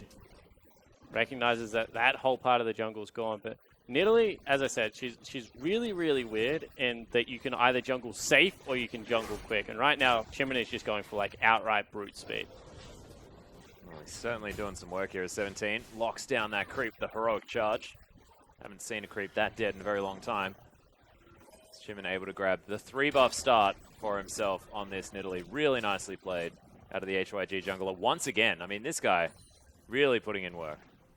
See if his laners can match up to speed or if he's able to affect them with the advantages that he's earned in the jungle here, because unfortunately everyone's still pushed forward. Look at LGD. Wayless is just now backing, but he had Goso underneath the tower. Up top lane, Marn has 17 pushed in, and in the bottom lane, no surprise, PYL and Imp are super far forward in their lane. Yeah, and there's CS leads to talk about here as well in the mid lane. Wayless, he actually just managed to get in a back, grabs himself a Cull and a Sapphire Crystal. Yeah, Wayless is absolutely bodying Gosu right now. Ridiculous. Gosu's going to go back with 5 creeps less, a very, very slow movement speed. It's one thing I always talk about Azir. He's frustrating to walk back to lane with because you get your initial hop over the Nexus and you're like, I'm so fast. And you're like, actually, I remember this guy walks incredibly slowly. And you can see that Wayless has still got a 10-12 CS advantage in that mid lane. As now Chimin, he's got to level 4, looking to see whether he can pressure in on this bottom lane. Although with that big of a creep wave, you need to always be careful ganking a Callista Thresh. Well, Headbutt Pulverize does come down. Imp does need to try and navigate away, uses the Lantern in order to do so, as now POL just says, yeah, come at me, bro. By the skin of his teeth, though, that spear didn't connect. If it had, it would have been a very different story. And PYL also burnt the Flay and missed it. Like, if there is ever a threat of a Nidalee, just hold it. The Alistar isn't the threat. Like, just make sure that you can keep the Nidalee off your AD carry. That was really peculiar support play there. Well, he's going to survive, irrespective. We'll see whether Chimin is going to be able to get any more added pressure around the rest of the map. As 17 does grab hold of his buckler. Chimin's 2 camps away from level 6, and it's 5 minutes 45 into the game. That's crazy. Nidalee. Champion's ridiculous. We say this all the time. Nidalee has like the choice of do I farm or do I gank. Right now, with the rate that Chimin is actually farming the jungle, he's made it not a choice. He can do both because there's no camps available. Yeah. You can see it's only Krug on his side of the map. He's saying, well, there is only another jungle to go to. Let's grab the Krug towards the top side. As Amy's taking the Raptor camp. Amy not doing too badly. He's only behind by about 6 creeps, but these are jungle creeps, remember. That is big camps, lots of experience. And again, the idea of Kindred to Nidalee, she's one of the few champions that LPL junglers consider able to skirmish Nidalee, but also keep up with her in terms of farm. So, like you said, Amy doing the best job that he can. Did still get 3 buffed. We'll see how the second rotation of his buffs go as we get closer to that 7:30, 8-minute mark. Yeah. Well, you can see back coming down from Chimin. As he did decide to go for the Aether Wisp instead of finishing off that Tracker's Knife or whichever type of jungle item he wants to go towards. This is going to be the Skirmisher Saber, actually, that he's going to pick up here. So, wants to fight people and wants to do it as often as he can. Just so funny. Every jungler grabs the Tracker's Knife to assist with vision and gather information. And Chimin's like, nah. Nah, stuff you guys. It's not about vision. It's about killing people. Can we talk about like like these last game. Little tendencies of players? You know, PYL building Thunder Lords on Thrash or taking Thunder Lords on Thrash. Wayless's Ezreal build and, you know, prioritizing the damage and the skirmish potential out of Nidalee as opposed to vision for your team. Just speaks to these players' personalities. We're talking about item builds as well. There is right now a Hunter's Potion on the Kindred. The reason I really, really like it is you have to be 100% health against Nidalee at all times because she 100% lots of champions. So Amy is going to be able to stay really, really healthy as this game progresses as Kindred, just because of that potion and how quickly he's going to farm. So I really enjoy the pickup there out of the jungler for LGD. We'll see if he can make it work. Of course, goes back, grabs himself the Tracker's Knife, almost towards that Devourer. Here we go, another invade coming out of Chimin. See whether he goes over the wall to try and pick up that red buff. Well, you can see he is over here. As Wayless looks for the rocket. Doesn't find it. Gets the second one though. No worries. Because you're exactly right. In goes the Nidalee. It's actually going to spot out the Kindred here as they're dancing around. Chimin actually might need to be careful here. It's a lot of damage out of Amy. Gets over the top, wants the Wolf auto attack, but is going to scare away the kitty out of the jungle. But this is the thing about Nidalee. Specifically, this invade on red buff is almost no sweat off or no skin off of Nidalee's back simply because of her W cooldown and how effectively she can utilize the Dragon Wall to get in and out. And the other thing is, like, the only reason that Amy could fight that is because of the cooldown, being able to tumble all over the place there. If ever the Nidalee catches in a situation that isn't like that, it's just going to be a very one-sided affair. So you understand that Amy, in that specific situation, was able to get ahead, but definitely is not going to be the norm. Comes down to a Yamato conversation, doesn't it? Who face checks who? Yeah, exactly. The Nidalee was already doing the red buff, and it was Amy that found her. As now Myron goes looking. Yeah, Kitty Patrol. Take the little ones. I hate it when people take my little ones. So, like, when you get counter jungled, 42 gold for the 2 little sentinels is so much. It's a cannon creep. Mid laners always take it when they go to pick up your blue buff as well. Oh, yeah. Save the sentinel. That's all I'm going to say. Oh, there's another head buff. Pulverize, actually, as the Dark Passage could be taken here from Imp. The Ignite's down. Oh, XQ. He is going to fall as PWL finishes off the job. No one expects the Warlords, the Thunderlords Thresh and the sick damage. Now Imp able to chase on up, and nicely played from LGD. And that's the mechanical ability that we know and love from this LGD bot lane. And especially PYL stepping up. I like it. It's good to see good things from him once again. Engage in the top lane, red buff onto Amy. This should be a potential kill here. Yeah, the ultimate comes down, gets rid of the Kindred, but Myron thinks that he might be able to just grab this one back. Not going to happen. Has ran out of CC for now as PWL looks to try and deal with Chimin, but he does a lot of damage as he's pouncing around. There's the Fate's Call, and he actually delivers it back. They're looking for this one as there's the Unbreakable Will. That was an odd decision. There's now Chimin with a lot of spears in him. He's going to be okay. And he also didn't even have mana for the Ren, so there's no point turning around and fighting that one. That was a very odd decision. I agree with you, Atlas. Cute play in the top lane. We saw the interaction of when you get knocked away as an Nautilus and you're still able to dredge lane back to the Poppy. So that was very well played out of Myron, and now he's actually proxying away. Oh, what a... That's disrespect. It's not very nice.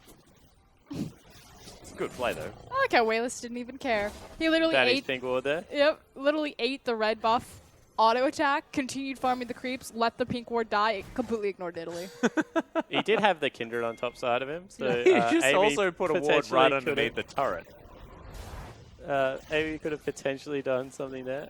Yeah, you're right. This is one of those games I feel where Points are being made. I just feel like it's about to get real. Like something's going to happen and LGD are either going to run away with this game or is going to go horribly wrong. And because of how LGD have been playing lately, I have no idea which one it's going to be. All I'm saying, Gragas Gangplank, GG. They were the bands. It's already been said. It's already been written. But one thing I want to talk about is how excited I am about Marin's build. He not only has the Corrupting Potion and the Dark Seal, giving him sweet potion efficiency as we have a fight here on the bottom side. Shu actually dancing forward. Imp, oh my goodness, Amy with the timing on the Lamb's Respite. Able to get lots of sticks in there as well as Shu. He's just going to fall down. Amy locks that one in. Marin, welcome to the team fight, good sirs. Immediately the flash into the flay from PYL. They lock down another kill. This could be an easy dragon. And 5 Devour stacks. Marin's just going to head back home. It's almost like you're a prophet spawn. Weren't you just talking about how something was about to explode? It was either going to go horribly right or horribly wrong. And you saw that the only thing that really saved them there was a clutch Kindred ultimate out of Amy, able to get in and save his AD carry's life, because otherwise that was all kinds of bad.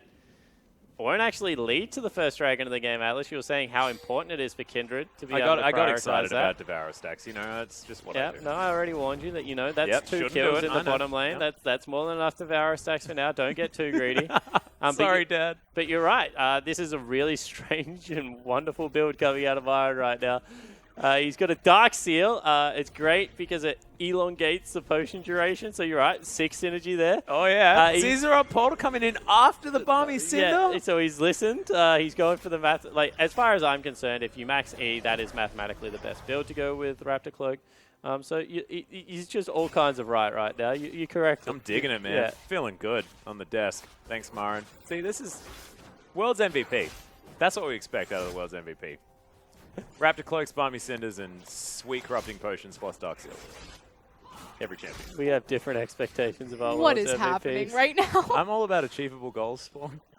And that goal's achievable.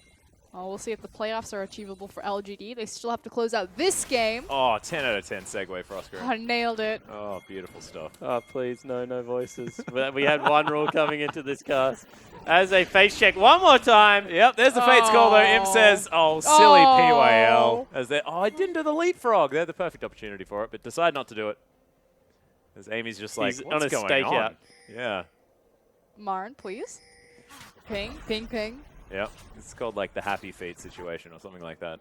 I don't know. I've heard junglers talk about this. Oh, whenever Wayless has the package, I get really nervous. Oh, here we go. Oh, well, there it is. Oh, go. Go. Oh. Yeah, well, Gosu did use everything in order to get out of there. Didn't have the ultimate, though. Or didn't use the ultimate. Does still have it. Yeah, no, but the ulti doesn't stop the package. Oh, yeah, but I'm just Nothing saying stops he the didn't package. use it. Thought he might just panic use the Yeah, Empress potentially. Divide. As Chimon's dead. just dead, flat out. Okay. See you, Chimon. It was nice to know you. I mean, that said, with the rotation from Imp and PYL to the mid lane, they do lose their bot tier tower Unless for they free. kill these people as well. Dun-dun, Here we go. dun-dun. Oh, they're actually going to fight. They're actually pinging the... Oh, here we go. Well, boxes come down. There's that pulverize as POL doesn't have a Fates call this time. 17 PYL says, actually just I just saved really him. want to do all that I could. Gosu's going to go down as the package was delivered into the mid lane. Whaler says, oh, I can transition into some Raptors as well. This is the best day of my life as Amy's going to take down the mid outer turret. LGD, they lose a support. They gain a heck of a lot up. PYL just legitimately saved Imp's life. He hooked S17 as he was dying and it interrupt the chase out of the Poppy. Otherwise, you 100% would have caught the Kalista there. I mean, he's got boots 2 versus just a boots 1. We're going to see the dive onto Gosu in the mid lane as Wayless does go over the wall here with a flash, able to pick up a kill. That was for the Sheen proc. Nothing to see here, people. He didn't deliberately just smack a Raptor in the head with a rocket. So they do pick up a kill and 2 turrets for just a kill in response, so definitely worth on LGD's side. And you have to say, playing the map relatively well. It's going to be a 4,000 gold lead right now, and a Zarot portal. Oh, happy days. I was just about to say, the Rot portal is up and online. It's now where it's going to be placed. I would love to see it placed defensively behind the top tier tower to unlock. So we can make a play somewhere else. Yeah, exactly. To unlock Marin to, or, you know, we're just going to in the middle of the lane. Well, this is the LPL. We like fighting in the LPL. May as well put up another objective for the enemy team to possibly fight you over. And they're going to go for Dragon number 1 and be able to potentially pick this up, even though their mid laner is in base. Yeah. They do grab it, though. Bunch of Devour stacks. Rapid fire cannon now completed with the Trinity Force here for Wayless. The man is a monster. It's 17 minutes in this game, and he's got 200 CS, approximately.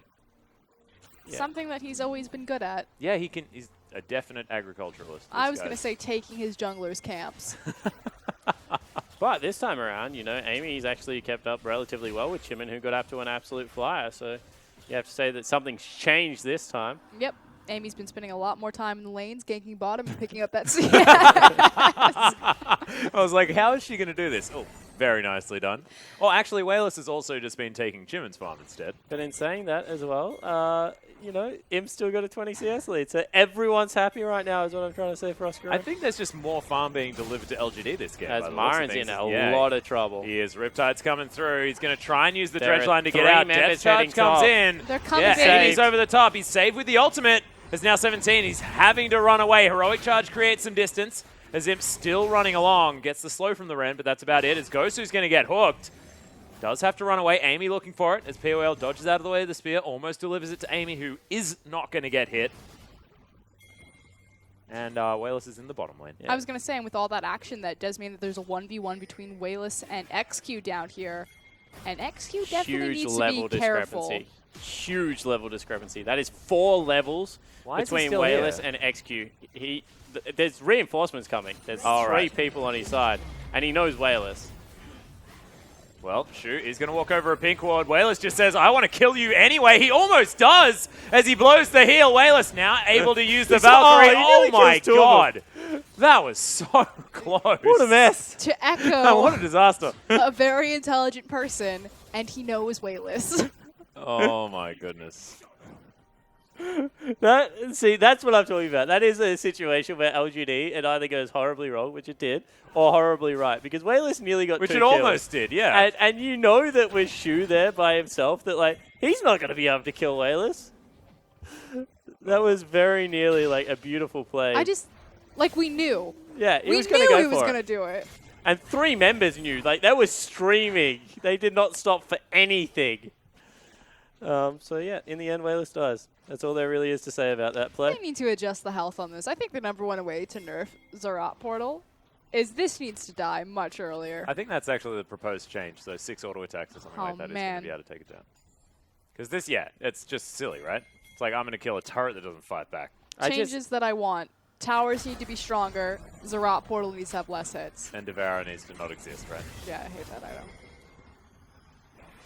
Well, Sentinel going to parade through the jungle here.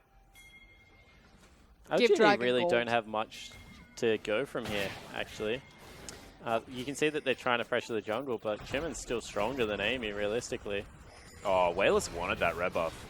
Delivers the package to a Rift Herald here as Amy's able to pick up some more stacks. So you can see that they're just trying to stick in neutrals. Tier 2, very early to push it, only 20 minutes into the game. Oh, wow, that was so close. They just picked it up, and it was despawning, like, actually a second. All right, what? That'll do, donkey. That'll do. That'll do. Cowman, I think. Cowman. Okay. Man, if they wanted a support who just walked into brushes and missed all their skill shots, I would come a lot cheaper. I thought you were going to say, like, caveman? Hello? No. Raids, boys. He doesn't play Thresh. You're crazy. Plays Braum and Alistar. I've seen him play Thresh. Have you really? I think so. Oh, he gets his sheets. He's looking through the notes. Has he? My favorite is Shu right now. He's lined up. He's poised. He's ready. And he's not even going to just walk behind the tower. He's literally looking to flash over. Oh, yeah, Wayless. They know where their target is. Yeah, Chivin's here as well. That's 5 people. Someone needs to answer Marn. 17 is pressing his teleport, so he's trying to get back in position for this. Well, Z0 Portal is actually off cooldown here as well. It was just used by Marin, setting it up somewhere, trying to get the push on. It's set up in the middle of the bottom lane. Wayless is going one-man army as there's a double play. Emperor's Divide, though, going to separate all of LGD. They have to watch out for Wayless, so he's doing a heck of a lot of damage. And in comes Marin for the flank. These Sand Soldiers doing work now as P-Whale is to safety. The ultimate comes in but doesn't do anything. And a headbutt back as Marin all the way out of that team fight. No worries, 17 now actually going to get saved, but nice use of the fast respawn from Wayless right at the end of the Lamb's Respite to lock down that kill. It is a 1-0. I was expecting so much more. And Marn continues to be the real spine and bridge for LGD on these successful team fights. This guy is putting in so much work. Yeah, completely agree. Another really nice flank in from the bottom lane. Able to get the fight started. Gets booted out one more time, which, you know, not the ideal. You want to generally isolate the tank, try and burn him down by booting out 80 carries, but it's just not working out for him. And this all really starts because Wayless is just such a huge threat. You've already said it, Atlas, but the presence of this Corki in the mid game is just obnoxious with that Trinity Force, with the rapid fire cannon. Good flank coming out of Myron here, and they're just able to continually get fight after fight. Yeah, and it was a really nice save by Imp pulling PYL back, and then again another save on Amy to pull the Lamb's Respite, but Marn just leading the charge, constantly in the front, disrupting the team fight flow and eating up as many cooldowns as possible to open up space for Imp and Wayless to find success. Yeah, and Amy's Lamb's Respite was fantastic in that fight as well. Right as Gosu was going to come in and try and take him down. Wasn't able to do so. Nailed What's it. the verdict? You were correct. I was? Yeah. Of course I was. I like how he places his rot portal behind the other rot portal. So we literally have this no man's land where no creeps are going to be. It's like Battle Royale. That's where it all happens. What else can you place on the map? I don't think you can place anything. Okay. We need another rot portal. So he has picked Alistar 10 times. He has picked Braum 4 times and Trundle 4 times, and he's picked Thresh 4 times. Oh. Still a bit of a Thresh player. As I really like this out of Imp, actually, picking up the Sterix Gauge as item number 3. What do you like about it, Atlas? I just like the extra survivability, just because you rely on your rend damage. Or were you being facetious? No, I was a little bit. I think that right now, Mora Malmortius is just a superior item in nearly every way against the team comp he's against. We've already talked about the ability for flat penetration to shred through, and the fact that right now burst damage is pretty much all magic, so Sterix would be great in the long run, I agree, but I just think more right now, more into Sterix would be a little bit more offensive, and it's just how That feels a bit more Imp-like, I'll give you that. Man does like to go in.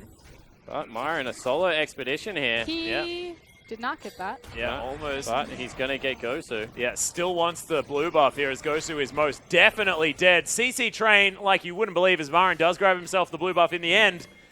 And also takes the life of the Azir. Emperor of Shurima or not, you are going down. That said, there's no real objective for this to translate to for LGD, so they continuously are making these picks and catching these fights, but it's not translating into any sort of tangible lead on the map. Yeah, the one thing it is doing is Wayless, he's never with these picks, and he's just pushing side lanes and absorbing so much farm. He's about 60 CS now, and look how quickly he shreds through turrets, not to mention the fact that I'm not even sure S17 can kill him right now. Yep, Valkyrie, oh, not quite in range. And because of Wayless' split push pressure, they are able to pick up a turret in the bottom lane. They sent one too many members. That's going to mean that they try and even push through to the base. Yeah, we haven't spoken about this sort of triple AD carry comp as well. Myron Their ability to take turrets really is ridiculous. has no idea where to put his rock portal, by the way. You put it in the lane, Spawn. See? That's where you get the minions. No. Typically where you put it In this situation, you would put it in the tri-brush that's just on top of the bottom tier tower. You can see that there's a red ward there. It's typically where you would put it. Or you can put it in the pixel brush near Baron and get vision throughout the mid lane as well as through Baron. Or you can put it in the most extended brush on top side, and it will actually touch and reach that second tier top tower. And those are the 3 places that you put it. Okay, Frostgren. I sort of like just plonking it in the middle of the lane. Yeah, so does Marin. Don't get me wrong. It's working, and that's what's frustrating. And corkscrew into it. It kind of makes me sad that they have to give up their life to take down structures. It's sad that it's not called a kamikaze portal. No, I don't think that's sad at all. Oh, really? No. Okay. I Maybe was going to say I that's need to get a gauge on historically things that are said. sensitive by not calling it that. Well, 17 is going to take down. Oh, Oh, no, he's Willie. not. Marin, we're going to do battle. This is it. This is why he placed it here, so you can get some extra Fido on. They're literally healing each other. No one is doing any damage No, Marin will start doing damage. with his Sunfire cape. And Right. grasp. See, look. Yeah, it's actually starting to battle. It's continuing. Titan's Wrath actually doing some work there as well. So yeah, Marin eventually gets the better of him. Like, if they fought for another good 5 minutes, Marin would kill him. Assuming 17 had to continue going all in and couldn't retreat at any stage. Well, Turret diving Marin. Just get in there. Do it. Oh, there's the hook onto the cow. Imp says, nah, he's got Unbreakable Will. No kill here. I'm now just going to type in Gangplank Gragas at the end of all my solo queue games. Oh my goodness. I understand why LGD. Rusty wanted out. Yeah, so do I. Hello? As Baron, probably going to be the next major objective that LGD look at with how much control they have over the bottom side of the map. And the cow with not a lot of health here as well. As Oh, there's good. a hook actually landing on a Gosu. Tries to Emperor's Divide him out, but he's not going to go. Fate's Call is going to get him out of there as there's the knock up, but onto the Imp, onto the ultimated cow is probably not the target they're looking for. And there's the Blade of the Rune King. Imp is just dancing forward. See you later, Shu, as the flash on top of... What the heck? That damage was out of control as Gosu. He's going to fall to Wayless. Depth charge comes in. 17 is going to get knocked up as Imp is just dancing around the fights. No worries at all. Amy's going to pick up the kill in the end. Wayless is able to grab 17 after a while. Flashes over the top. That's the double kill. And he just takes the Lantern to safety. LGD, that was some style. 5 for none. My favorite part was POIL literally tugging Nidalee off of the Lamb's Respite to kill him at the end of this. And It's going to be game for LGD. They're going to take a clean set 2-0. That's 4 wins in a row. Yeah. They're also looking to break into playoff contention. And remember, this is, of course, the last game of the cross-conference. So, guys, these were sort of the free points that you were looking at. You're not taking away necessarily from anyone in your group, but you're also just gaining points up against your opponents. And in this case, Group A, LGD looking to try and pull themselves off the bottom rung, and they are actually able to. So now Yeah, they're officially not ahead last. of EPA. And effectively what this comes down to is this was literally LGD's only chance to face HYG, who are effectively the last place team in the LPL. Yeah. Because obviously you face your group twice, but you face cross-group only once. And that's why this match was so important. Well, LGD able to pull it out in the end, and we asked some questions about their draft in game number 1, but it was just style at the end there. He's talking to 17, his old teammate. Oh, and Wales gave him a hug. They used And to that was play actually together. a smile. I take it all back. Wales, happiest guy you have ever seen. And congratulations, LGD. Deserve a 2-0 victory. And honestly, you have to say, mechanical prowess. Yep. That was on basically full the display. demonstration of that game.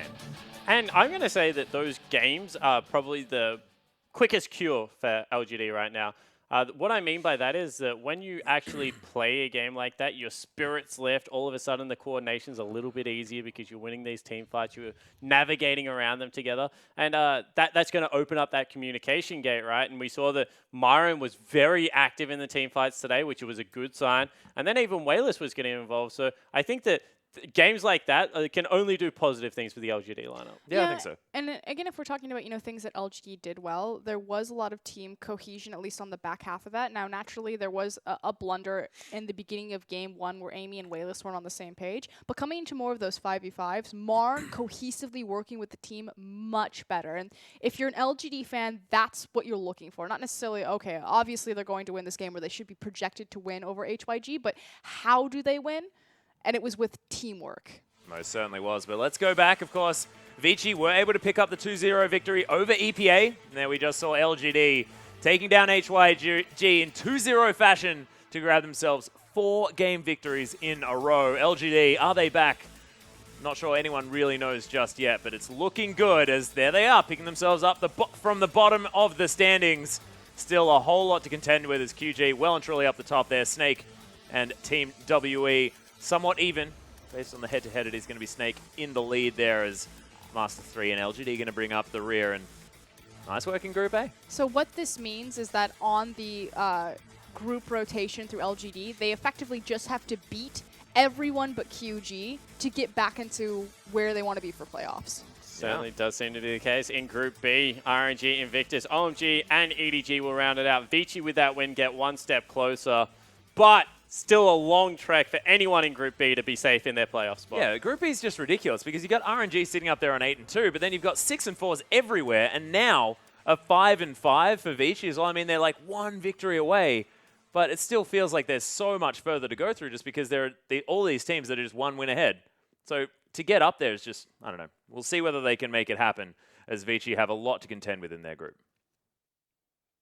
No. Yeah, they really do. And I think that the biggest surprise right now is where EDG is in their group and the fact that Group B is much more even across the board than what we actually thought it would be. Sitting 4th right now for Edward Gaming fans, definitely not what they expected. And effectively, just to make this even more clear, it's this idea that LGD have to beat Team WE, Snake, and Masters 3.